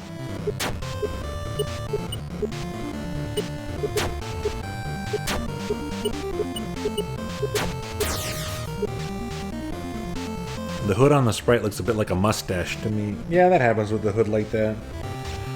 Same with the Bisamaru, you know? Level 3, stamina up, strength up, technique up. Our stamina growth seems to be fine on the druid. Strength growth is terrible. Technique growth is better than magic growth. Well, it's too early to judge. Got an antitoxin and 40 gold. Okay. Whoa! Berserker! He's got little round ears. Someone cropped his ears. Ooh, that's a lot of HP. Not afraid to bring the hammer down.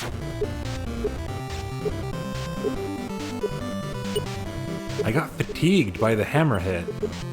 Continue to sicken.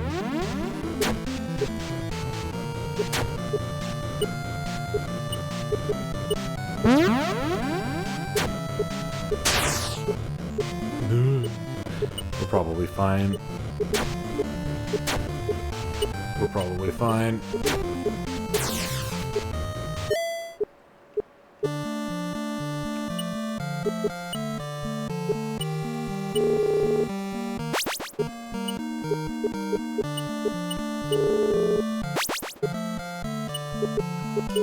We need those just to get out of here. Oh, they gave us an ever so friendly warp stone. I guess we could use that to flee if we wanted to. You like the fantasy of going from regular guy to hero. You can't get more regular than a human-ass human. Also true. When not gravitating toward human, you like the idea of androids. Depends on the setting.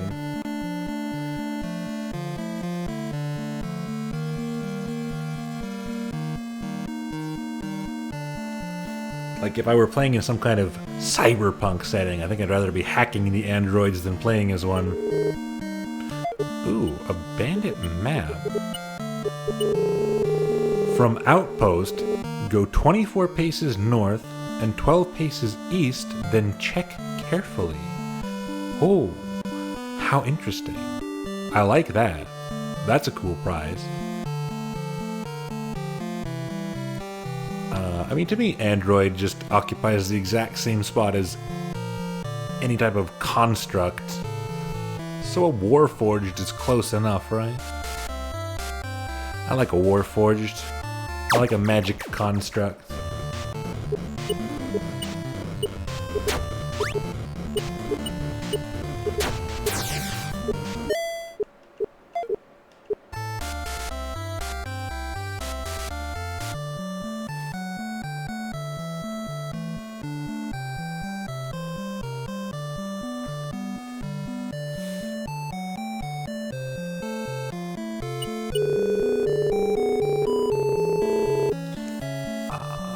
I was ignoring messages for quite a while there. You only play some variety of freak, but that's still sometimes human adjacent. True, again, depends on the setting. Although generally speaking, I'd say if all of the freaks in your setting are basically just humans with a gimmick, you've done something wrong. 118 money. Still not enough for anything I want, I don't think.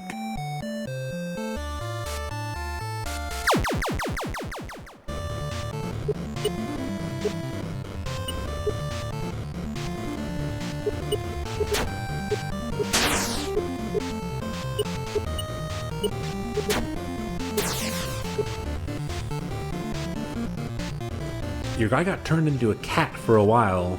Only a while. Did it have any lasting side effects?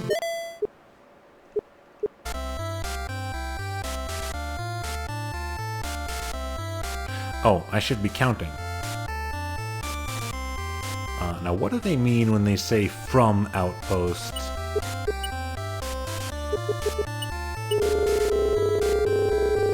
"24 paces north, 12 paces east." Do they mean the tile itself or the one I start on? Let's assume it's the tile itself.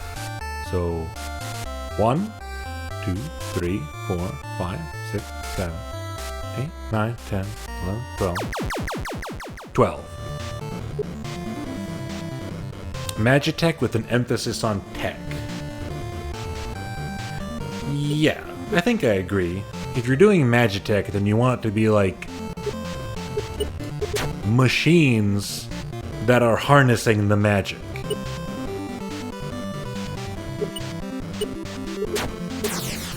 So like the big Magitech ride armor from Final Fantasy VI just happens to be channeling magic as beams and such. 13, 14, 15, 16, 17, 18, 19, 20, 21, 22, 23, and 4.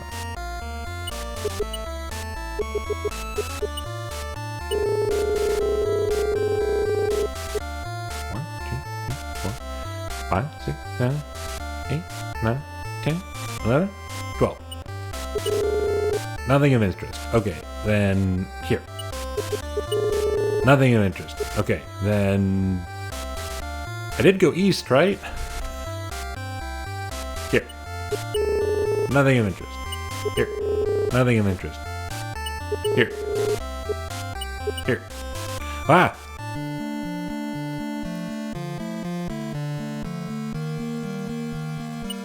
Maybe I miscounted. There is nothing to see here. Go away.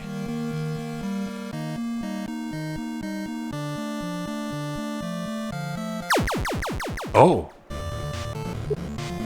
Oh. He's already a normal guy.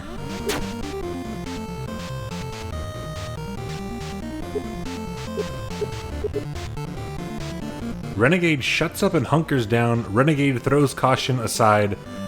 Renegade stamina rises. Renegade strength rises. Renegade technique rises. I see.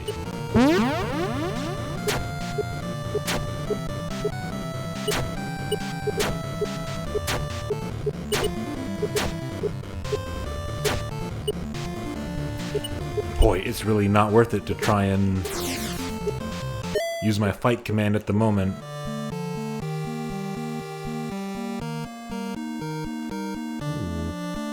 This place is wide. There's a man up there. It's locked. There's a thing up there. Looks like that's the sprite version of the wizardling.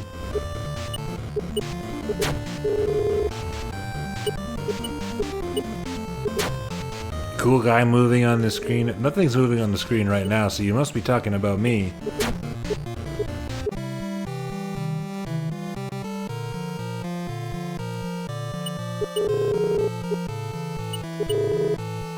$25 jolds. Okay.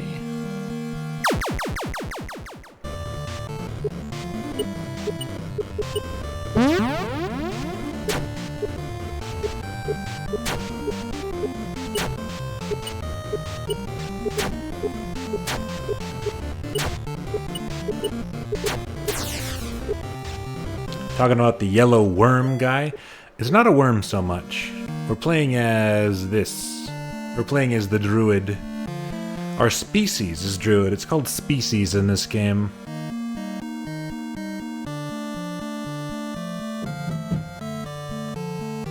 Cute. I don't have the art on this screen, but since you seem to have missed it, I'll show you over here. We're playing a game called Crop and Claw. Droop Ears. Droop Ears seem to be a specific quirk, a very consistent stylistic choice done by this artist on their dragon type designs. That's the Croc, the main melee class. I picked the druid of the four. We have the chameleon, certainly the thief function, and the wizardling. So yes, flavors for all tastes. Banga types, yeah. I made that comparison earlier as well. One of the reasons why you like GBF and FF14 is the Magitech they got.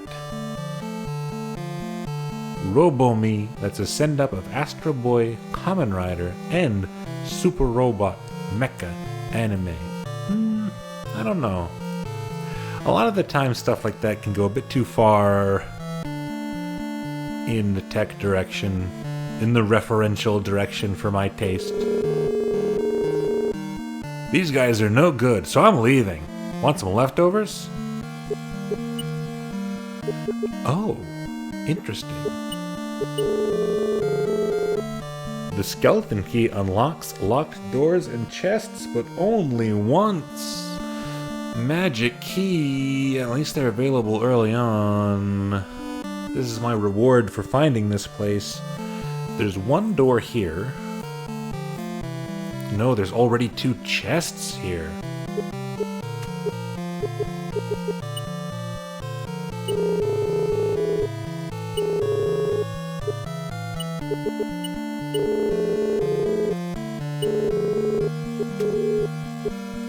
I'll trust the chests.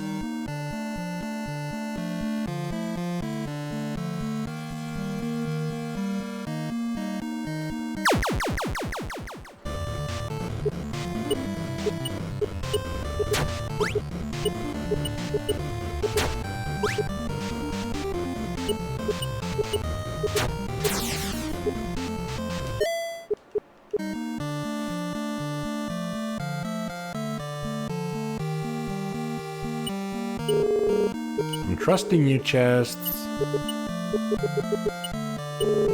It opened! God, gauntlet! Ooh, which version? Arcade?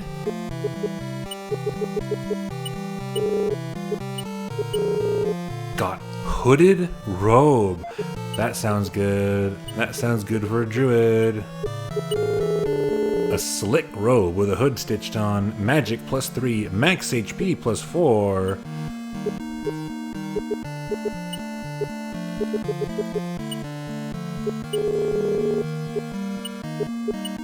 What was our old robe doing? Magic +3. Okay, so that literally just increased our HP by 4. And considering we started with 200, I don't know if that was worth 50 jolds. For the skeleton key, what else we got? Gauntlet. A rigid gauntlet designed for swinging heavy objects. Stamina +2, strength +4, bludgeon offense +30%. Does that include my spells?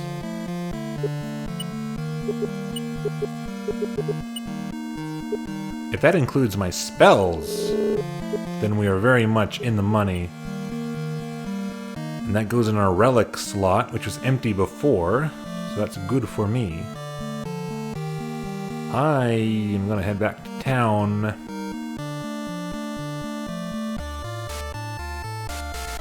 Okay, I can remember where that is. I was hoping a little icon would appear on the map now that I'd found it. Highway Gone took 50 damage from my bludgeoning spell. That's good.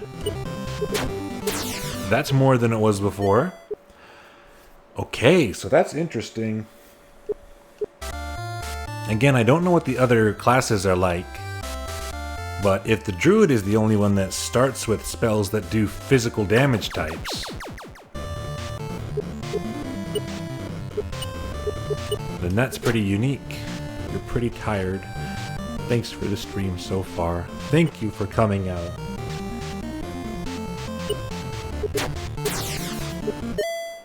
I hope to see you next week. There will be fewer streams next week, but they should be some good ones. Oh, and thank you again so much for all those gift subs earlier. Sincerely, sincerely, sincerely.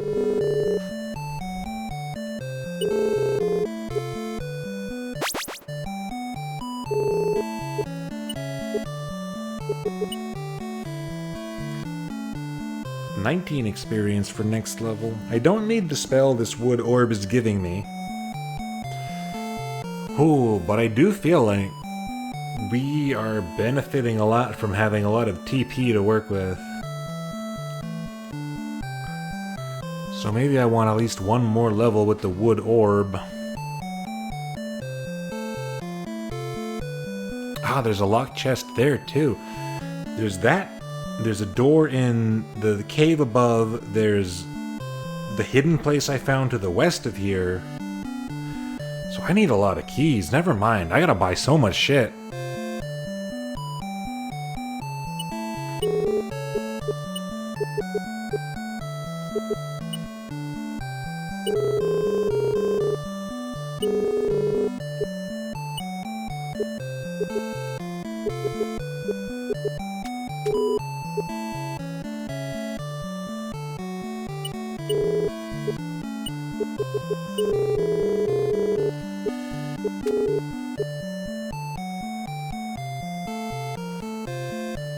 Wonder if the chameleon also has this issue with money. I don't know. Like I said, this is the only character I've tried in the game so far, so I don't even know what the other abilities are like.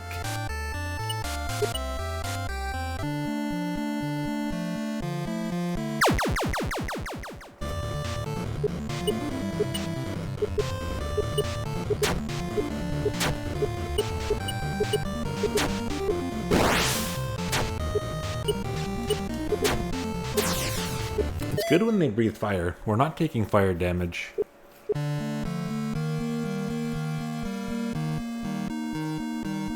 might take a quick peek. I might start new files just to check what the other abilities look like. Hibiscus tea. And you are? Nothing. Nothing. Nothing. You're not from here, are you? Another renegade. You're a regular enemy, my friend.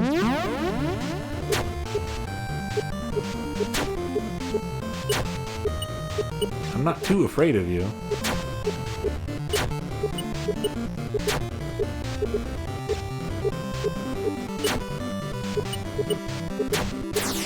The problem is just my TP pool. Oh, I simply cast him aside.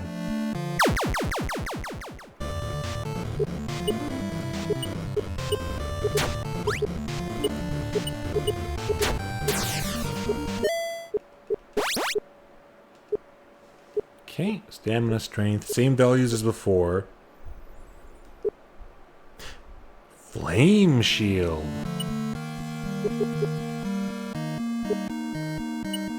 How do I check my spells? Do I have a way to check my spells? Right, it's tech. I forgot. Raises resistance against fire. That's pretty good. I like that kind of stuff.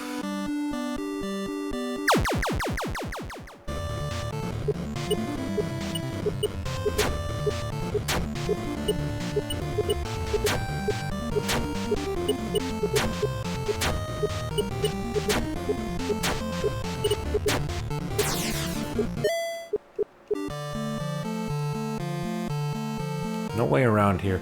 We'll check if that spot has a door on the back. That seems like a pretty consistent trait of this area. The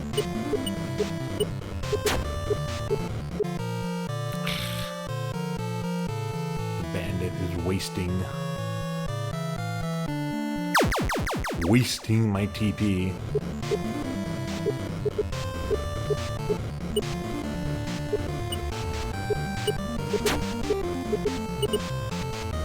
Oops.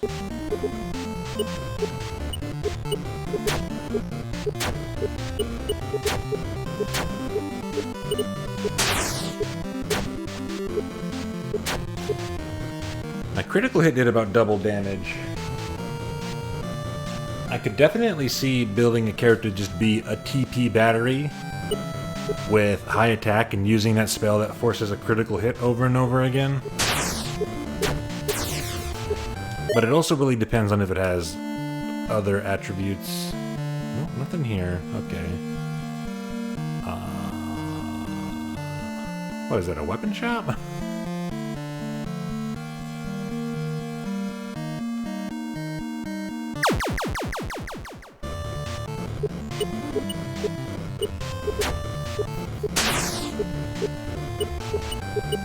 I'm a little surprised at the size of this thief area. Locked? It's all bloody locked. Unless I can afford 2 keys. Potentially 3.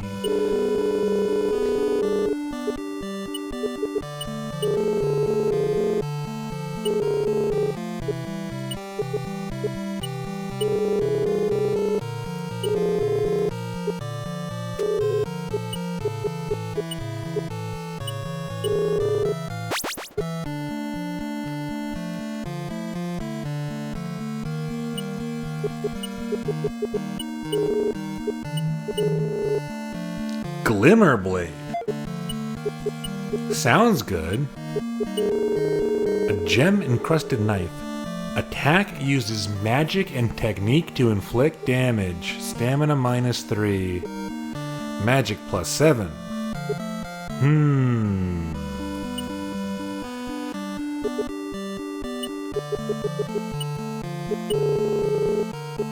I mean, all we had on before was wooden staff. Strength +1, magic +2. That's a big boost to our magic. So that's better with our spells. Right? It's interesting. Let's see how it strikes. Not any better at the moment.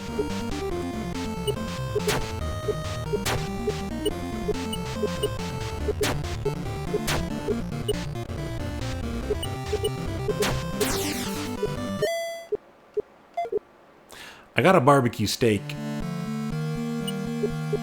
The Berserker dropped a barbecue steak. It restores 150 HP, so I'm gonna save that for, I don't know, a boss fight, I guess.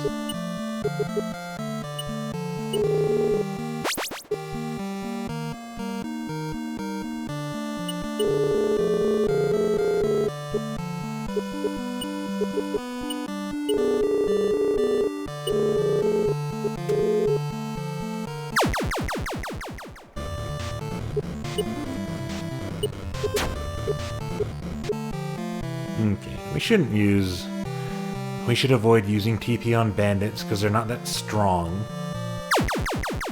And they can potentially just run away.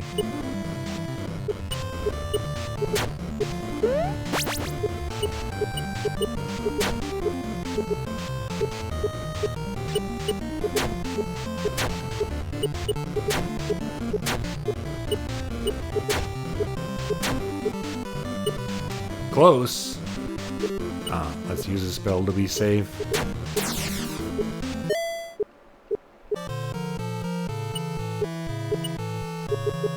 But I have no healing. Other than the steak. I don't really want to use it, but I also don't know how much you lose when you die and go back to town.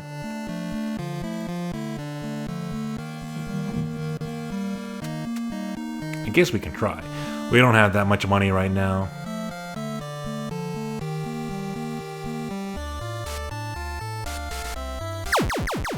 This is Expedition Gaming.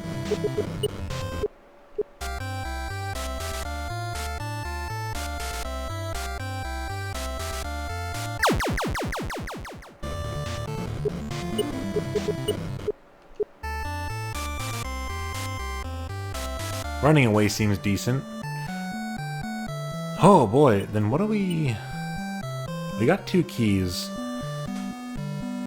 The cave to the northeast had 3 bags behind a door.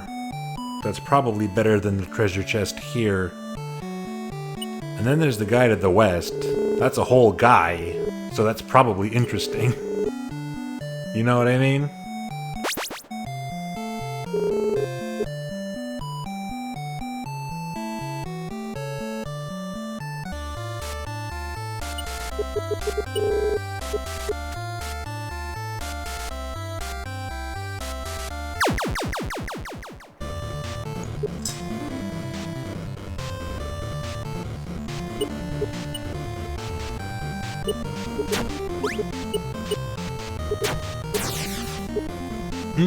I have a blade now.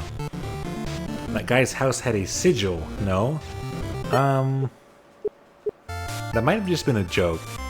I think his locked door looked the same as all the other locked doors. I'll check this locked door and see if it says the same thing.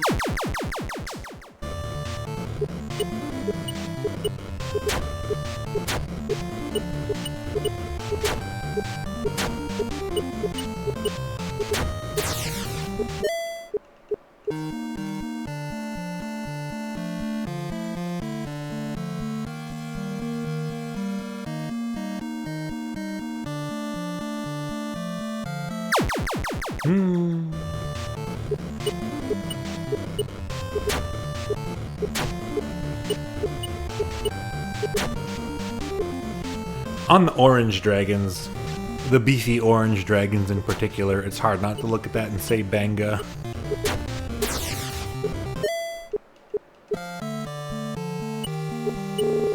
It is locked. Ah, you might be right. His lock must be special. We can still try.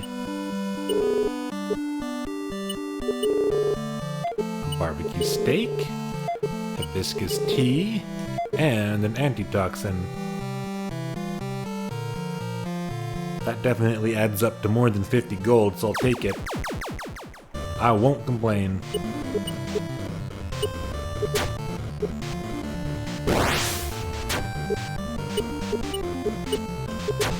Well, would you disagree? A phrase you want in other contexts. Guy with a British accent saying he can't contest that a song sounds good.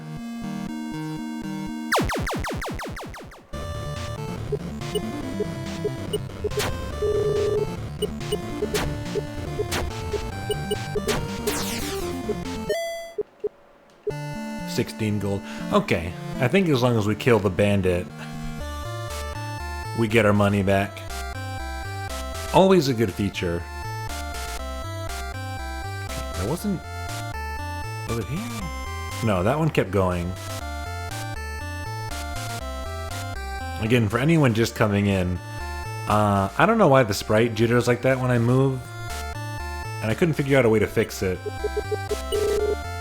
So I'm just assuming it's a problem with the game.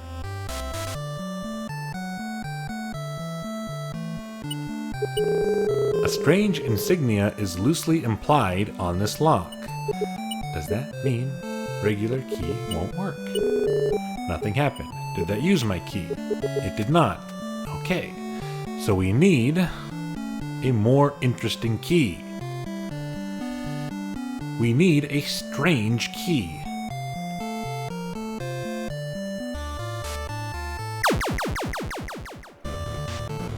What are you? Caterpillar? Boy, I'm not sure. I don't think so. Doesn't look too tough. Look to slash. Who are you? Ooh. Cat or pillar? It's just a direct reference then. A smoke-breathing caterpillar can be nothing but a direct reference to Alice in Wonderland, correct?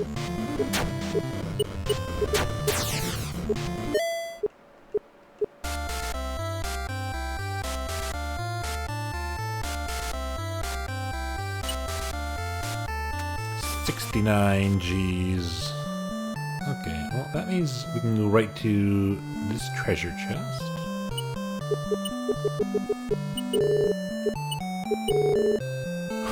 Oh, that's a nice return on investment.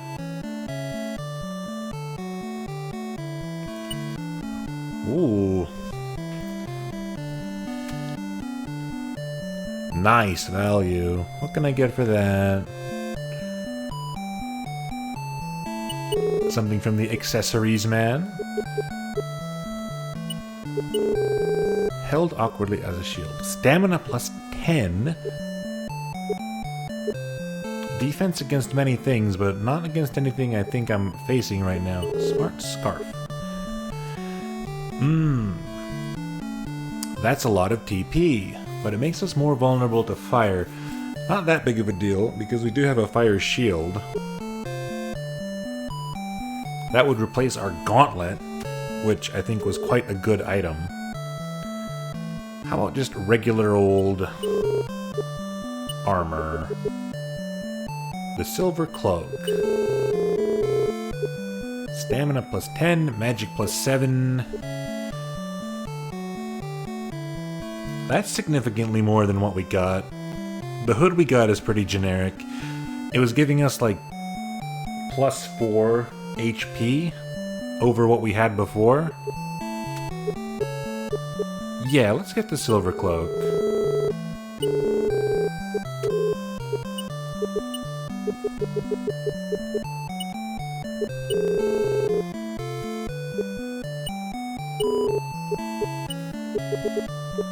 And our blade is fine, so I feel comfortable selling the wooden staff.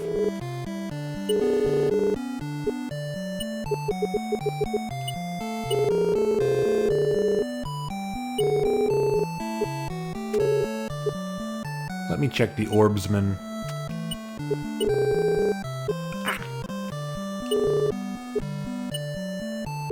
A fire spell. A fire spell would be nice, probably. Oh, and it does raise magic when I level up.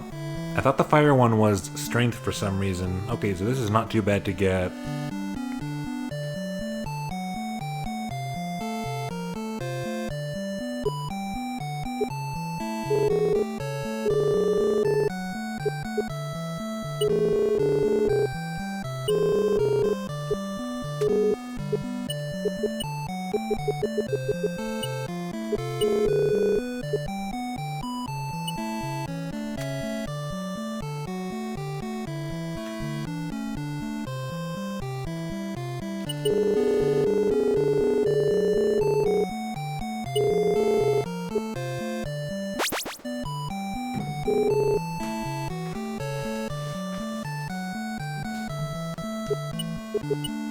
What do I got? 2 steaks. 2 steaks and some hibiscus tea. Maybe we just spend all of that to brute force our way through that thief area.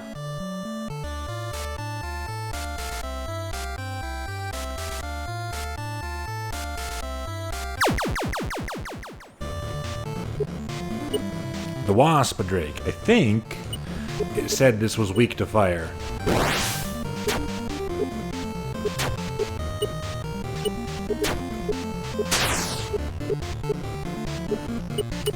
I got poisoned.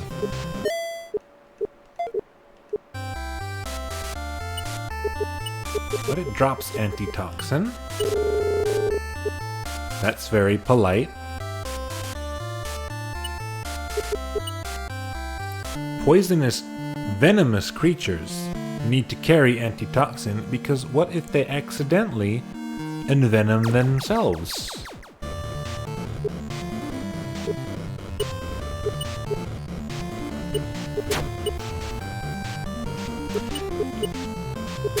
Pretty slow paced, yeah. Nice and chill. Strength by 1, technique by 2, magic by 2 because of our fire orb. But TP only by 1 because we took off our wood orb.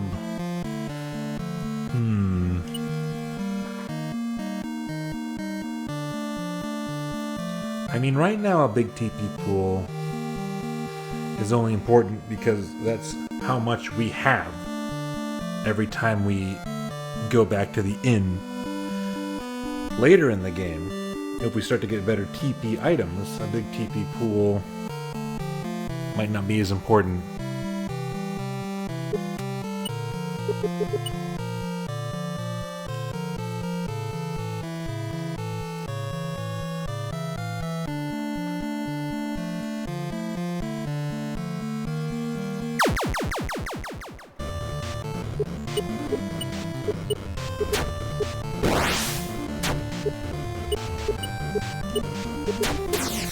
The only element we're encountering is fire, so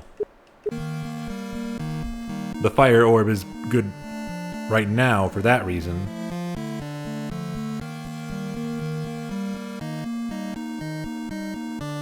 Oh, how dare you?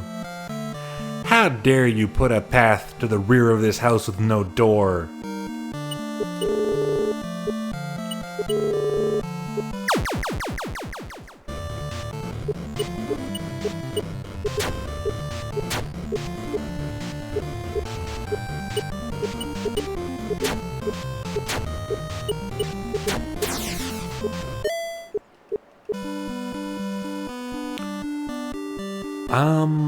The pace of the game would pick up more once enemies start dropping enough money to make consumables like a more practical thing to rely on.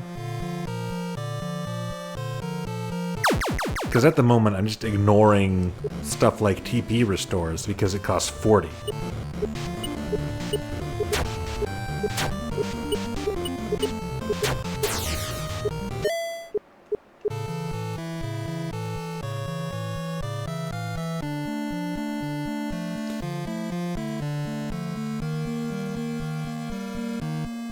Huh. Oh, okay. I guess they took over this village. That's why this building has a sign on it. Are you a boss then? You the runt bothering our crew? You'd best knock it off before I knock you down. Boss approaches. The first fight with boss music is appropriately named Boss. Not even Big Boss, not Bandit Boss, simply Boss. 350 HP, very weak to bludgeon, probably wealthy? This game got voice acting? No, that was just me.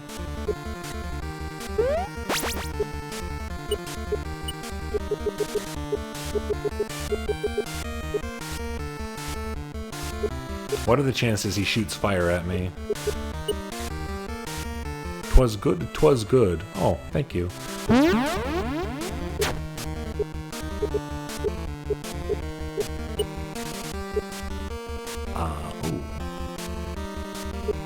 His magic fell when he went reckless. So this should do more. Boss is laughing. Is this a real fight? Boss is laughing.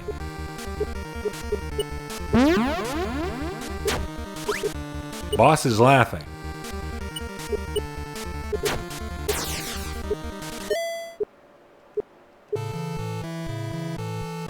Okay. Free skeleton key. It's locked.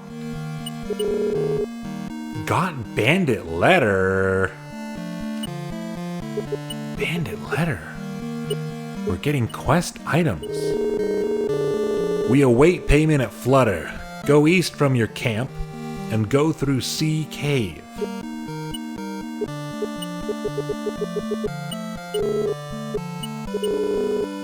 Got gear grabber. Increases chance of items dropping.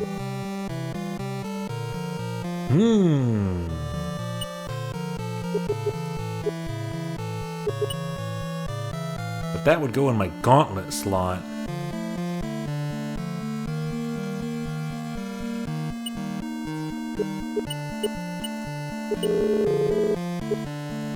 Unless it's a weapon.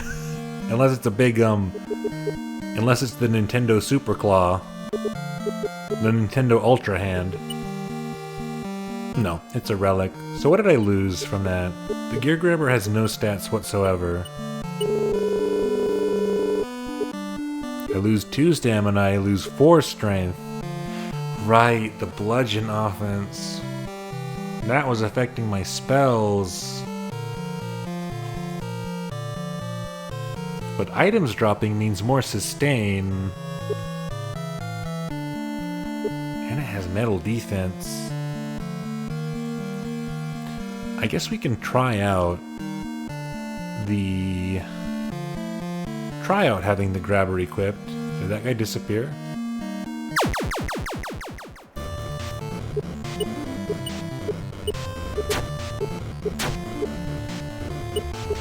Item drop is an investment.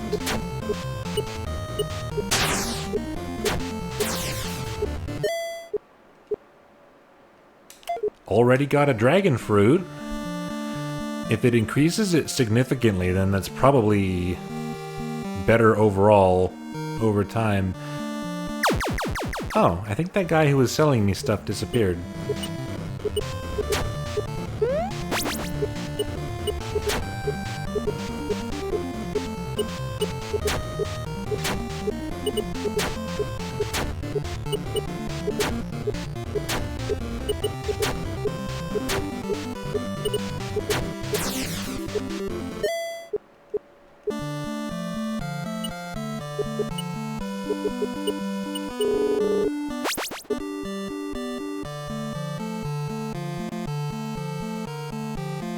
Unless I'm being blind again.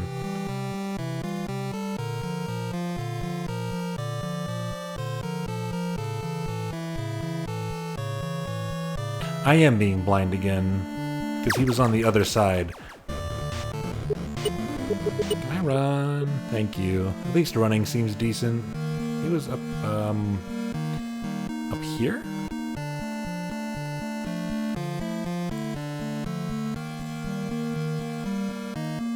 If he is gone... He is gone, okay.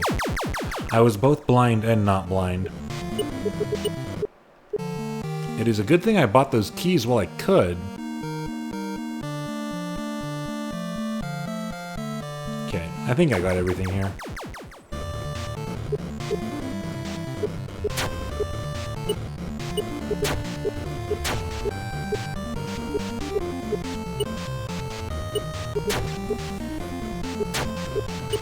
Streamer blind moments, streamer seeing moments.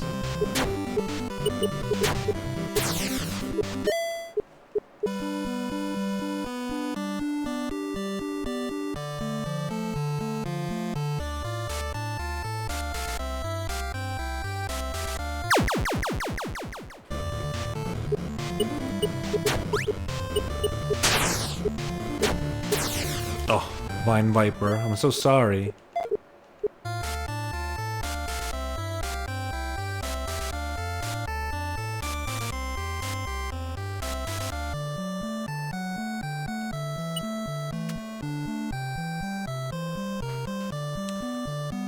$162. I don't feel like I need a new weapon at the moment. I don't feel like I need new armor. I don't think we can even get better armor. So what can we spend our money on?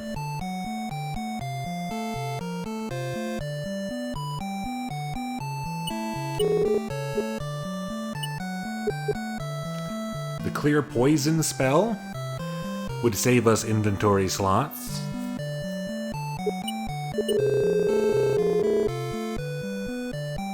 We have a spell that has a chance of inflicting poison, but this sounds like it's almost guaranteed. And then we can force the criticals, but I don't think that's very good for us right now.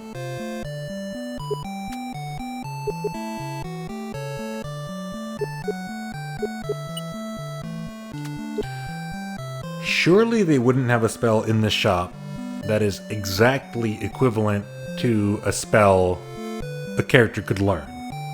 I wouldn't do that. So I'm going to assume we don't get a spell that detoxifies unless we buy this.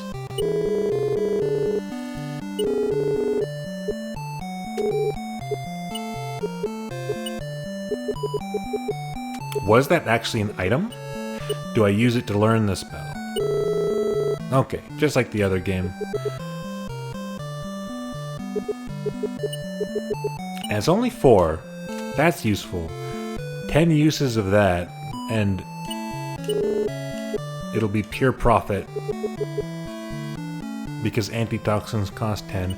Now I can just sell all my antitoxins.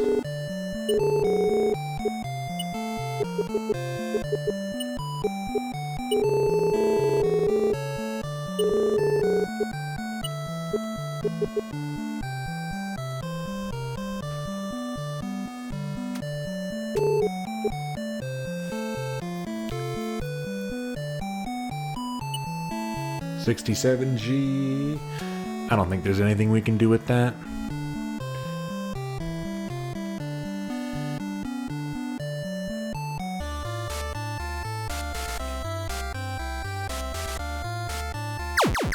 We have been led toward the east.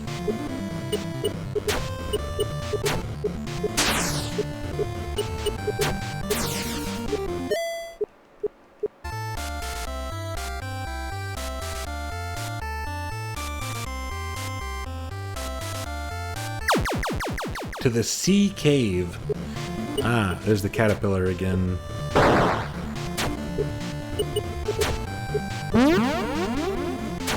Toxic fume.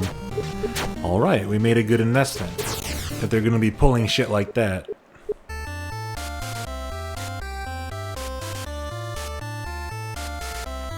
Sea cave. Is this the sea cave?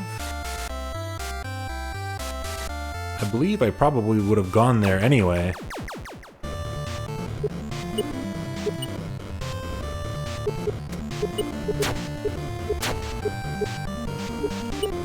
Okay, yeah, these things...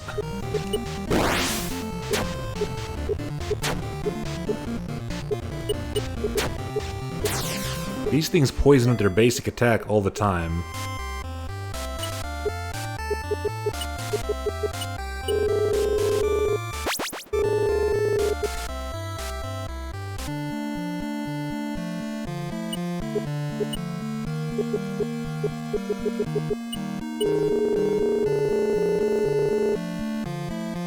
East from your camp and through the sea cave.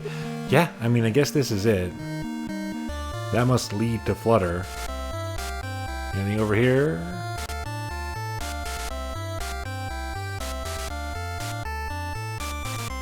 A way too hard encounter that will kick my ass? No, just regular type.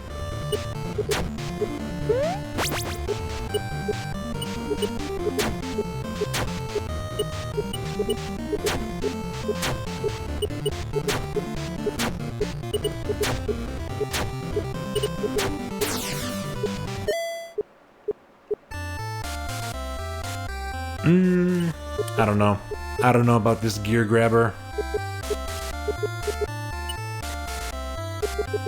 There could be something crazy over here. Like a dang dragon.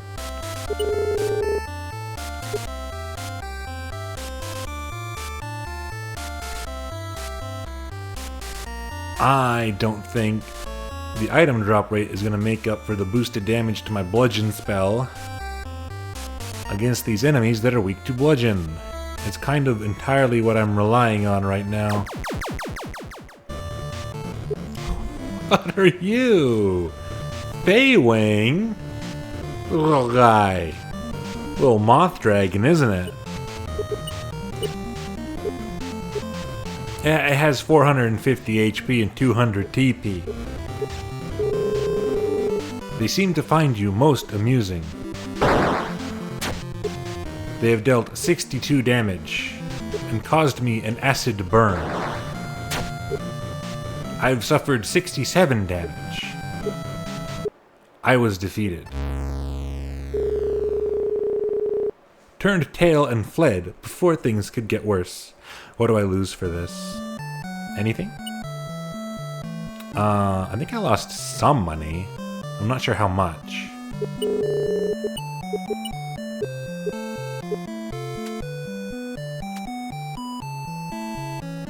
Okay. Losing isn't too bad. Is it just me or did that Feywing attack twice?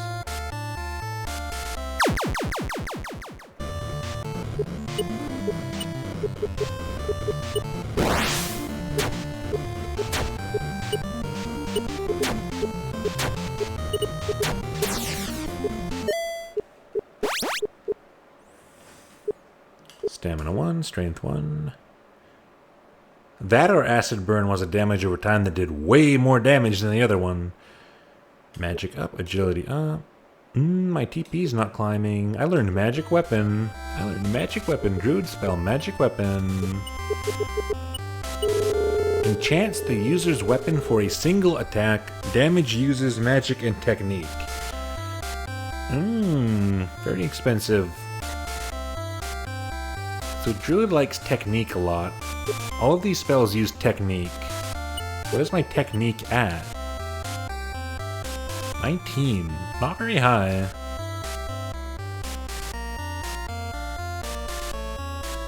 Seems like we can probably ignore strength entirely. I'm gonna buy the technique orb. I'm gonna put on the technique orb.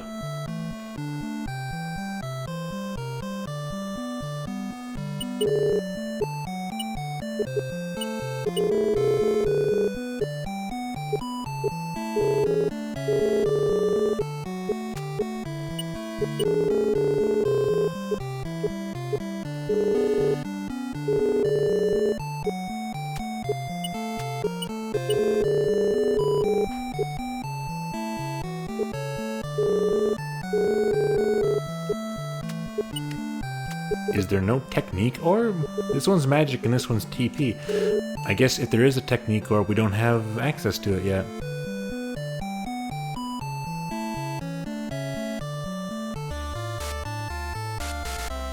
Ah, one sec.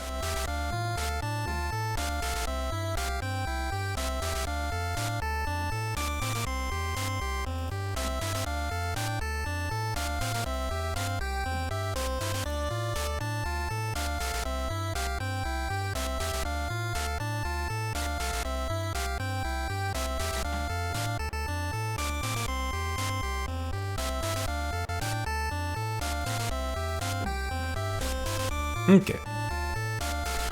We're moving on. I want to see another boss. I want to see another boss today. If possible. I want to see a cooler boss. That boss was a slightly embellished recolor.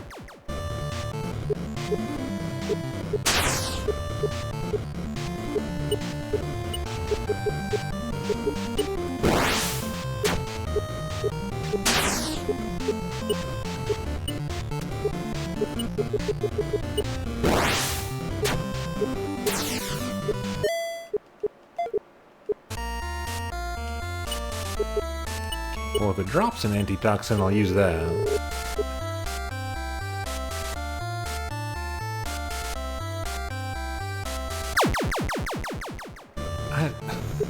I don't know what happened there. I dramatically failed my enter door check.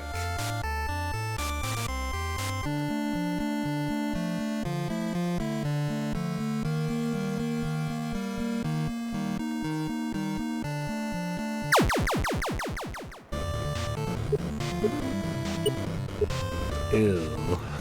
Is this place full of these things? How strong is magic weapon gonna be? Well, that was a critical hit, so now I don't really get to know. 77 is more than the Singe spell did, but not by much.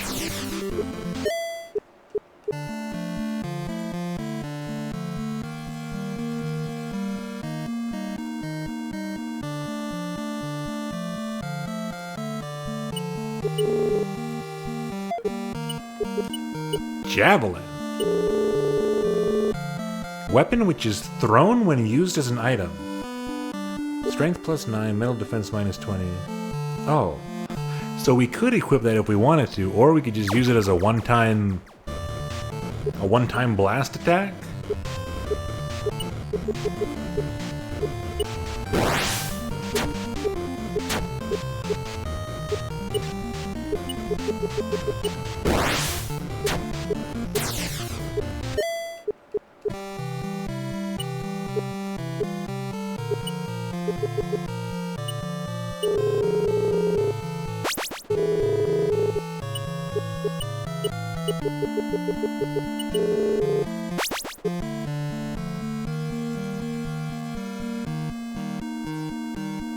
Ah, that's what I wanted an extra key for.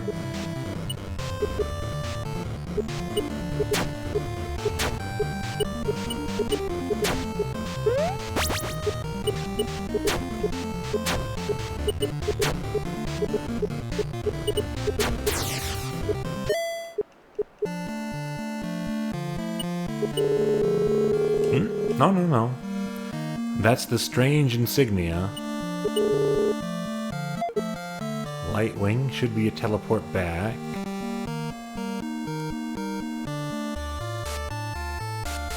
Okay.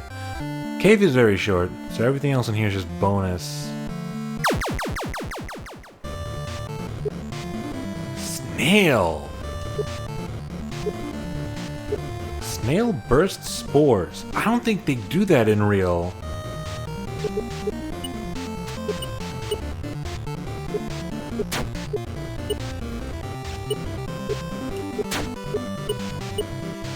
I cannot act. Rises for a hug. A hug is not supposed to do 26 damage. That's not a friendly hug. Very resistant to bludgeon. Very weak to metal. Their smile suggests a certain confidence. This is terrible. I've fallen prone. My stats have fallen. I don't have a metal attack. Get out of here. That was the worst thing that ever happened to me.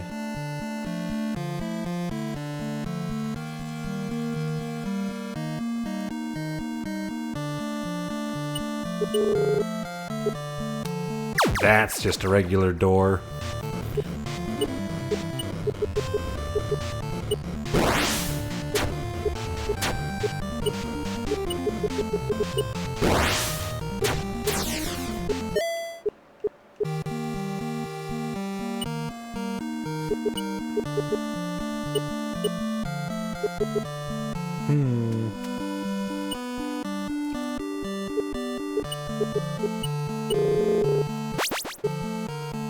Yeah, let's just use it.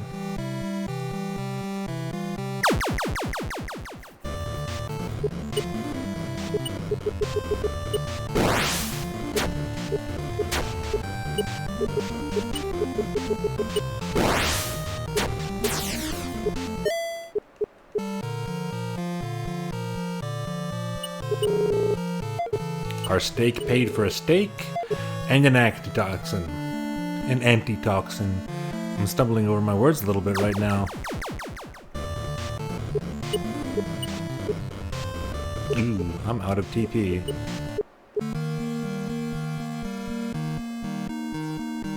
I was hoping one of those would be a skeleton key. Should I continue? Maybe I should just go home.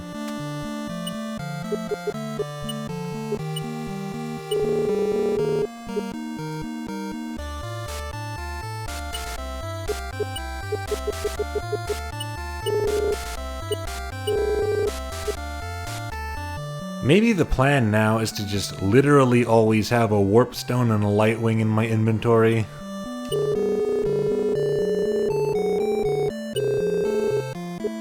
Because the walking back part of these expeditions is going to be a problem. Hey Captain, I found some thief shit. Did your dialogue change? Bandit activity dropped. What a relief. Snore. Cool, man.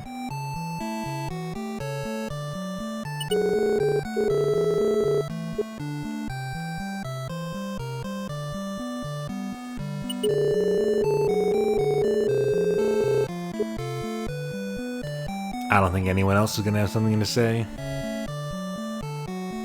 These were all tutorial NPCs. Why did I come here? I don't remember.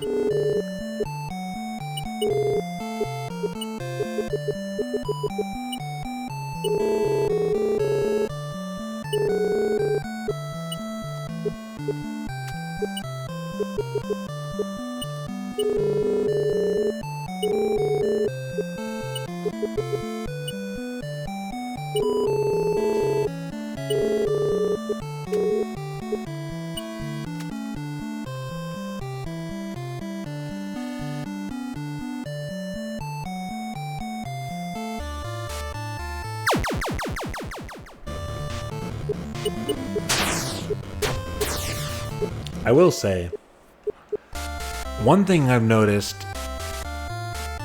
in some old school inspired RPG Maker games and such that I've played, as I mentioned earlier, they tend to use complex item effects to try and make things more interesting.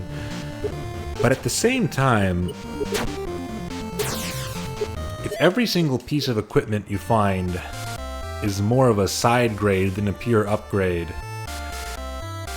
It can make it harder to... It can make it harder to feel like the shops are actually worth it. Or something you're working toward. Like if you just compare it directly to Dragon Quest 1, for instance. Every single money threshold was a guaranteed mathematical advantage compared to what you had.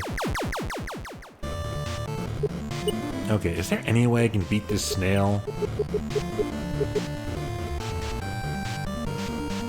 It said it was resistant to bludgeon, right? And only weak to metal. I can probably just use normal magic on it.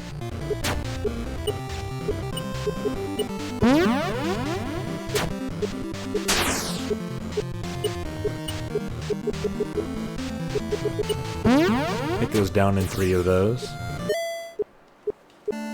Is it worth it? I don't know. Presumably a snail should be easy to run away from.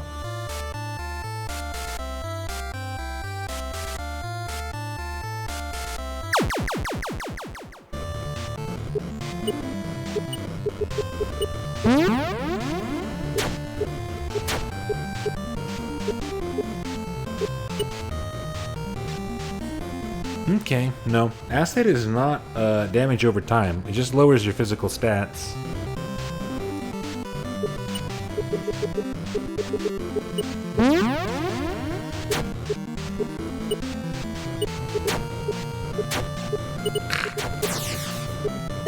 Hug is too strong.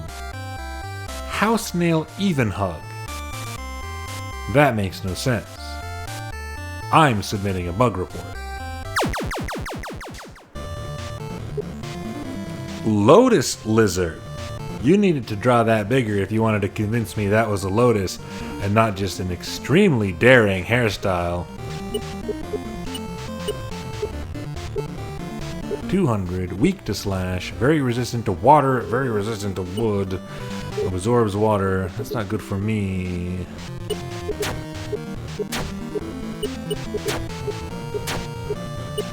How dangerous is it actually? It prepared a stance. It moves like water. A stance. Interesting.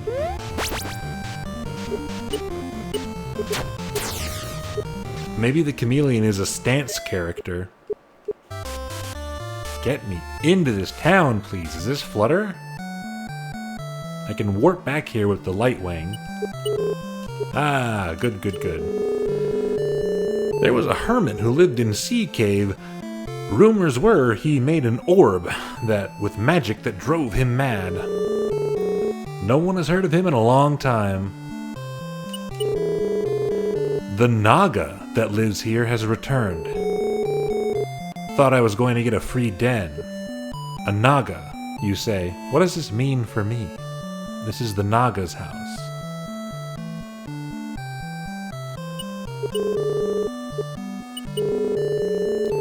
I got some special keys for sale.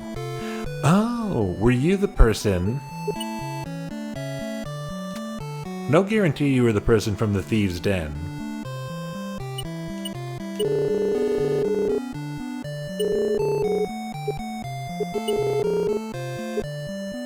Happy spelunking. I guess Naga is just their name for a snake-like dragon.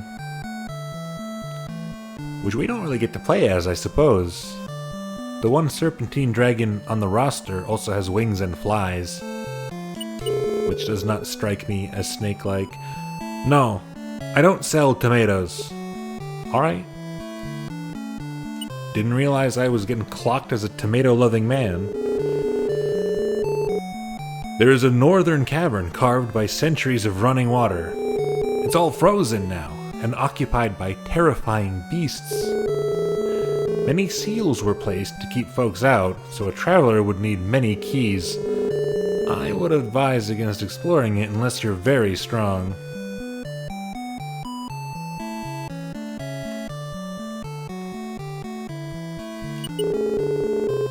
Pay me 50 gold and I'll talk.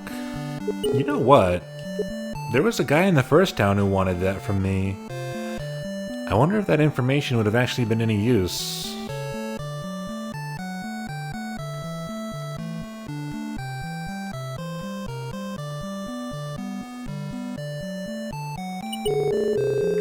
Far to the south in Lapis, there is a search for the mystic pearls that Nestlock wore.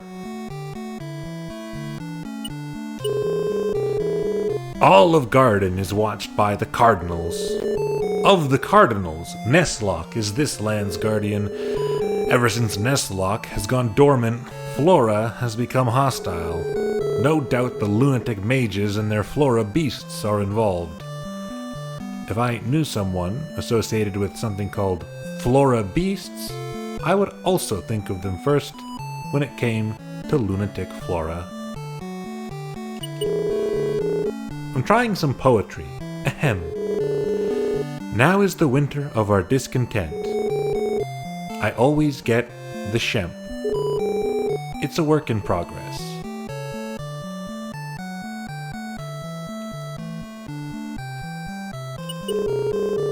Pay me 85 gold and I'll talk. Again, they have not proven their purpose yet. Drench is to the west. While Flora is hostile here, it is very bad over there.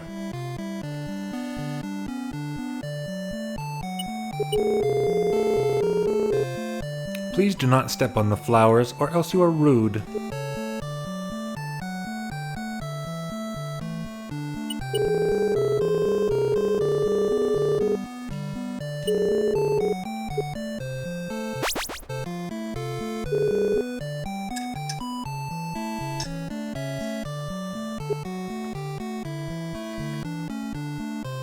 A public den is a good moment to take a sippy. That's my knowledge for you. Everybody here just wants money for information. You got the gold? I gotta get back to Drench soon. Hey, you're not the bandits we're waiting for.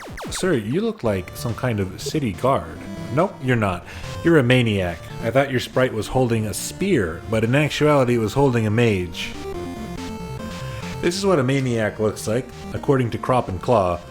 Quite different to what a maniac looks like according to Sweet Home, which is the only other RPG I can think of that has an enemy just called a maniac. Very weak to bludgeon, very weak to earth. Crazy fellow.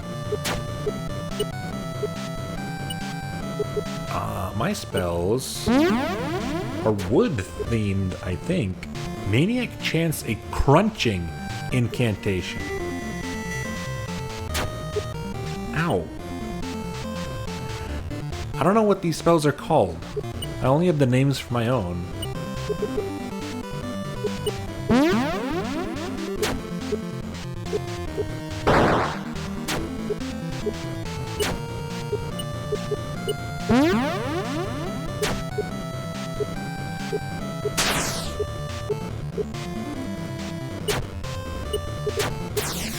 When all else fails, my Sicken spell seems to be better than any of the other ones.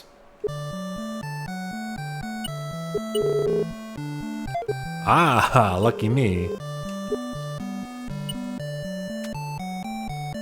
Who would have thought?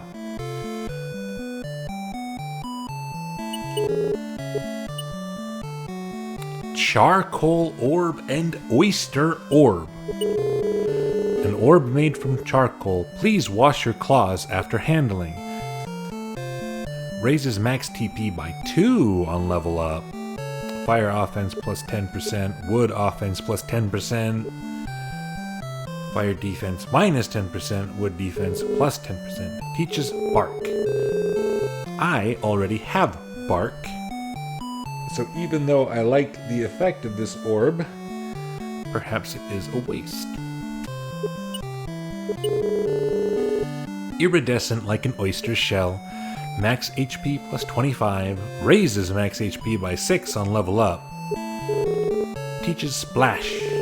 Inflicts magical water damage. That's just like the water orb.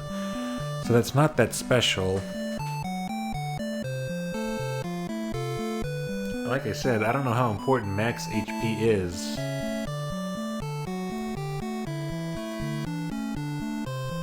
Because it's not like we're finding items yet that heal an enormous amount. The rest is all just the same, so I don't feel strongly about any of these orbs.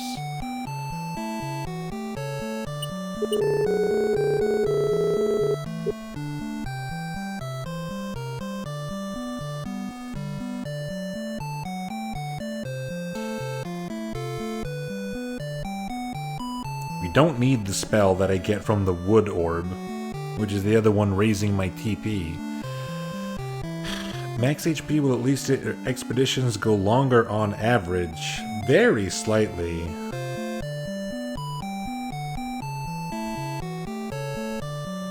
The thing that actually would help that would be finding a better consumable, so, you know, let's check the rest of the shop first. I guess every single shop is just going to be packed with merchants. Apex ring, gold bar, big gold bar, emerald. A deep forest green, flashes of yellow light flicker deep within. Technique +6, magic +10, wood offense +10. Ooh, well that sounds good for us, doesn't it?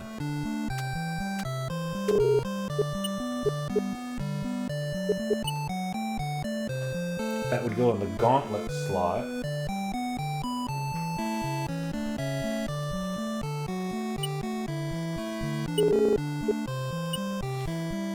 Scalebuster, clean poison, spellbound, reduces strength and raises magic greatly. We can trade off ourselves. I don't know how good that is in the druid. I have this weird feeling I've chosen the hardest class to play as. Dehydrate. Temporarily reduces target's wood and water effectiveness. Inflicts magical fire damage. That's kind of neat. That's a neat combo.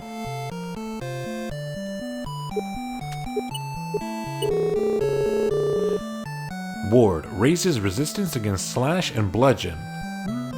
Basic shield. I like that too.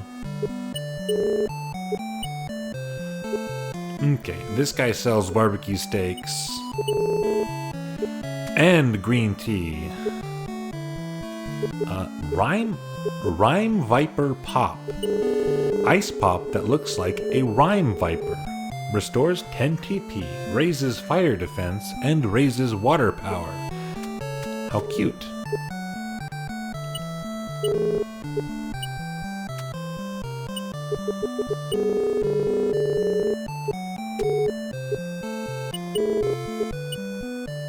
Steel plate, wind cloak, silver cloak, gilded cloak.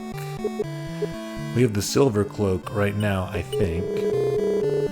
A lean cloak that stays out of the way. Stamina +6, technique +9.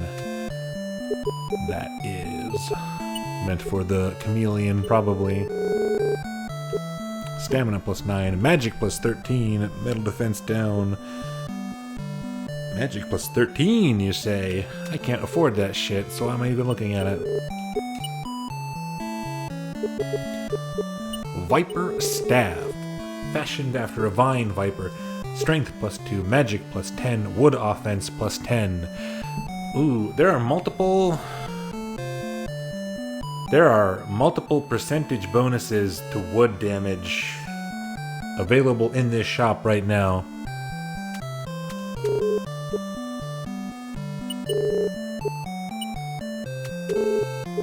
And right now, wood is my best spell. I got the emerald. Wood is my best spell. But we're using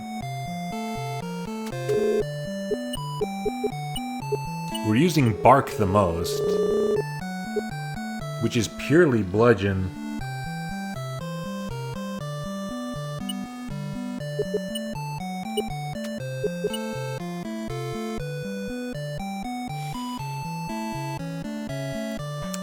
I'm a little annoyed I can't see the stats on my current gear while it's equipped to me. Did I miss anything in town? I'm gonna step on the flowers. Look at me go. Look at me go. I'm a rebel. I'm evil. I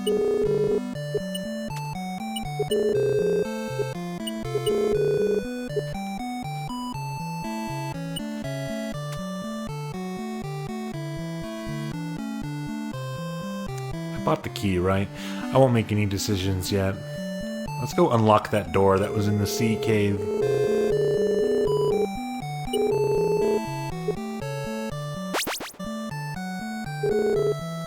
This thief storyline is leading us to the city of Drench, which I did not clock the location of.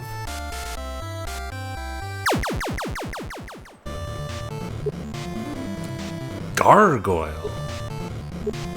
A gravelly incantation. I don't know what it does.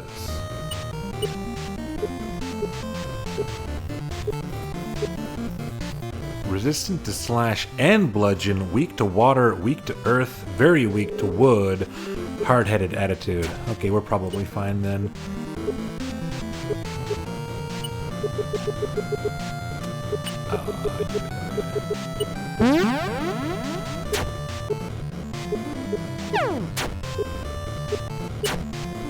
I'm taking too much bloody damage. This place is serious, but what do we get for winning? 38 gold. One gargoyle is worth enough for one barbecue steak, I think. So that's not bad. We can probably actually do some quality grinding around this town.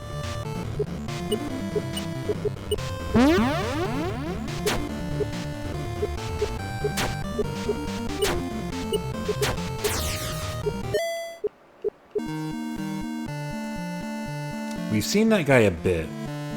We saw the Berserker, we saw the boss version. I guess we've seen him 3 times. This guy we've seen twice. What do you want? What do you want? It's old school.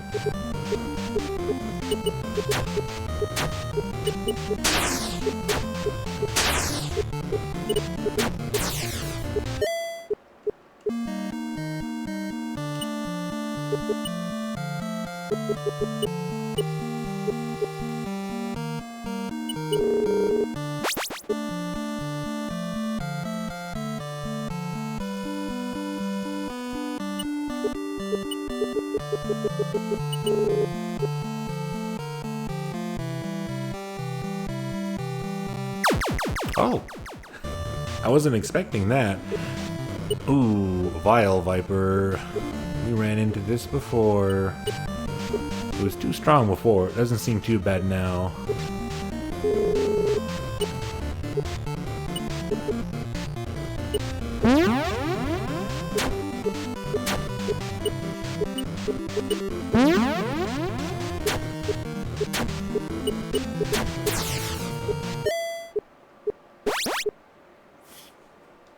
Level 7.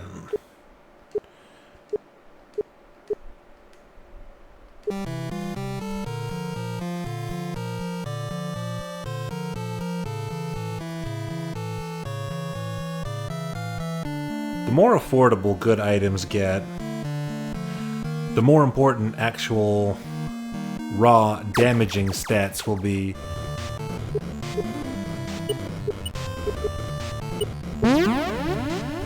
Like magic. Again, right now the only reason I think max TP is good is because our ability to fight is based almost entirely on how much TP we get back from a visit to the inn.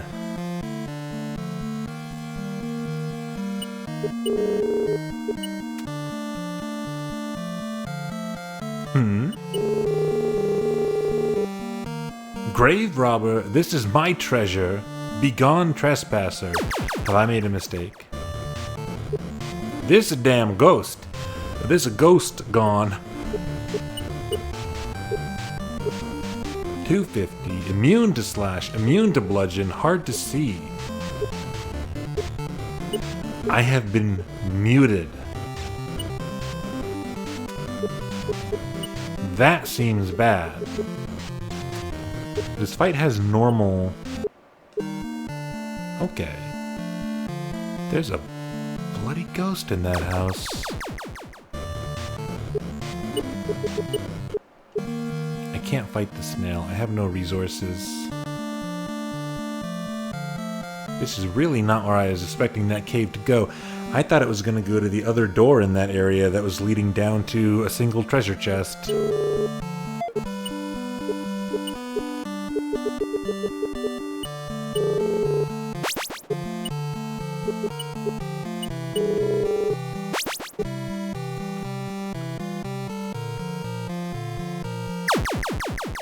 This is a whole ass side area. This is crazy.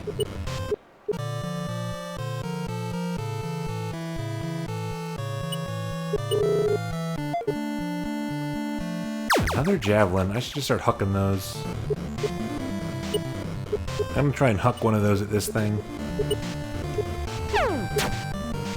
Oh, not bad. That was what, 45 in the shop?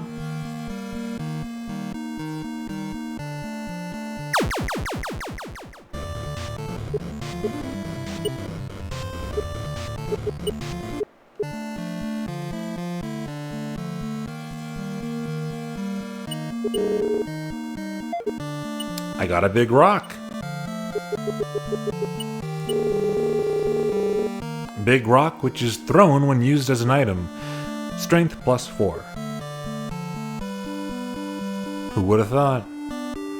Doesn't help with a ghost.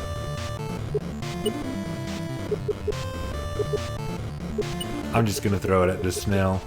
No, the snail resists bludgeon, doesn't it? I'm gonna run away from the snail. If I ever fail to run away from a snail, I'm going to consider that a failing of the game designer. It did lead there. It was just a whole ass bonus area.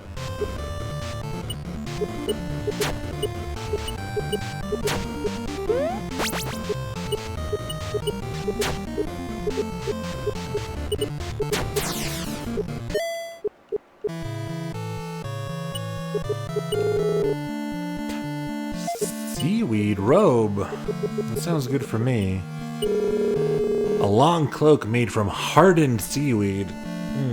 That sounds less comfortable all of a sudden, but I actually don't know if I'd rather wear fresh, wet seaweed or old, crispy seaweed.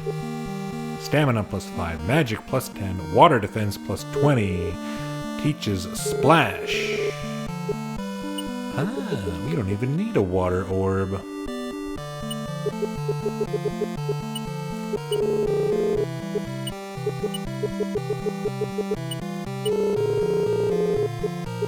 And magic +7. Okay, so that is overall better than the cloak we bought. That's good.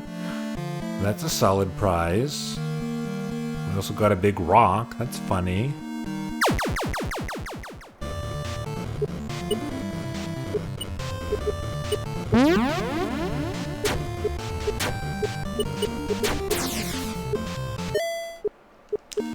Our magic's getting pretty high. So this blade we have is doing quite a bit more.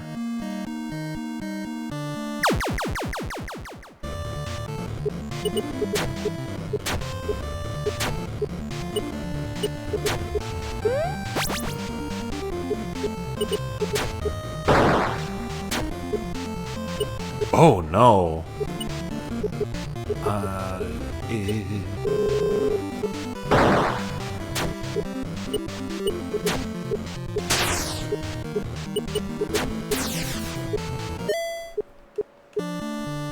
I was not expecting Lotus Lizard to do that much. Well, now I can't beat the ghost.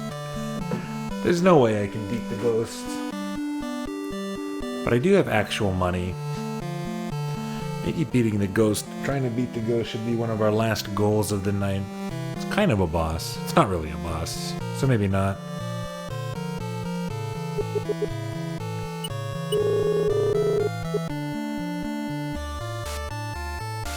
That's the wrong side.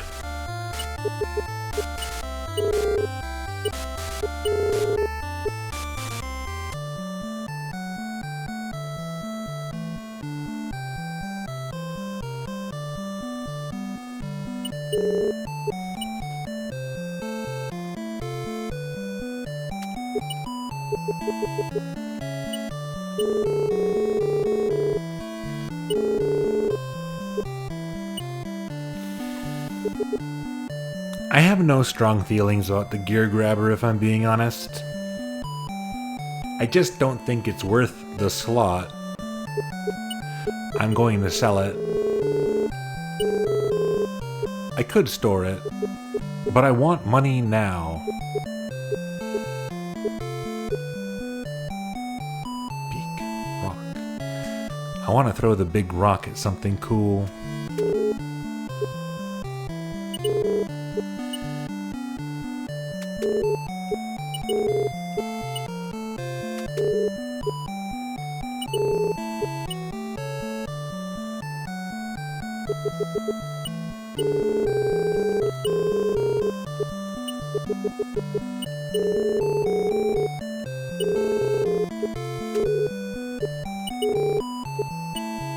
I wonder if memorizing what these sprites look like would help me remember, would help me identify who sells what.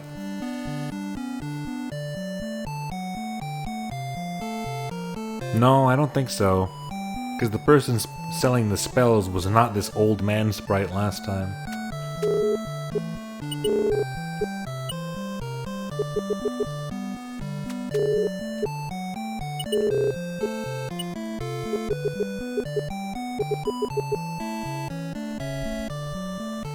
What did the oyster orb do? Raises HP on level up.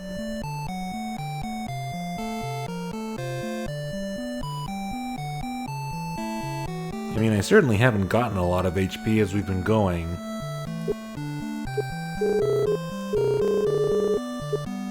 But I don't know any water stuff.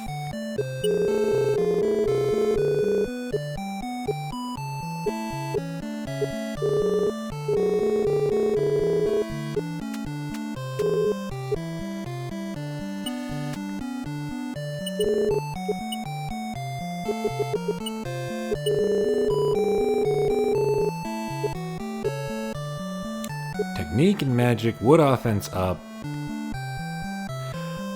That seems pretty universally good for me right now.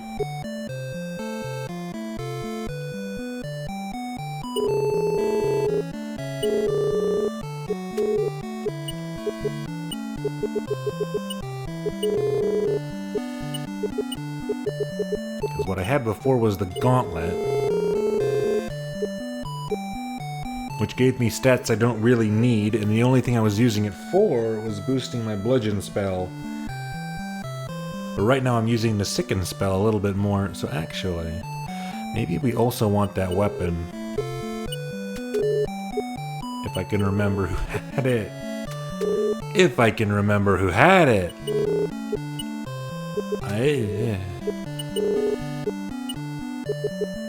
The Viper Staff. 10 magic and more wood offense.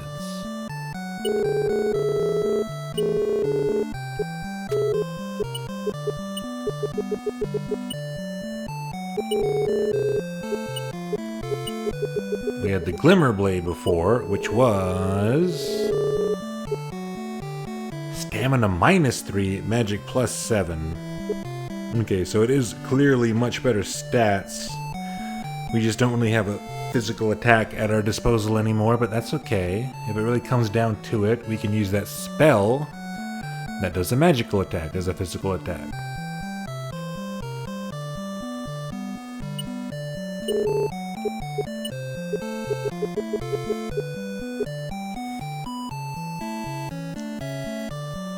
Do I necessarily want to get rid of those yet, though?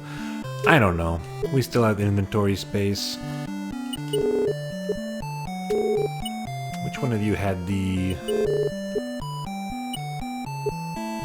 steak? We need steak.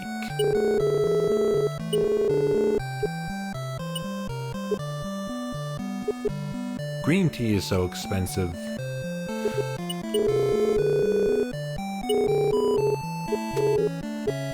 We're just going to stake our way through the area and rely on our TP battery. Speaking of, let me put this wood orb back on.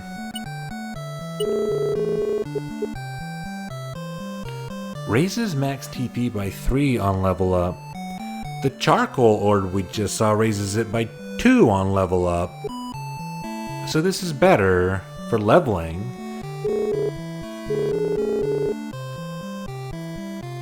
The advantage of that one is that it teaches the bark spell, which we already have.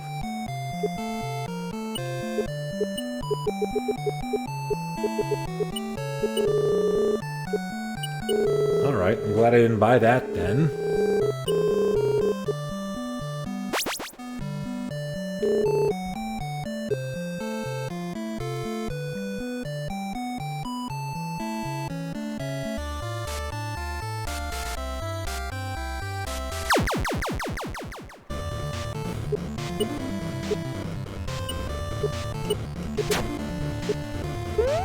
Our bark spell's still doing plenty because we raised our magic stat so much.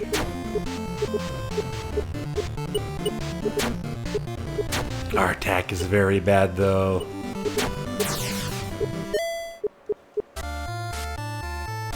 The bark spell basically has to be our basic attack in a situation like that. It's nice that they're so cheap, if nothing else. We also have the slash spell, which I need to remember. I don't quite remember what is or isn't weak to slash.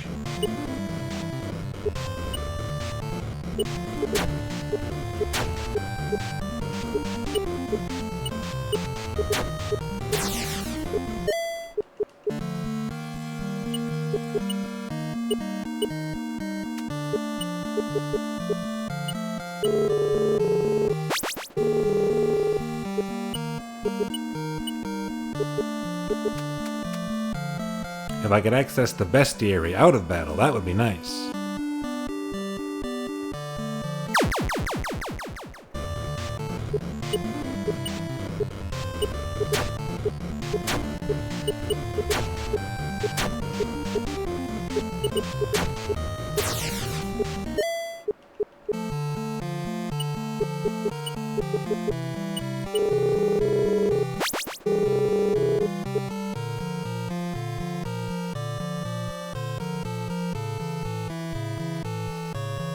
Is this the hermit, do you think?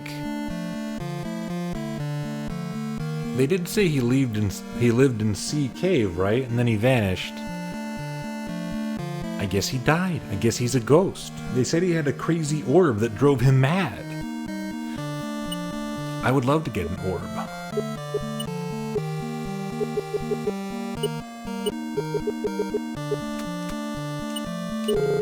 I'm willing to take that chance.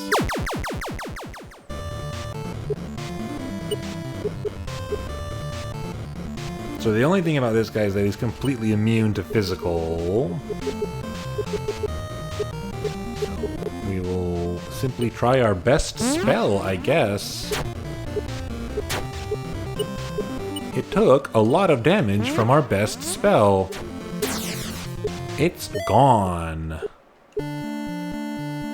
Sorry, dude. Got poison orb. Weakens the bearer. Stamina -5. Strength -5. Technique -5. Magic -5. Agility -5. Raises max HP by 10 on level up. Raises max TP by 10 on level up.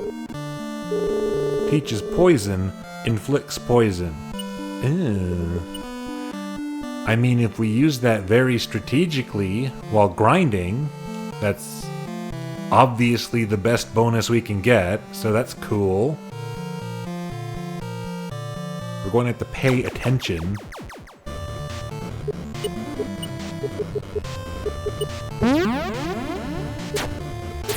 Oh wow, okay. Boosting our magic and percentage boosting our wood damage just made our second spell into a nuke. That amps things up a bit.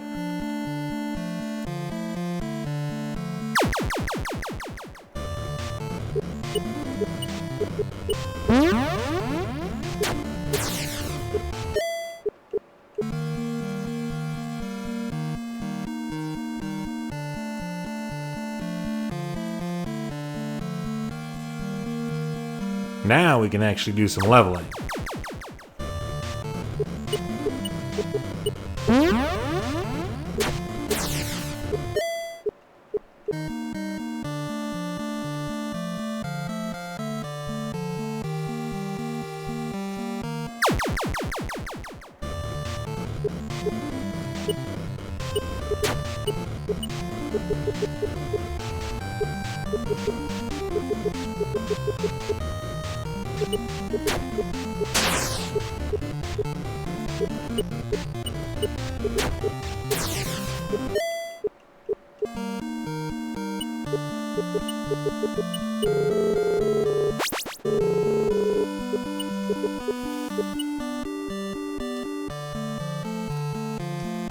$30 more. Just gotta pay attention.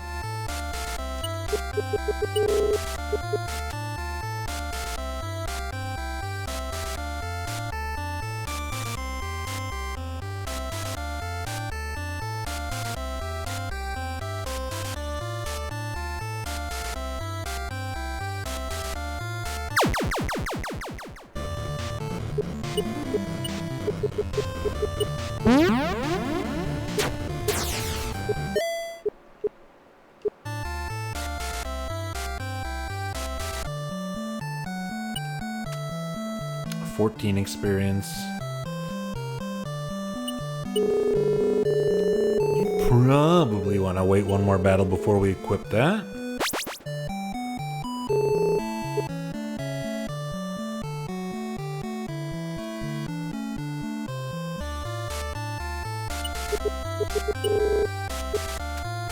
That's what save is for, of course. I have found the oasis. I have found the Lake of the Woods.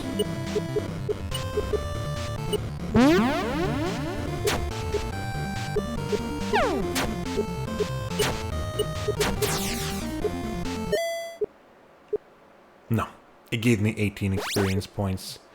We must restart the entire game. No, just kidding. We must quit and reload from our save.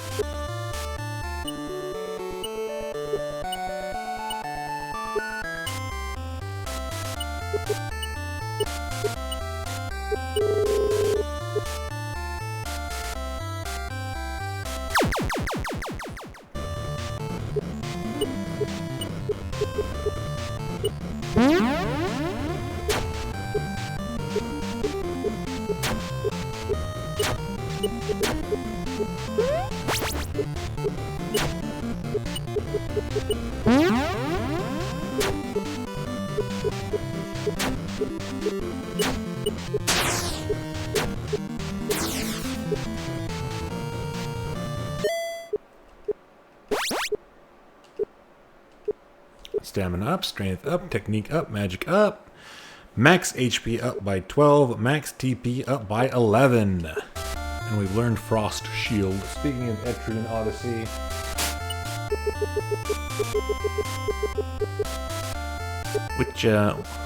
which class was it in Etrian Odyssey 3 that had Flame Guard, Frost Guard?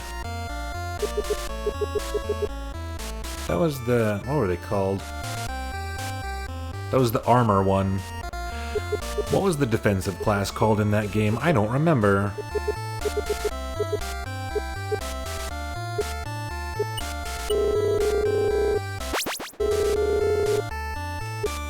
Fortress? No, not in 3. Unless you're referring to the ability. Protector is the classic. Were they Landsknecht in 3? I remember them being Landsknecht in one of them. I don't remember if it was 3 or not. I want to see what this poison spell does, because it sure costs a lot. Okay, yeah, it's just guaranteed poison. I don't know if that's worth it compared to our second spell.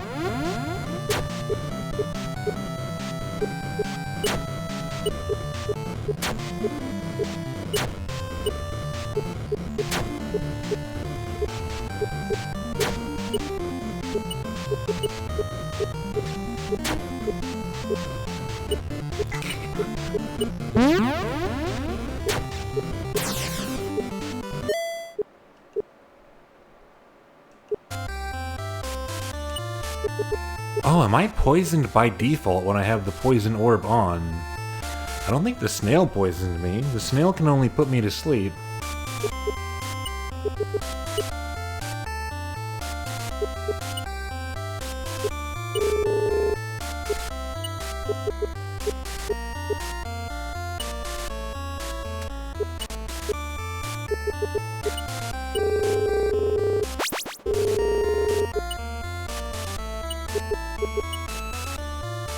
Three-head gladiators and hoplites. That's right. I think Lansnish was in the first Etrian Odyssey game. I remember people making a big deal out of being confused by the word.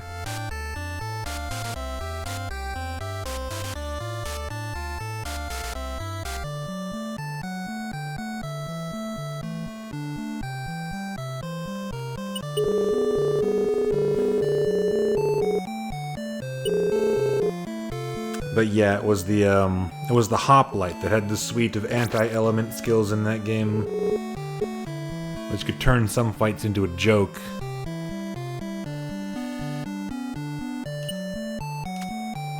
Ah, I see. Well, what do we do? Do I simply explore some more? I forgot to get info on where Drench is. Oh, thanks. It's to the west. Flora is very bad over there, which means our wood spell is actually probably not that good, and we would want a fire spell or a slash thing, but we might be fine. We can explore a little more.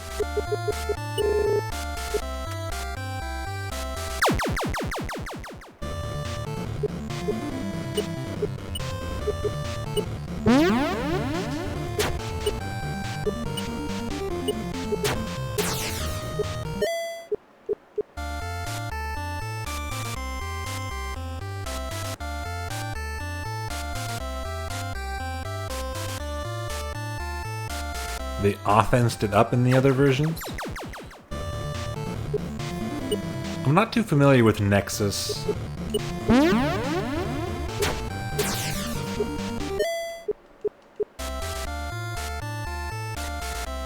And by not too familiar, I mean I actually don't think I have any idea what it is compared to a regular Etrian Odyssey game. Snow Golem. The big giant crossover. I think I forgot about whatever this big giant crossover is. Oh, I probably shouldn't be here. Very resistant to slash, weak to bludgeon, very weak to fire, absorbs water, very resistant to earth, very resistant to metal. They would look good in an ice cream bowl. You can't just say that about someone. It has done 93 damage, and I am frozen solid. I cannot act.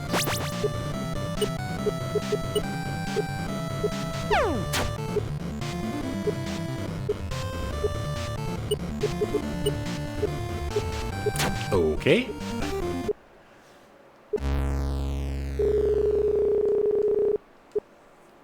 I guess I'm not going there.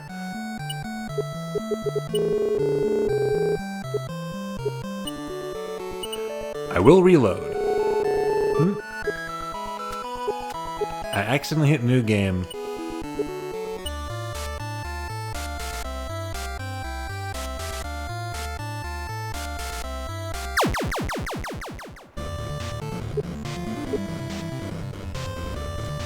A greatest hits of EO classes, and all of the maps are remixes of stratums from other games. Kind of interesting.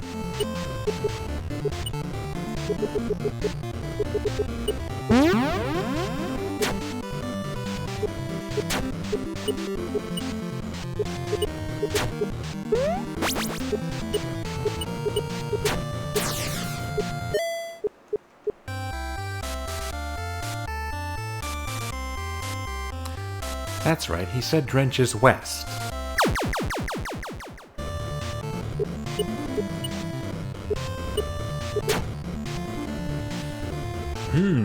It would seem that Fire Mountain has just given me a shout out. Right this minute. I wonder why. Perhaps she's given them some kind of information. Well, I'll shout her dumbass out right back. How about that? Let's see how she likes it. Take this.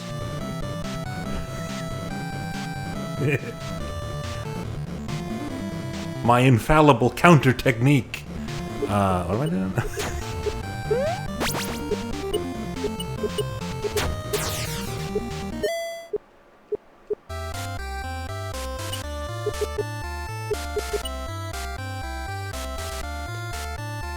We gotta keep our eye on our experience total now. From now till forever.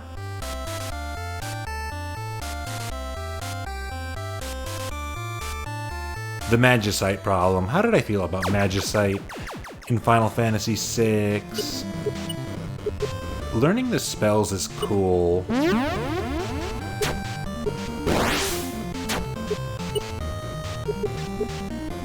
The stat boosts in that game, again, like you can beat that game very easily. Well, not very easily, but you know what I mean. You can beat that game just fine. Unoptimized. But boy, oh boy, if you know what you're doing with that Magicite, you can fuck that game up. You can incinerate that game.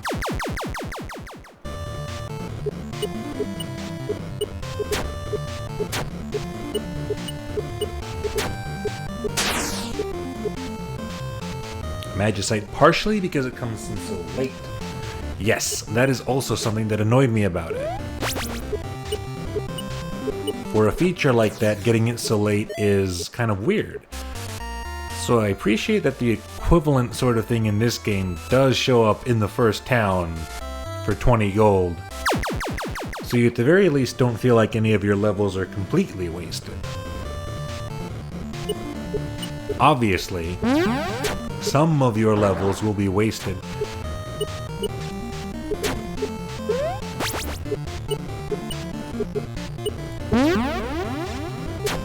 Relics are a much more interesting character customization option. Yeah, that's the other criticism of like Final Fantasy VI. The characters really blend together because everybody can use the same magic.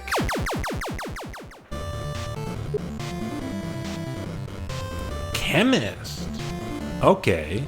I think this is the first Naga type dragon we've actually faced in a fight. 260, weak to bludgeon, weak to metal.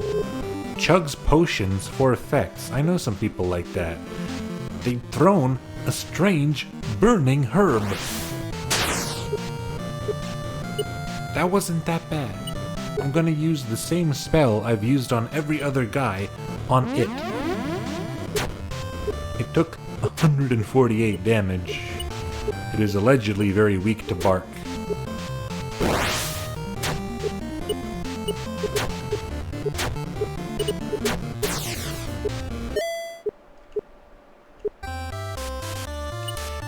$42 gold, huh?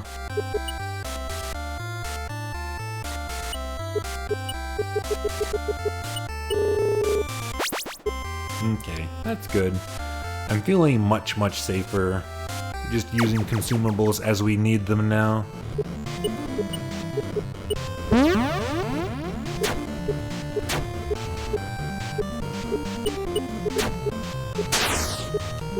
No good. We cannot use any physical attack on this thing.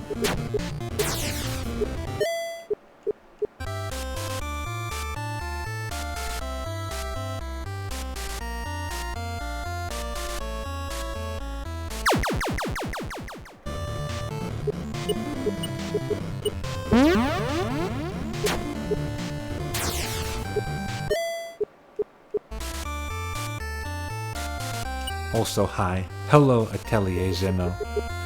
So good to see you again. You have not seen much of the Dragons game. I just want to find the town. This river town in the middle of the swamp. That's pretty cool. That's pretty cool. Oh, they're up on stilts. Ooh, we can walk on lily pads.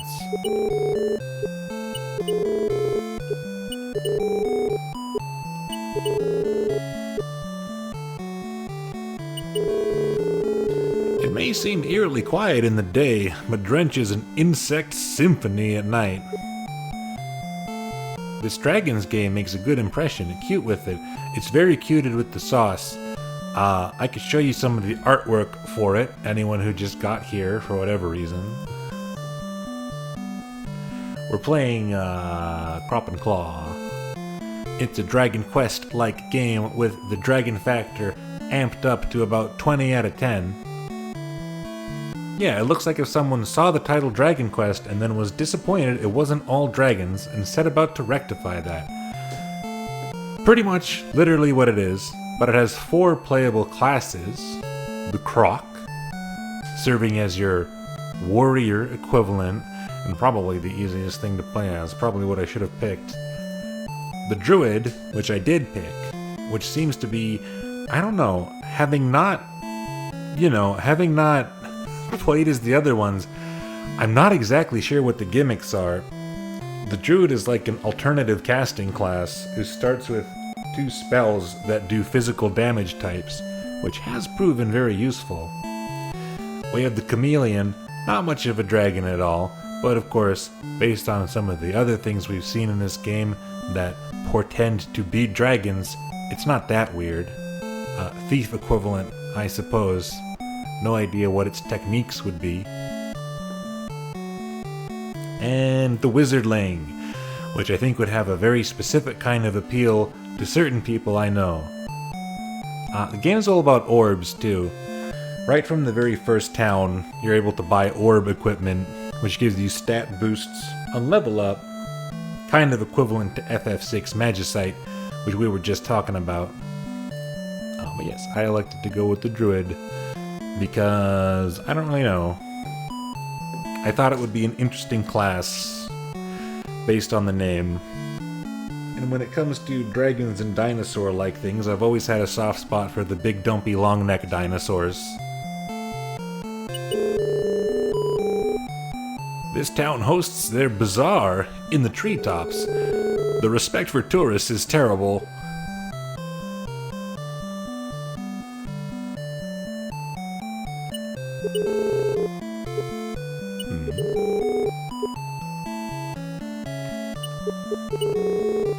A nothing's house? A nobody's house?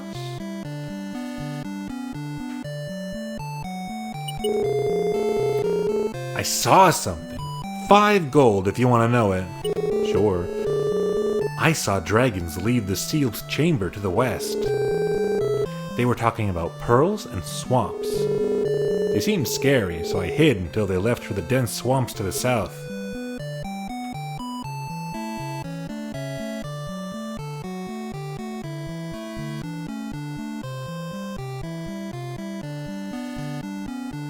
Let's finish the bottom first.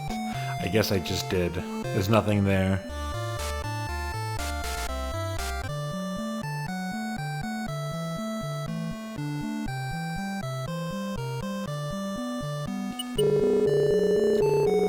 Drench buildings are fortified branches and leaf beds. Every night is sleeping under stars.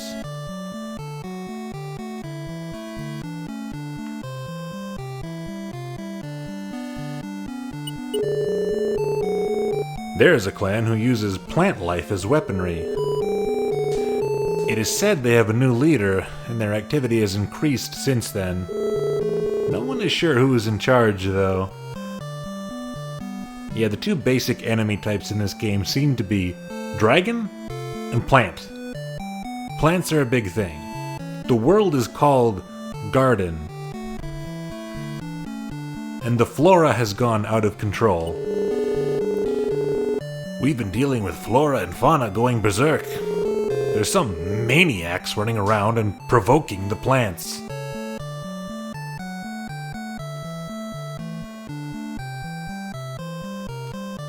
I got a tip that the area around Drench had more powerful flora to deal with. So a fire spell would be helpful. Their inn is on a walkway. Their public den is on a big walkway in the leaves. Dragons really can do anything, huh? Pay me 125 gold and I'll talk. There's been 5 NPCs in the game like that so far, with increasingly high prices. I haven't paid for any of them because currently money is at a bit of a premium, I would say.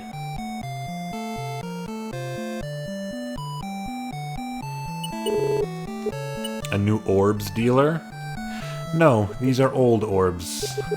None of these orbs are helpful to me. Bit of a shame. Dehydrate. Less restore. Is this finally a healing spell? No! There's no healing spell. Why?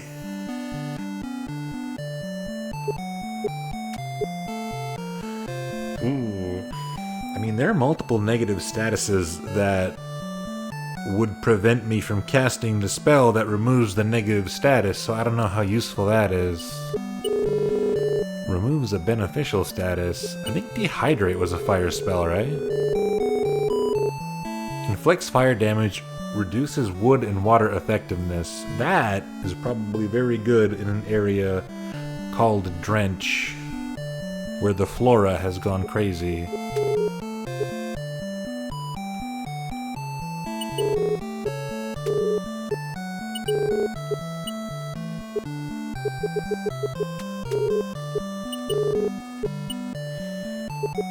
Same stuff. Poison root. Strange root that absorbs simpler poisons. Technique plus 10. Water defense plus 20. Deep blue, but slight green when light hits an angle. Magic plus 10. Max HP plus 26. Water offense plus 10. I don't know.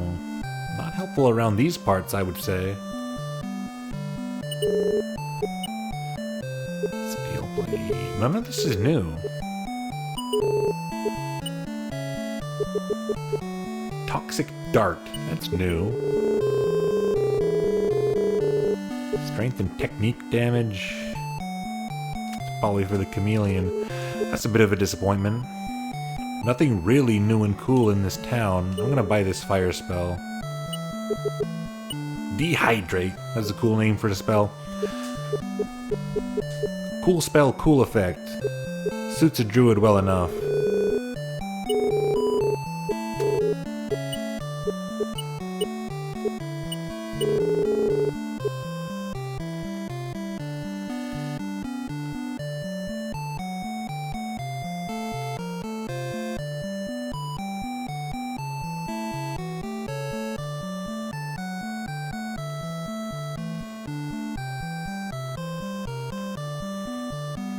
Yeah, that's the whole town, I guess. Nothing was locked. This chest just has nothing.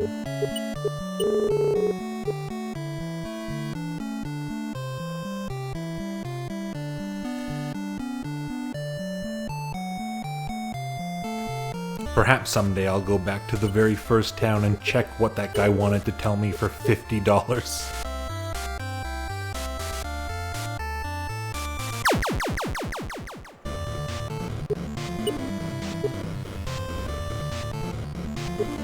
What were you? Weak to slash, very weak to fire, very resistant to wood. Alright, let's try it. Oh! Dehydrate cost 16! Let's try it anyway. 117. That didn't do more. That did not do more. That did not do more than my other spell.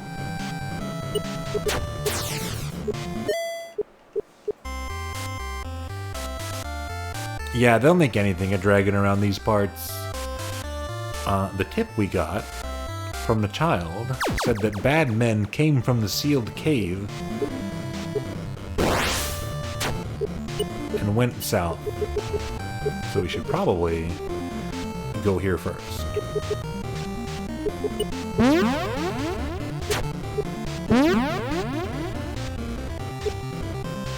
chemist becomes hyper-stimulated. Stamina falls, strength soars, technique plummets, magic plummets, agility soars. Takes damage from hyper-stimulation.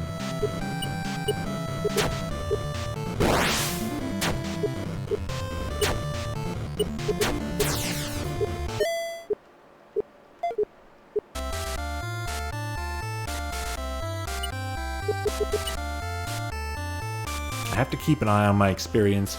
I got a very silly orb that makes me much weaker, but on level up, it gives me the biggest bonus out of any of the orbs I have so far.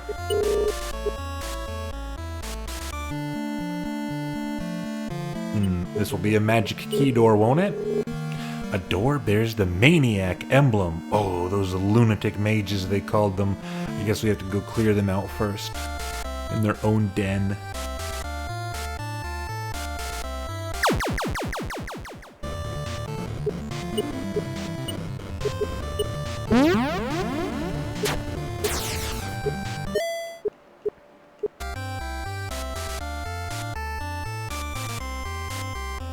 Let's see if we can get eyes on it.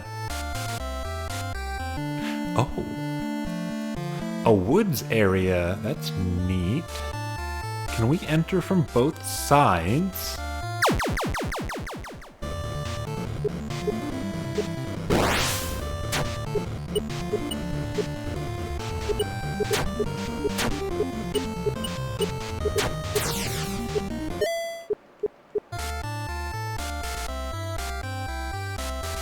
Ooh, never mind. You enter from the same side. That was almost cool. Still, it's cool to have an area on the world map like this at all. 28. Let's gain that level out here, where it's safer.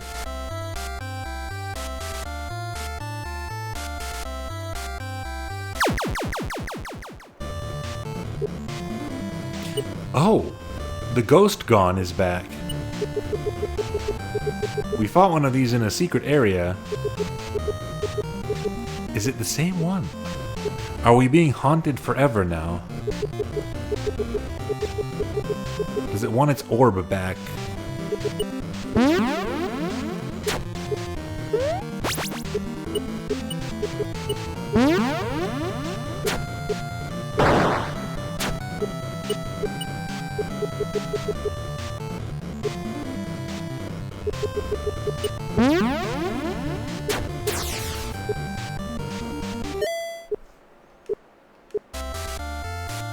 Experience. That was close. Okay, we gotta equip the poison orb now.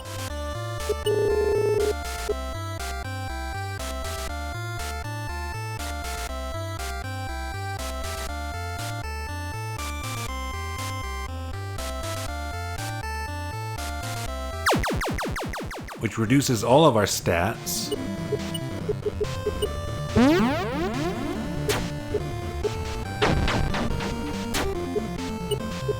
And poisons us by default in battles.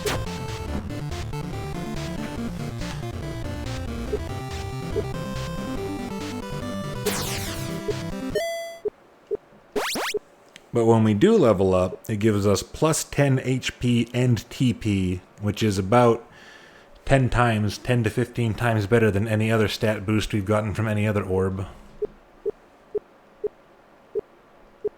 Considering we would have only gotten 1 and 2, respectively, from that battle. Fire? We never need the wood orb again. Really. Because it has a TP bonus on level up, which is not important. I should probably sell that, just to be safe.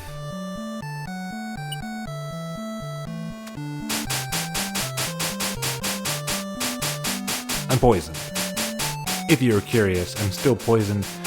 I'm going to hope staying at the public den heals the poison.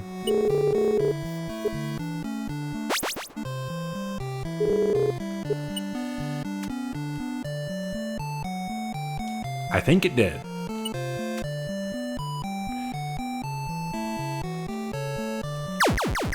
Huh? Mosquito?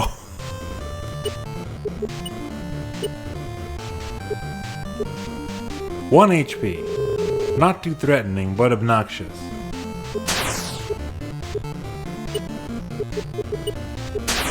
Ha!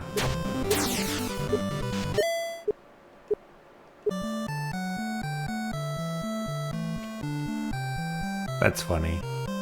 That's some Metal Max stuff. I'll compare everything to Metal Max until the day I die. It's because you slept in the cheap room, exactly. I didn't have the bug spray on my person.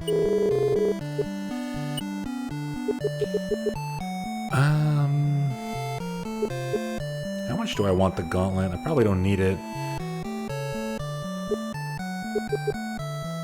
Keep it for now.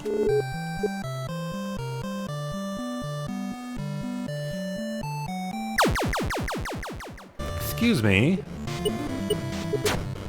How did I not run into any the first time?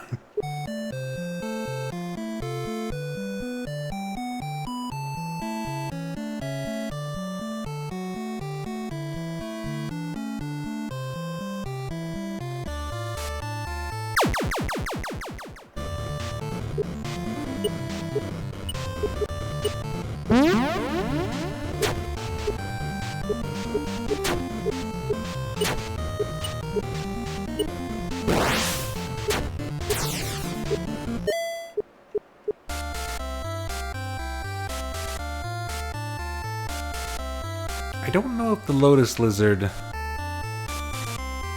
was dragon or plant.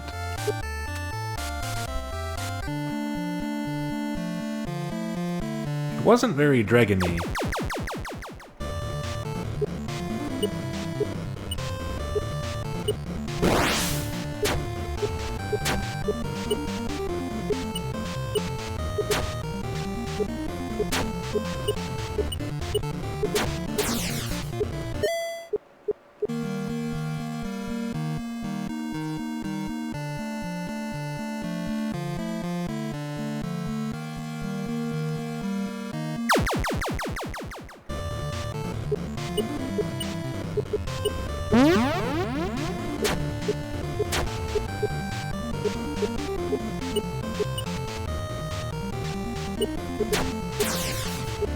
I don't know. I can get through stuff. Oh, I can get through stuff because I have a big old nuke spell. I have some pretty good nuke spells. But other than that, there's never been a moment in this game so far where I felt particularly strong.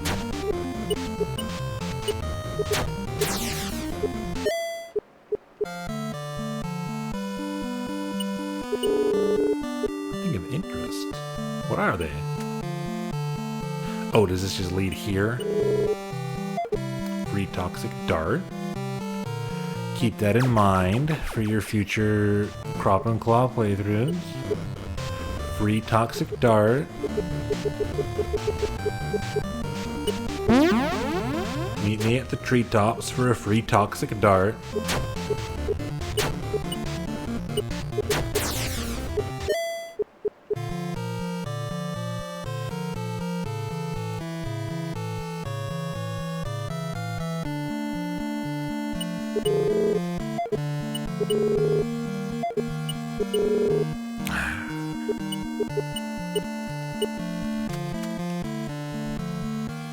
What a shame. I guess I should always keep a skeleton key on my person.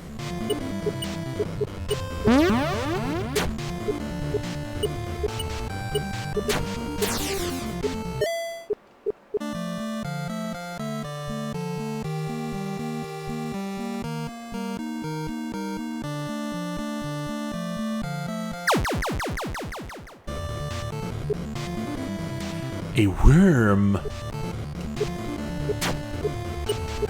A worm. Let's learn. 250. Very weak to slash. Very resistant to wood. Clad in mist.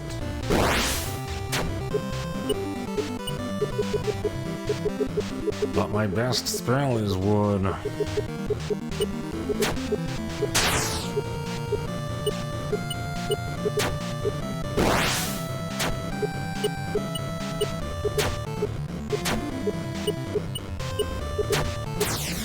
That cost me so much.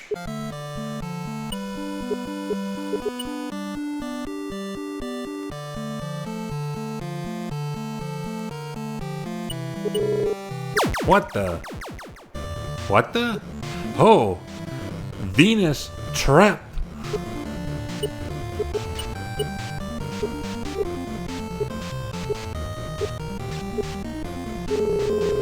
Home is where the heart is. Weak to bloody everything except for what I have, huh?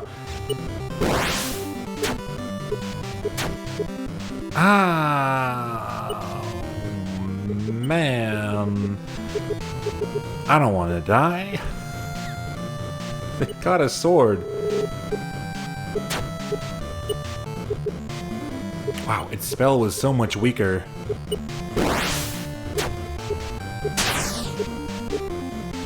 Oh my god.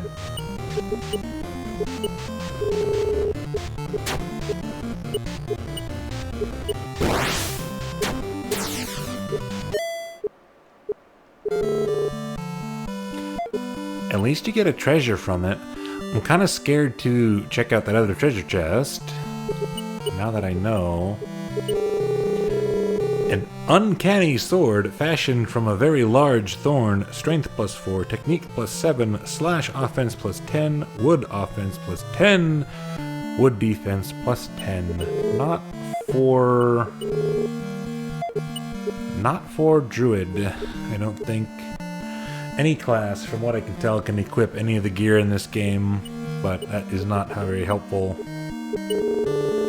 Pure and clear. Light refracts into little rainbows. Stamina +6, magic +10. Earth. I'll check anyway. Got arrow rose. What is all this stuff? A disguised dagger, resembling a rose, thrown when used as an item. Magic +10, wood offense +10, water defense +10, wood defense +10. Is that better than our staff? I can't check. We had,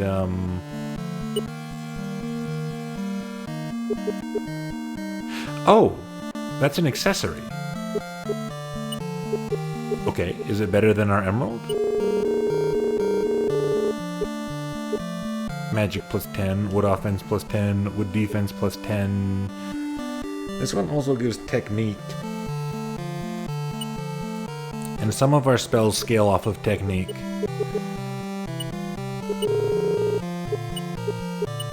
Unfortunately, it is very difficult to compare what equipment does in this game. 10.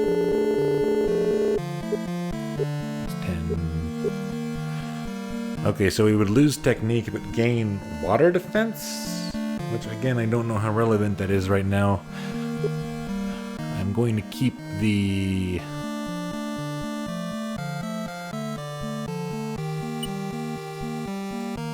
I got no magic. I should go home.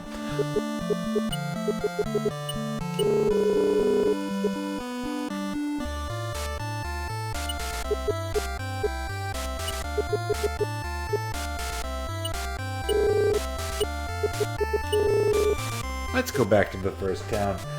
Let's see what the heck this guy in town would tell us. If we gave him 50 bucks. Who was that? You.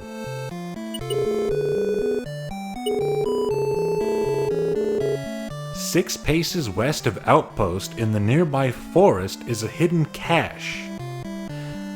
Okay. You have my curiosity.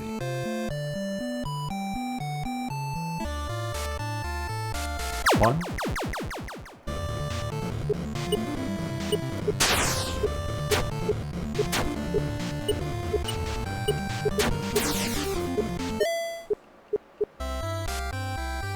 Two, 3, 4, 5, 6.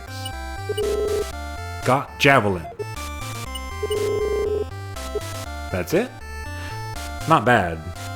I mean, a javelin costs 45, but you can't get them this early, so I guess you could use that to, I don't know, speedrun the first boss fight, I guess, essentially.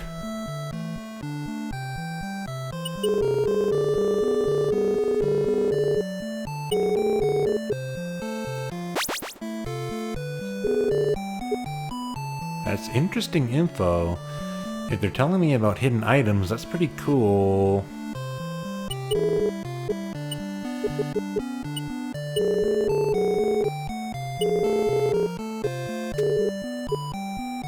Let's try the ones in Drench.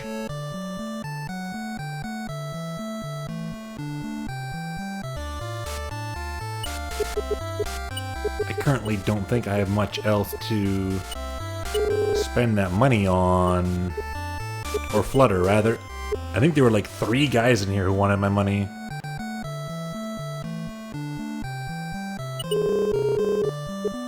That guy doesn't sell tomatoes.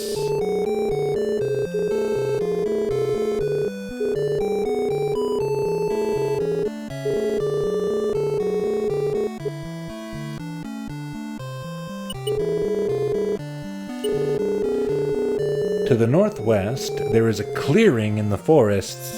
It is nestled between ocean and mountain cliff sides. It's not far from Drench's region, but you went too far if you reach their land. A secret on the way we didn't find. Okay, that's very interesting. And it's 2 guys like that who actually seem to be helpful so far. So I'm gonna assume they're all helpful. 85 gold. I think I saw a gleam of something shiny north of Flutter. I'm not sure what. I didn't stop flying to check. Try checking around a small body of water to the north. Okay. Let's check those out before I find the 3rd guy.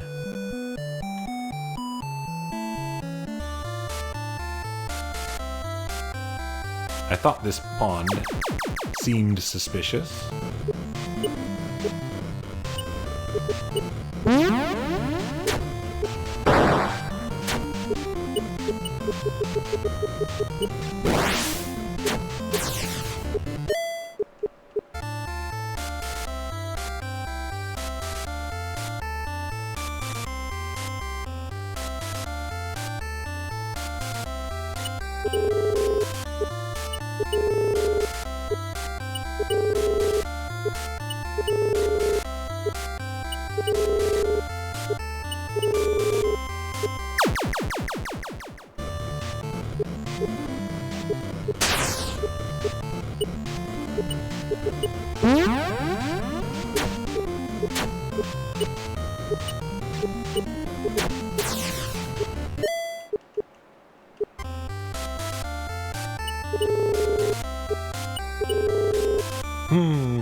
Well, those are the 8 tiles I would have put it on.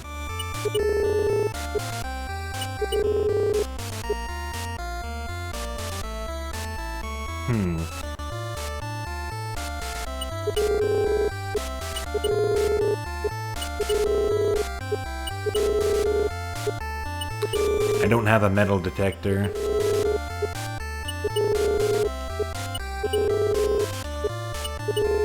I don't know if they sell those in this game.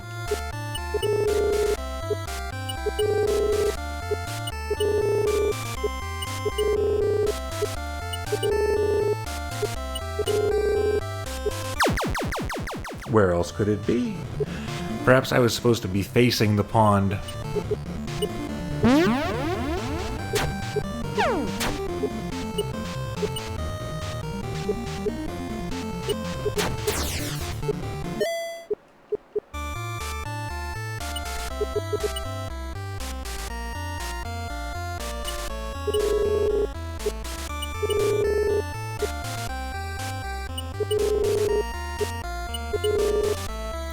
Okay. Gold orb. That is awful shiny. A solid gold orb increases the gold you gain from battles. Stamina -10, magic -5. Raises stamina by 1 on level up. Not bad. If you're doing, grinding, then you leave this one on the whole time until you're about to level up. I could do that right now, probably.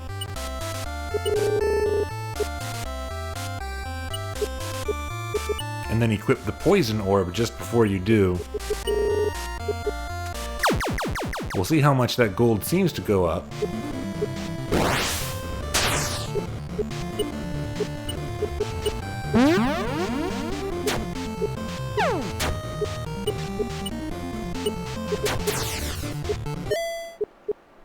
$57 gold.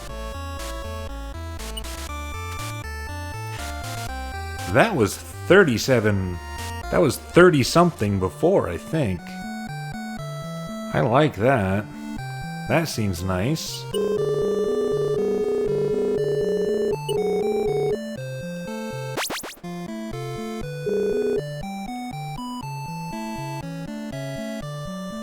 Who else wanted money? You?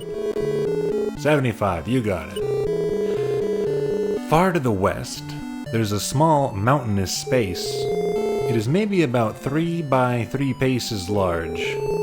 I saw a coiled metal vine around a rock on the south side. Means nothing to me. But whatever it was, maybe you would find a use.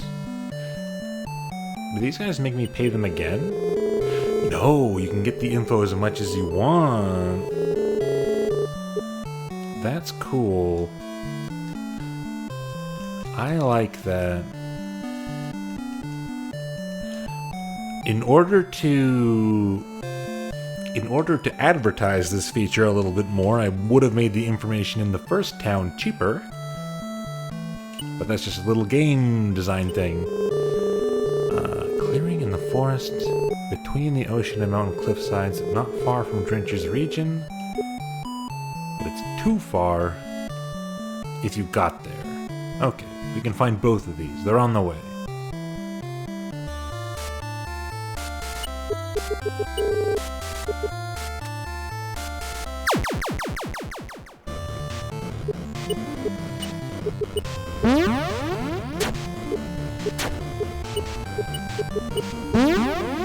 At the moment, for all the elemental this and that going on, it's mostly just cast our best spell, the game. Right now our best spell is Sicken. Even against enemies that seem to resist it a lot, it seems to be the best.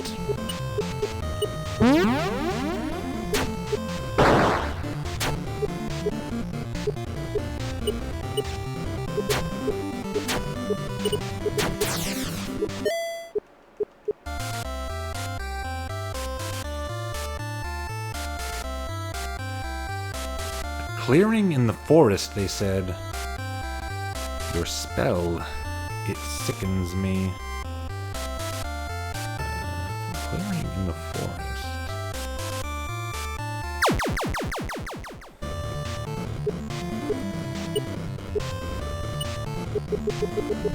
Try dehydrate.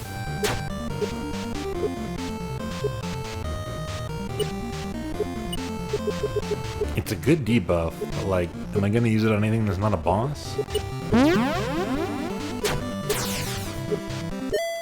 I thought the fire damage part of it. Ah, I accidentally leveled up.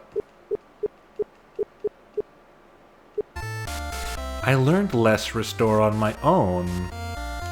Ooh, you can buy that from shops.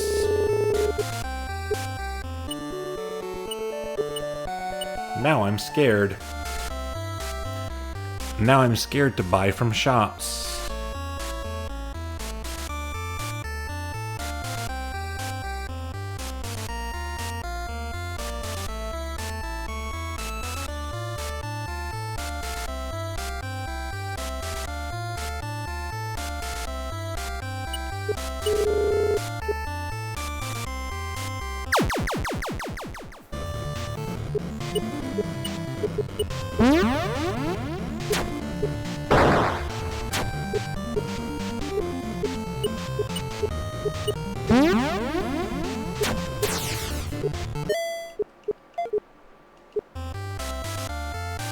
Magnet rod.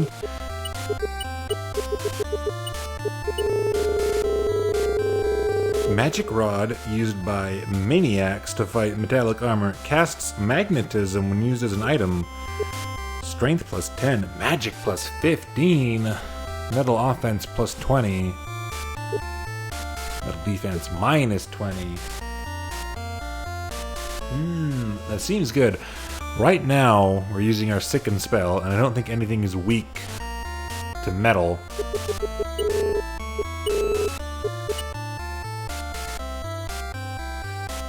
But that might come in handy later.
Dang it.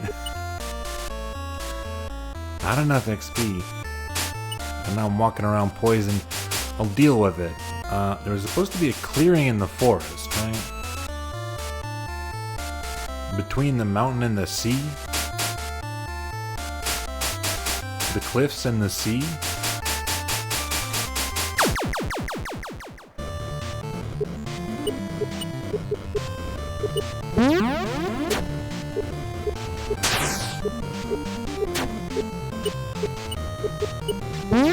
One of the clues was a gap in the mountains about 3 by 3.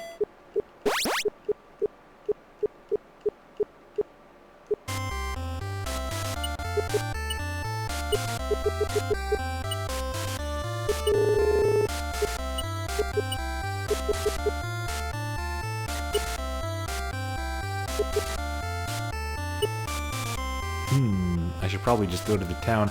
I forgot to buy a wing, so I will not be able to leave.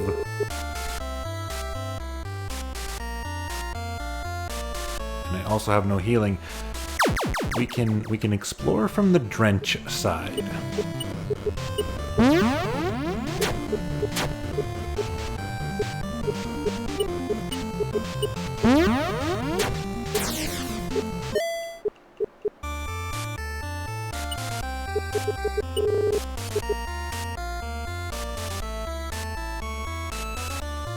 If we reach Drench, we've gone too far for one of them anyway.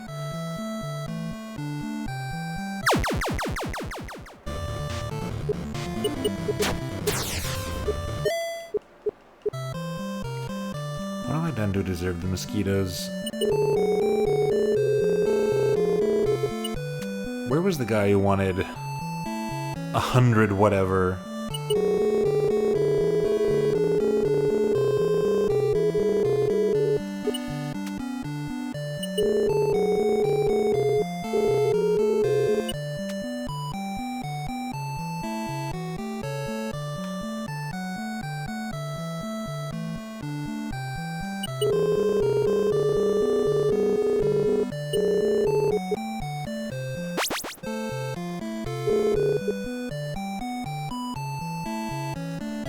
You.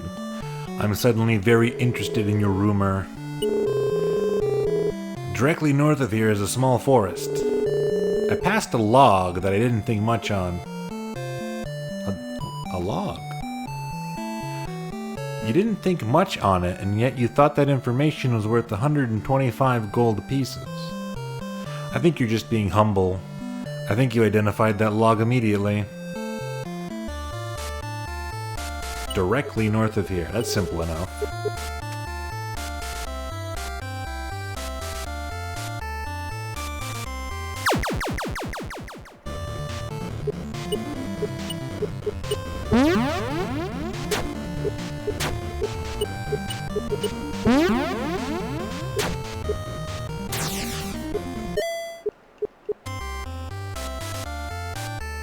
It would be here, right?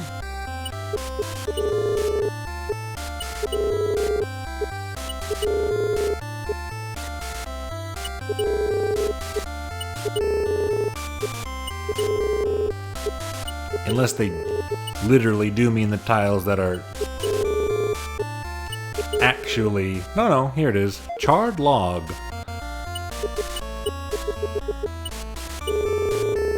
Though it is charred and damp, there is a faint warmth. Strength plus 15, magic plus 4, agility minus 6, fire offense plus 20, wood offense plus 20.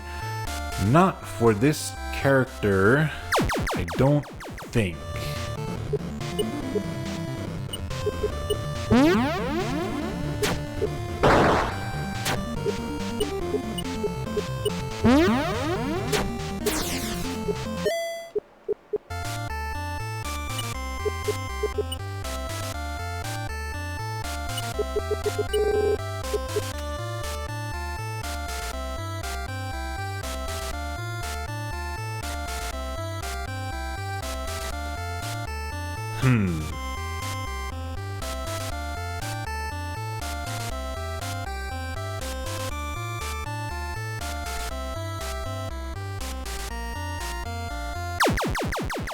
So I guess the other hints, all the hints like that, have to involve using check on the ground.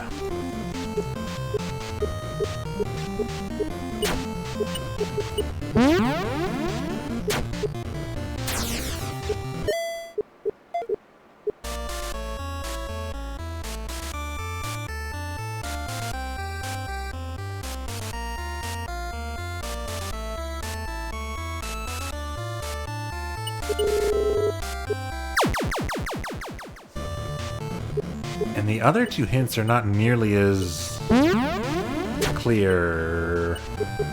I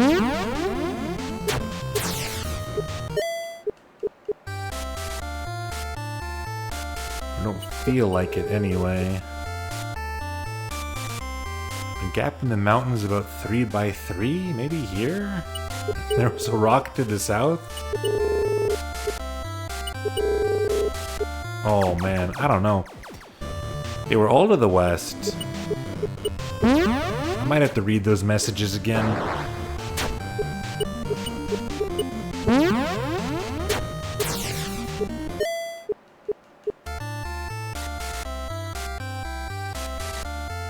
Is this the clearing? Between the mountains and the sea?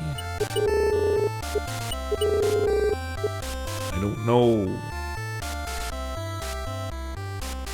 Here?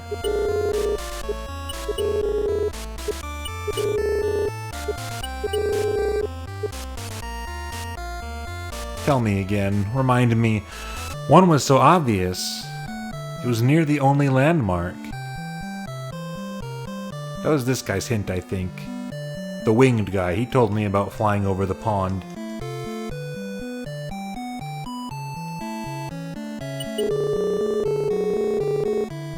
No, that was you. Dang it. You're both winged.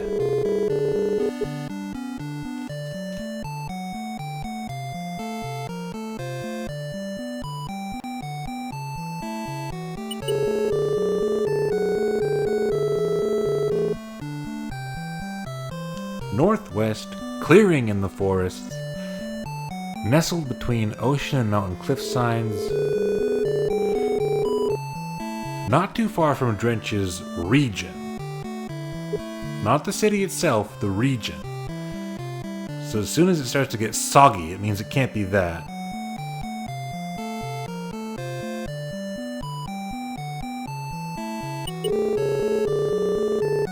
Far to the west, there's a small mountainous space. Maybe by 3 by 3 paces large. Okay, so it's probably talking about the mountain itself being 3 by 3. The word space. The word space made me think it was a clearing in the mountainous region. Okay, I think I got it.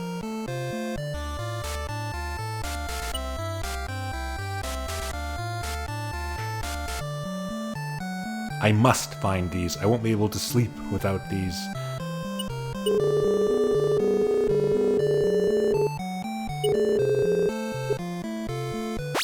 I should clear some inventory space and buy some skeleton keys while I'm here.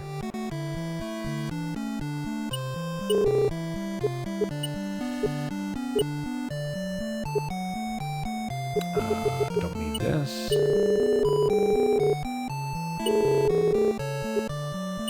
I don't think I will ever use the thorn blade.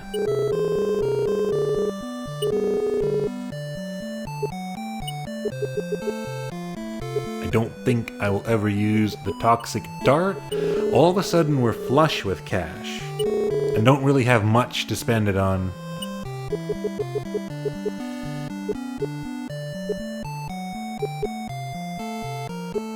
The gauntlet and the glimmer blade I doubt we're re-equipping.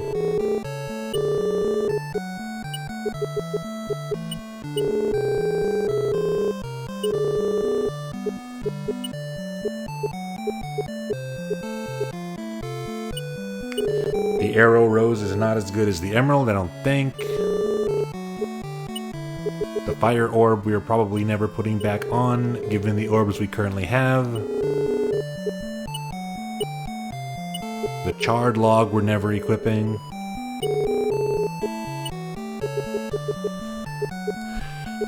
Honestly, the diamond we're probably never equipping.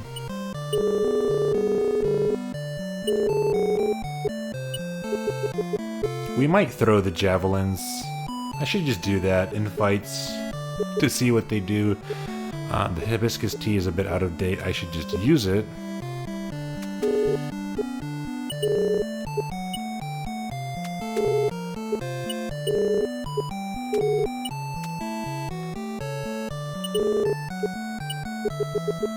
Okay. Lightwing. Camps are pretty viable now. Camps are full heals, as long as we're on the world map. I don't think we need one yet.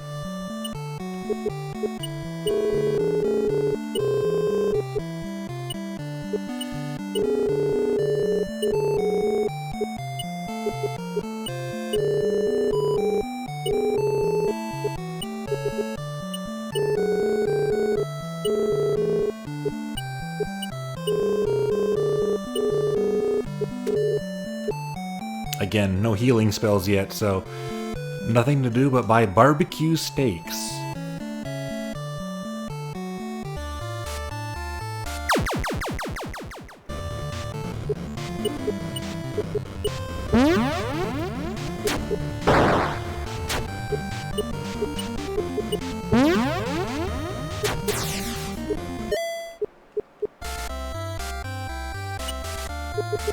How do you think they carry around a barbecue steak on an adventure like this? Foil, surely.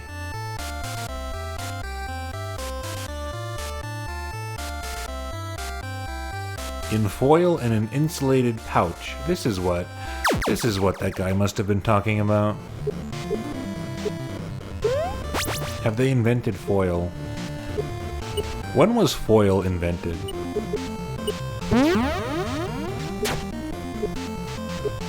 What foils existed before aluminum foil?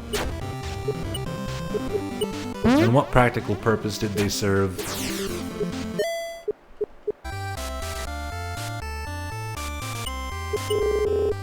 Aha! Wraps around weapons. Stamina +2, strength +4, slash offense +30%, metal defense +20%. Yeah, I mean, that's kind of like the gauntlets, in the sense that we could use it with our slash element spell to improve the spell. But that's about it. I don't think it's good for us. Tinfoil goes back to 7th to 5th centuries BCE. There was also lead foil. Huh. Tin foil, but like paper style? Like wrapping style? Or was it like tin filigree? Tin leaf, like gold leaf. Was it used like gold leaf?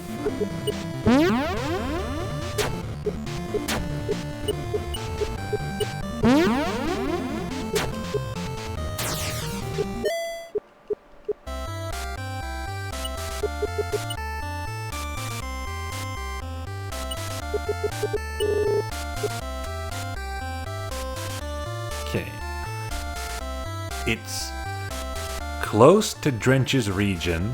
I'm gonna say everything across this river here is like Drench's region. It's a clearing in the forest between the sea and cliffs.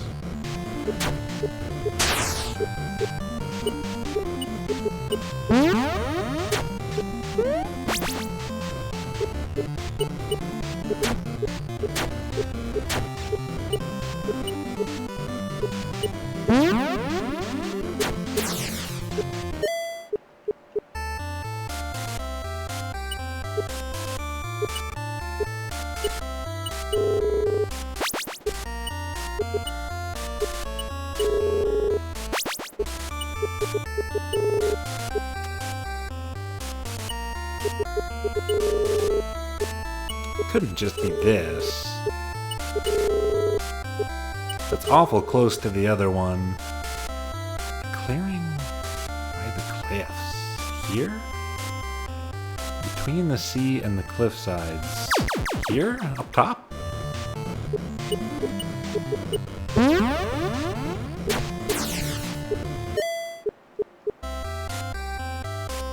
You? Here? Oh! A whole ass secret area. Hello. Hello, beautiful. 150 gold. That paid for the info, if nothing else. What else you got?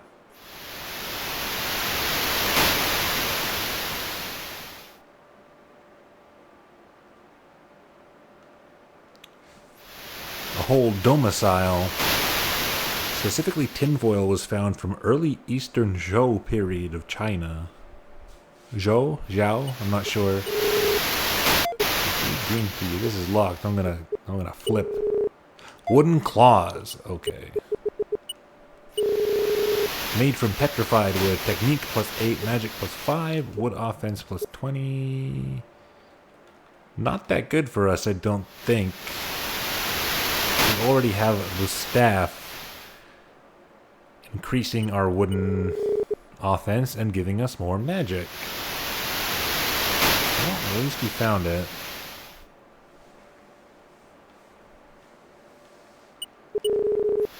Ooh! I got a mist mushroom in the middle of this fairy ring. I guess a ring of flowers doesn't a fairy ring make. It would be a ring of mushrooms. Look at this. A spotted mushroom as if it had eyes. Magic +10. Wood offense +5. Wood defense +5. Teaches poison. Inflicts poison. Would that be... I assume that would be a relic then.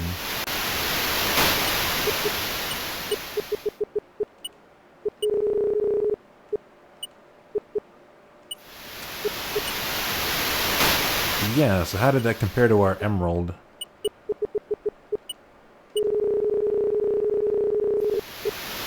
Technique, magic 6, wood offense would be... I think the emerald's still better. The emerald's still better, it just doesn't teach the poison spell. That's okay, because the poison spell is too expensive. Cool mushroom, though.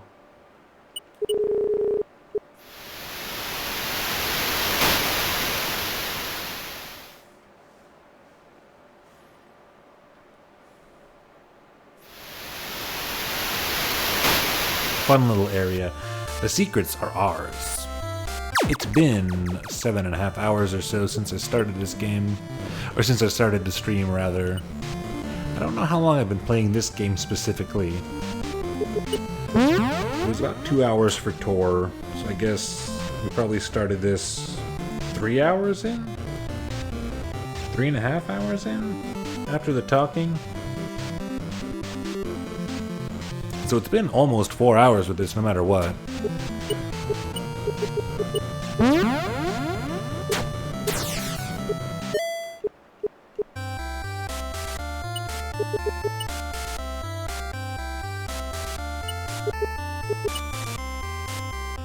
In game time, it's been almost 3.5 hours.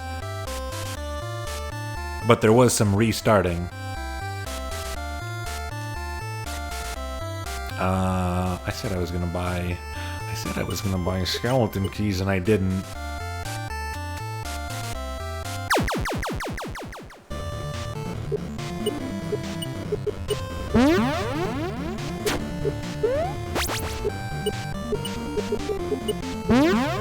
That will be our last task of the night. Buy some skeleton keys. Were we given an objective in this one beyond just explore? At the beginning of the game? No, I don't think so. They outlined the problem with the world, and they said that we, some kind of wanderer, ended up at the town of Outpost for reasons only known to ourselves. And we've just been following leads. The leads led us up toward thief problems between two towns. The thieves seem to be in cahoots with the lunatic mages because they were meeting them in the town of Flutter. The mages are doing something in the sealed cave, so, you know, those are our breadcrumbs. Absolutely nothing was stopping us from going south right at the beginning of the game, but I assume the monsters would have been too hard. You know, in a game like this, with items like orbs, I bet going down there real quick to get a super good mid to late game orb is probably the thing to do. Yeah, we beat up the bandits, but then we found out. We got the letter saying that they were meeting someone in Flutter.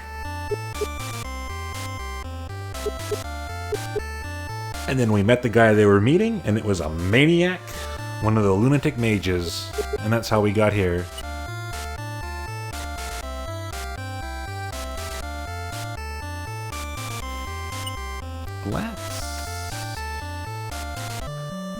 Let's safely gain this level so that I remember to use the poison orb. And then buy at least a couple of skeleton keys. And then let's just warp. After that, let's just warp our ass back to Drench. Save there. And call it. Am I gonna play this one again? It's cute. It's charming. It's pleasant enough, but how actually compelled am I by this game? I'm not sure.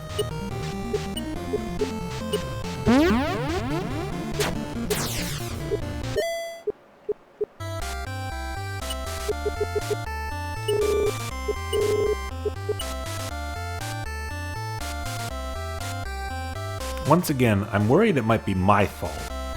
I'm worried I might have inadvertently picked the most difficult and least compelling of the possible classes. But how could I not? Look at that sleepy face.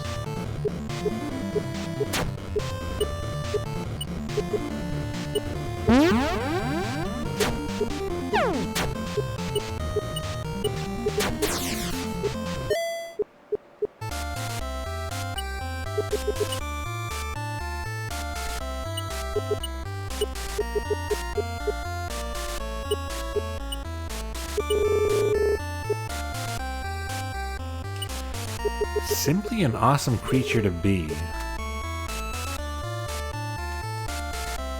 Not for me. Not on a personal level. But I understand it to a degree.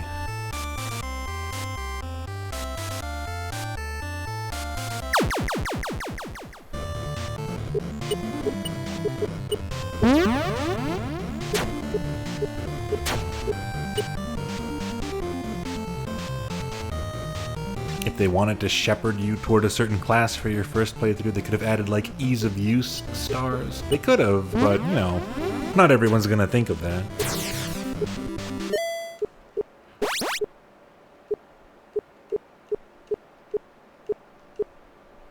Lesser Dispel. We're learning all of these spells that I could have inadvertently bought.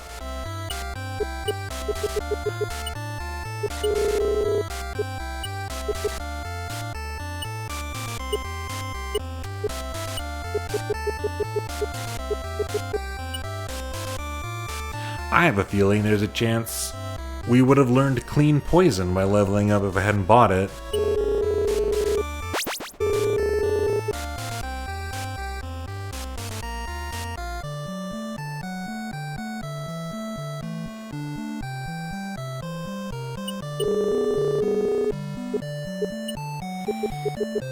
I want your keys, but will you buy my other shit?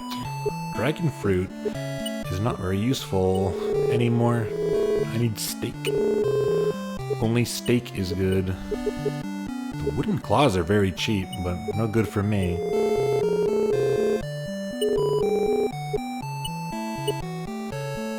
The metal thorns are no good for me, I don't think. Just get rid of them.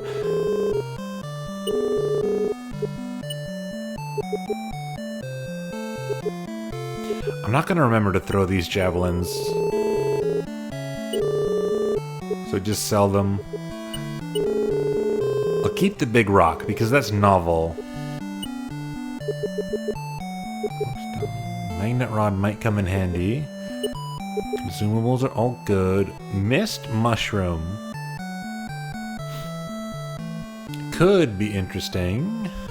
It does teach me the poison spell when I have it equipped. I'll put that in storage.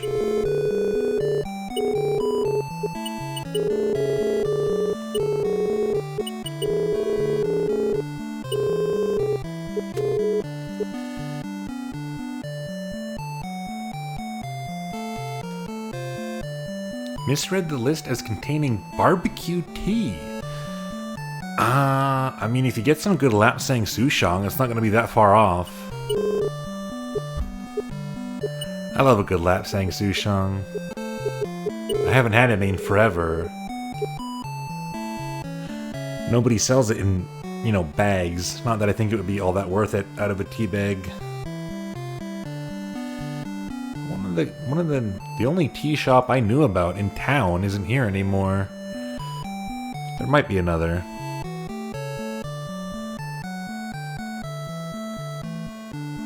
I'll look it up sometime.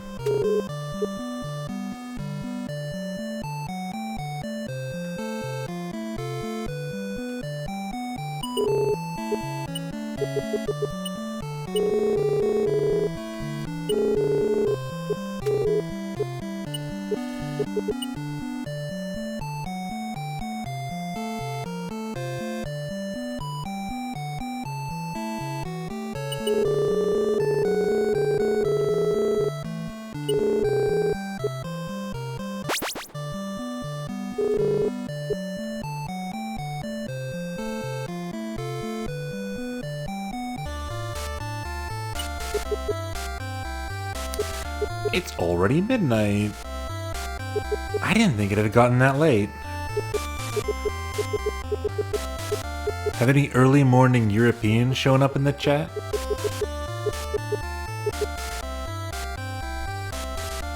I think this is the first time since I started streaming again that I've gone that late.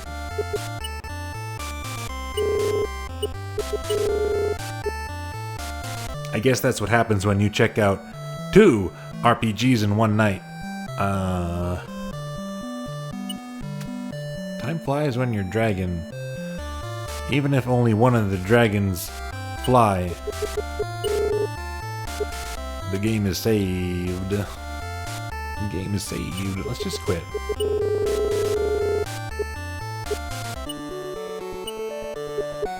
Let's start a new game. Wooden club, bark plate. These are the sprites. of all of them, I think the wizardling probably looks the coolest in sprite form. I'm about to sneeze.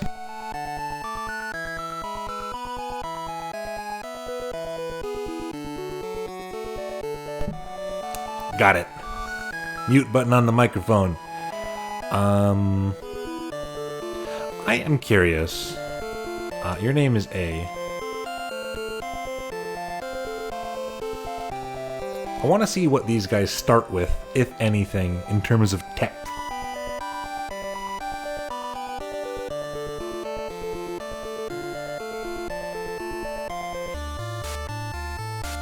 I also want to see the sprite.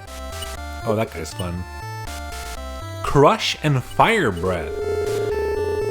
Inflicts bludgeon damage and may inflict fatigue. Emits flames, inflicts fire damage using magic and technique. Oh. So even this guy wants magic. His is so low.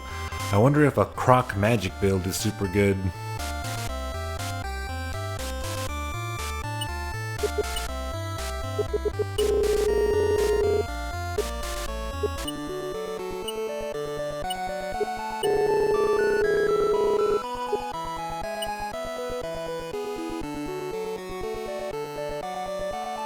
He's holding a lollipop.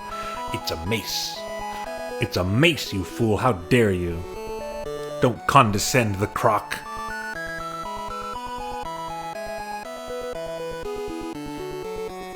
He and the chameleon get more breaths. That makes sense. Sprite is a little bit... It's a little squat. No. This guy gets ice breath, emits chilling wind, may inflict chilled, inflicts water damage using magic and technique. And he starts with magic weapon. The druid learned that eventually. Enchants to use his weapon for a single attack, damage using magic and technique. I see. And this thing's technique is higher than the druid's, but its stamina is lower.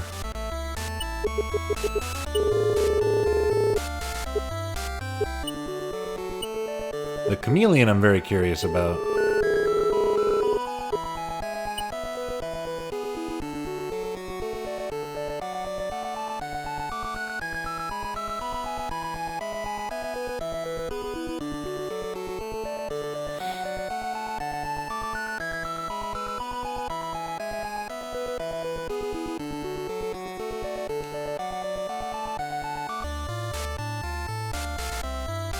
Aww. Well, that's the cutest sprite of all, isn't it?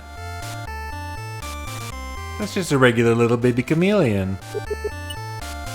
Acid Splash and Improvised Weapon. Inflicts water damage using magic and technique. Chance to lower the target's stamina. Lowering their stamina would make them take more physical damage.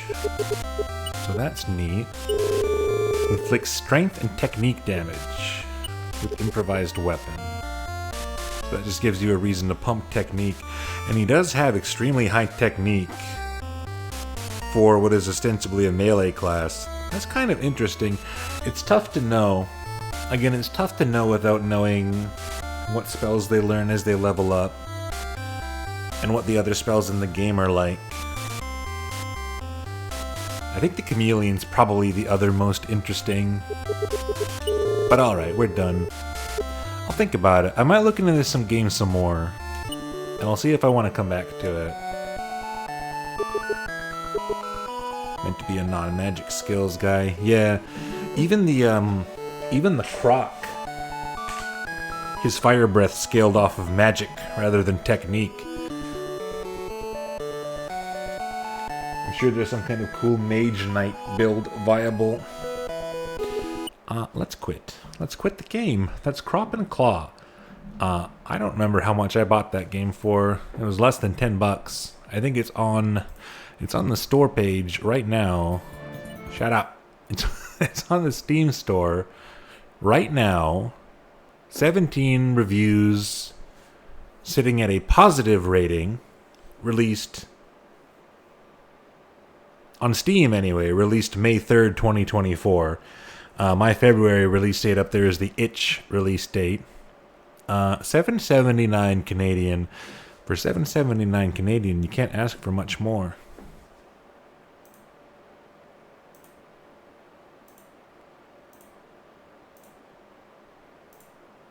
I'm looking at the repainted graphics again. You can see on the Steam store page. The repainted graphics are nice. I wish you could choose the graphics and music separately, because I like the chiptune music a lot more than I like the sampley stuff.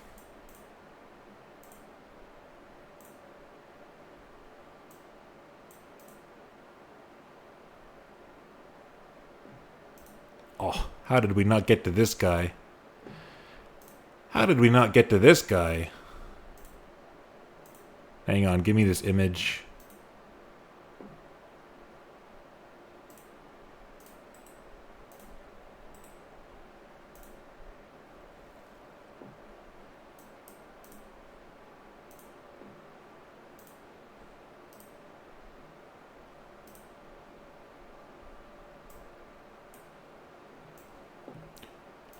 How did we not get to this guy? Behemoth. Now we're talking. Behemoth can kind of get it. Who said that? Not me. Let's put that away.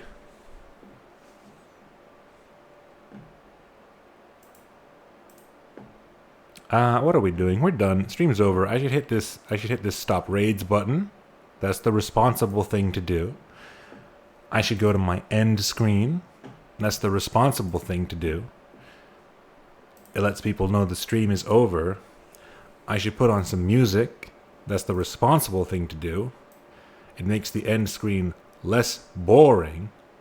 Where's my snuff the dragon cave? There it is.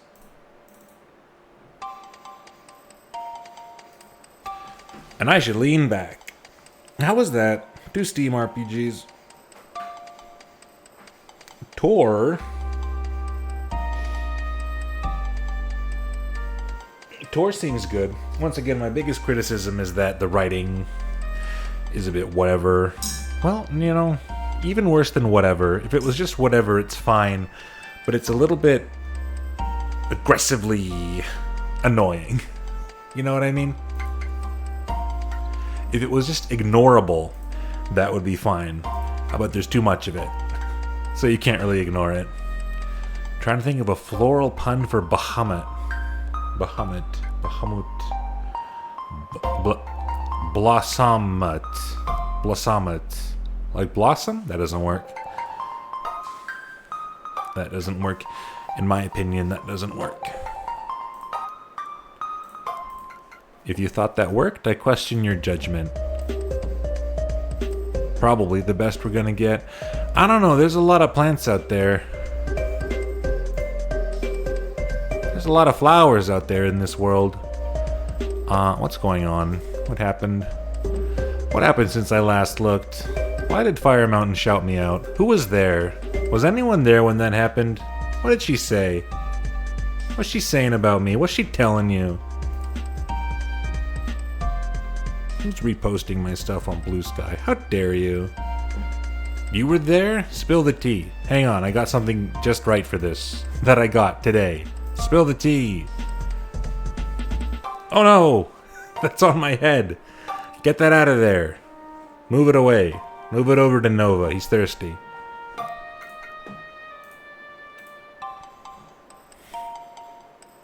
She broke the news. Sorry, Niko. What news? There is no news. What did she say?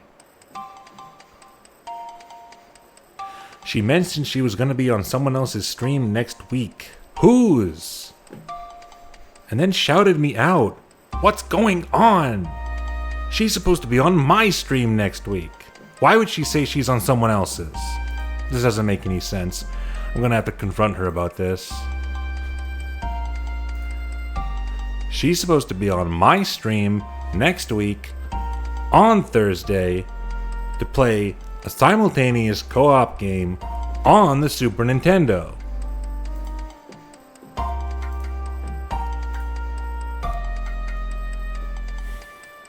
Are we raiding anyone? Who did she raid? Did she raid someone? She shouted me out like that and didn't even raid me? What a betrayer. I was gonna raid her. Then the stream went on way too long. Did she notice I shouted her out back? Did she see that in OBS? Did she mention it? Now we're just gossiping.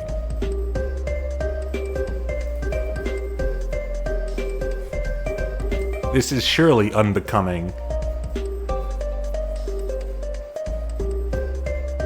Let's raid Midnight Sumo. Live sumo with commentary.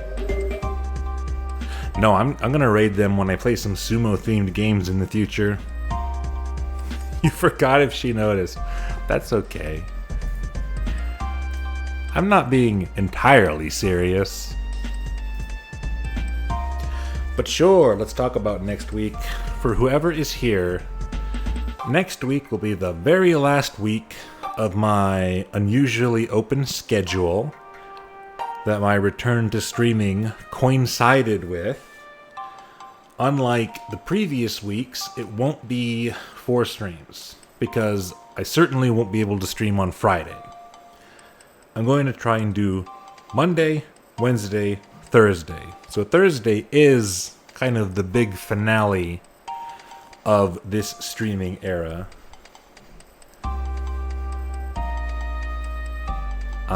What will we do next week? I would like to continue playing King's Quest. So one of those 2 other days will be King's Quest. There's another PlayStation game I was planning to stream during this time that's very in-depth, somewhat infamously in-depth, that I forgot about. So I might do that on the other day as well. That might be a double PlayStation week.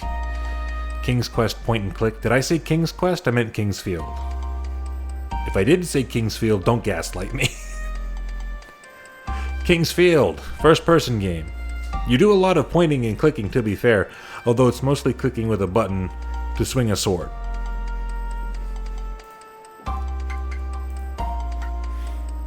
There's no proof I said one or the other. Definitely said Quest. You were teasing, though. I accept your apology.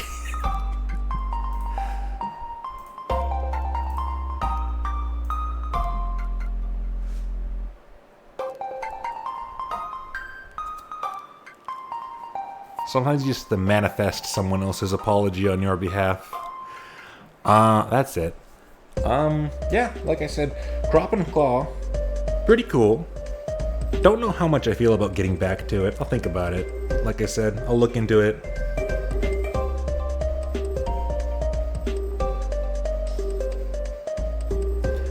This is kind of the point where I might just have to look up some character information to see if the one I picked is interesting enough.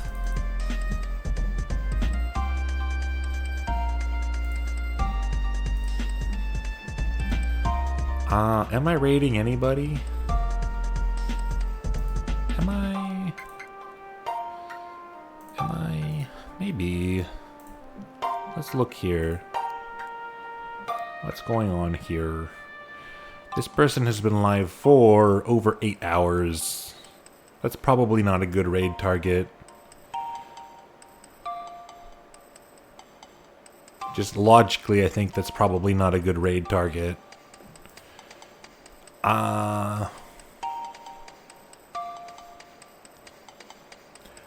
And I don't think I have any other good targets, so let's just say no. Let's just say another day with no raid. Well, that's that. That's it for this week. My chores kept getting delayed this week, so tomorrow is a big chores day for me. Hopefully I will see you next week. There will be a stream on Monday. We've been doing Kingsfield on a different day every week, and we haven't done the Monday yet. So maybe that'll be on Monday. I wouldn't mind getting back to that. We left off on some intriguing stuff, although at the beginning of next stream we're probably going to just end up really scoping out reinvestigating some places we've already been. But yeah, thank you for joining me. It's been nearly 8 hours. I'm glad I got to check out those 2 Steam games. I've been meaning to do that kind of thing more. Maybe I'll just start a different playthrough of Crop and Claw on my own, on a different character, and get farther and see if it's cooler. I do think it's cool though. It's very, very charming. If you're interested in Dragon RPG, where else are you gonna get it? So I do recommend it. Check it out. Steam, itch. What would be next? What would be next on a Steam stream? I have some other demos.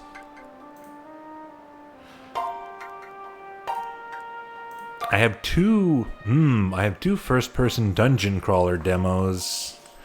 Those could be done on the same night. Probably. That might be a good night. But anyway, as I said, next week, probably Monday, Kingsfield. Wednesday will be a very chill stream with a very chill, very involved, very brain-heavy PlayStation 1 game, assuming I don't make a last-minute change to that decision. And then Thursday will be a, hopefully if she remembers me, hopefully if she didn't truly betray me and ally with someone else, it'll be a collab stream with my dear friend Fire Mountain, who I haven't hung out with in so very, very long, and I'm looking forward to that very much, and I hope you are too. That's it. I think that's it. That's it for me. Thank you for coming out. I'll see you next time. Bye-bye.